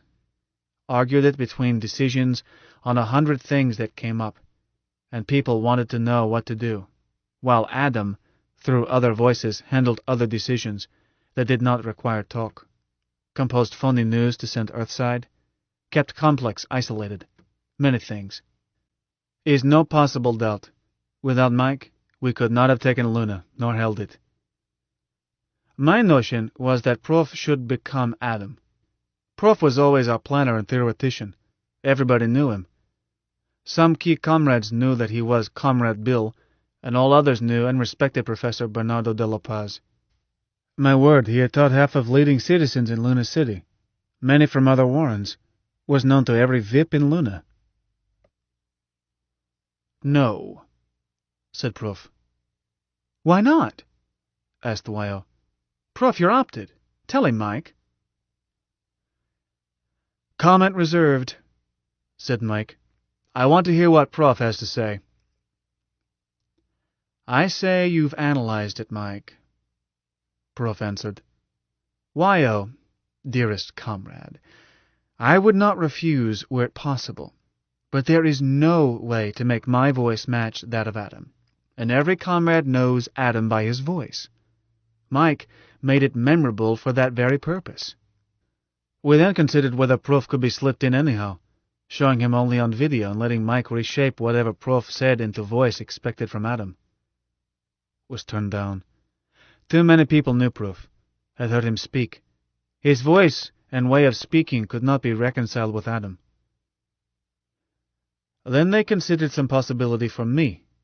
My voice and Mike's were baritone, and not too many people knew what I sounded like over phone, and none over video. I trumped on it. People were going to be surprised enough to find me one of our chairman's lieutenants. They would never believe I was number one. I said, let's combine deals. Adam has been a mystery all along. Keep him that way. He'll be seen only over video, in a mask. Prof, you supply body. Mike, you supply voice. Prof shook head. I can think of no surer way to destroy confidence in our most critical period than by having a leader who wears a mask. No, Manny. We talked about finding an actor to play it. We're no professional actors in Luna then, but we're good amateurs in Luna civic players, and in Nove Bolshoi Teatra associates. No, said Prof. Aside from finding an actor of requisite character, one who would not decide to be Napoleon, we can't wait. Adam must start handling things no later than tomorrow morning. In that case, I said, you've answered it. Have to use Mike and never put him on video. Radio only. Have to figure excuse, but Adam must never be seen. I'm forced to agree, said Prof. Man, my oldest friend, said Mike, why do you say that I can't be seen? Haven't you listened? I said. Mike, we have to show a face and body on video. You have a body, but it's several tons of metal. A face you don't have. Lucky you. Don't have to shave. But what's to keep me from showing a face, man? I'm showing a voice this instant, but there's no sound behind it. I can show a face the same way. Was so taken aback I didn't answer. I stared at video screen, installed when we leased that room. A pulse is a pulse is a pulse. Electrons chasing each other. To Mike, whole world was variable series of electrical pulses, sent or received or chasing around his innards. I said, no, Mike. Why not, man? Because you can't. Voice you handle beautifully. Involves only a few thousand decisions a second. A slow crawl to you. But to build up video picture would require, say, 10 million decisions every second. Mike, you're so fast I can't even think about it. But you aren't that fast. Mike said softly, Want to bet, man? Weil said indignantly. Of course Mike can if he says he can. Manny, you shouldn't talk that way. Mile thinks an electron is something about size and shape of a small pea. Mike, I said slowly, I won't put money on it. Okay, want to try? Shall I switch on video? I can switch it on, he answered. Sure you'll get the right one? Wouldn't do to have these shows somewhere else. He answered testily. I'm not stupid. Now let me be, man, for I admit this is going to take just about all I've got. We waited in silence. Then screen showed neutral gray, with a hint of scan lines. Went black again. Then a faint light filled middle, and congealed into cloudy areas light and dark. Ellipsoid. Not a face, but suggestion of face that one sees in cloud patterns covering Terra. It cleared a little, and reminded me of pictures alleged to be ectoplasm, a ghost of a face. Suddenly firmed, and we saw Adam Celine. Was a still picture of a mature man, no background, just a face as if trimmed out of a print. Yet was, to me, Adam Celine. Could not be anybody else. Then he smiled, moved lips and jaw, and touched tongue to lips, a quick gesture. And I was frightened. How do I look? He asked. Adam, said Wyo, your hair isn't that curly, and it should go back on each side above your forehead. You look as if you were wearing a wig, dear. Mike corrected it. Is that better? Not quite so much. And don't you have dimples? I was sure I could hear dimples when you chuckle, like Prof's. Mike Adams smiled again. This time he had dimples. How should I be dressed, Wyo? Are you at your office? I'm still at office. Have to be tonight. Background turned gray, then came into focus in color. A wall calendar behind him gave date. Tuesday, 19 May, 2076. A clock showed correct time. Near his elbow was a carton of coffee. On desk was a solid picture. A family group. 2 men, a woman, 4 children. Was background noise. Muted roar of Old Dome Plaza louder than usual. I heard shouts and in distance someone singing. Simon's version of Marseillaise. Off-screen, Jean Wallace's voice said, Господин? Adam turned toward it. I'm busy, Albert, he said patiently. No calls from anyone but Cell B. You handle everything else. He looked back at us. Well, Wyo, suggestions? Proof? Man, my doubting friend, will I pass? I rubbed eyes. Mike, can you cook? Certainly, but I don't. I'm married. Adam, said Wyo, how can you look so neat after the day we've had? I don't let little things worry me. He looked at Proof. Professor, if the picture is okay, let's discuss what I'll say tomorrow. I was thinking of preempting the 800 newscast, have it announced all night, and pass the word down the cells. We talked the rest of the night. I sent up for coffee twice, and Mike Adam had his carton renewed. When I ordered sandwiches, he asked Jinwala to send out for some. I caught a glimpse of Albert Jinwala in profile. A typical Babu, polite and faintly scornful. Hadn't known what he looked like. Mike ate while we ate, sometimes mumbling around a mouthful of food. When I asked, professional interest, Mike told me that, after he had picture built up, he had programmed most of it for automatic and gave his attention just to facial expressions. But soon I forgot it was fake. Mike Adam was talking with us by video, was all. Much more convenient than by phone.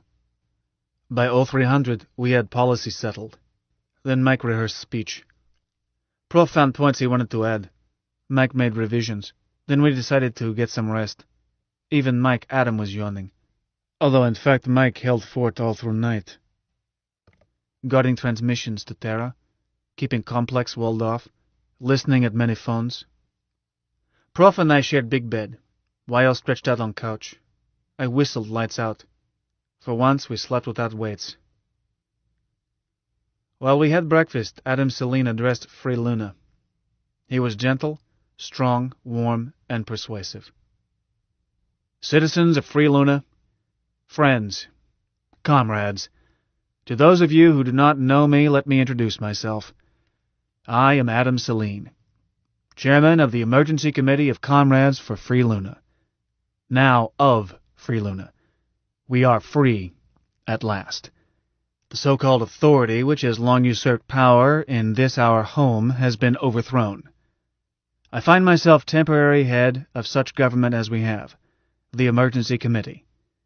Shortly, as quickly as can be arranged, you will opt your own government. Adam smiled and made a gesture inviting help. In the meantime, with your help, I shall do my best. We will make mistakes. Be tolerant. Comrades, if you have not revealed yourselves to friends and neighbors, it is time you did so. Citizens, requests may reach you through your comrade neighbors. I hope you will comply willingly. It will speed the day when I can bow out and life can get back to normal. A new normal, free of the authority, free of guards, free of troops stationed on us, free of passports and searches and arbitrary arrests. There has to be a transition. To all of you, please go back to work. Resume normal lives. To those who worked for the authority, the need is the same. Go back to work. Wages will go on.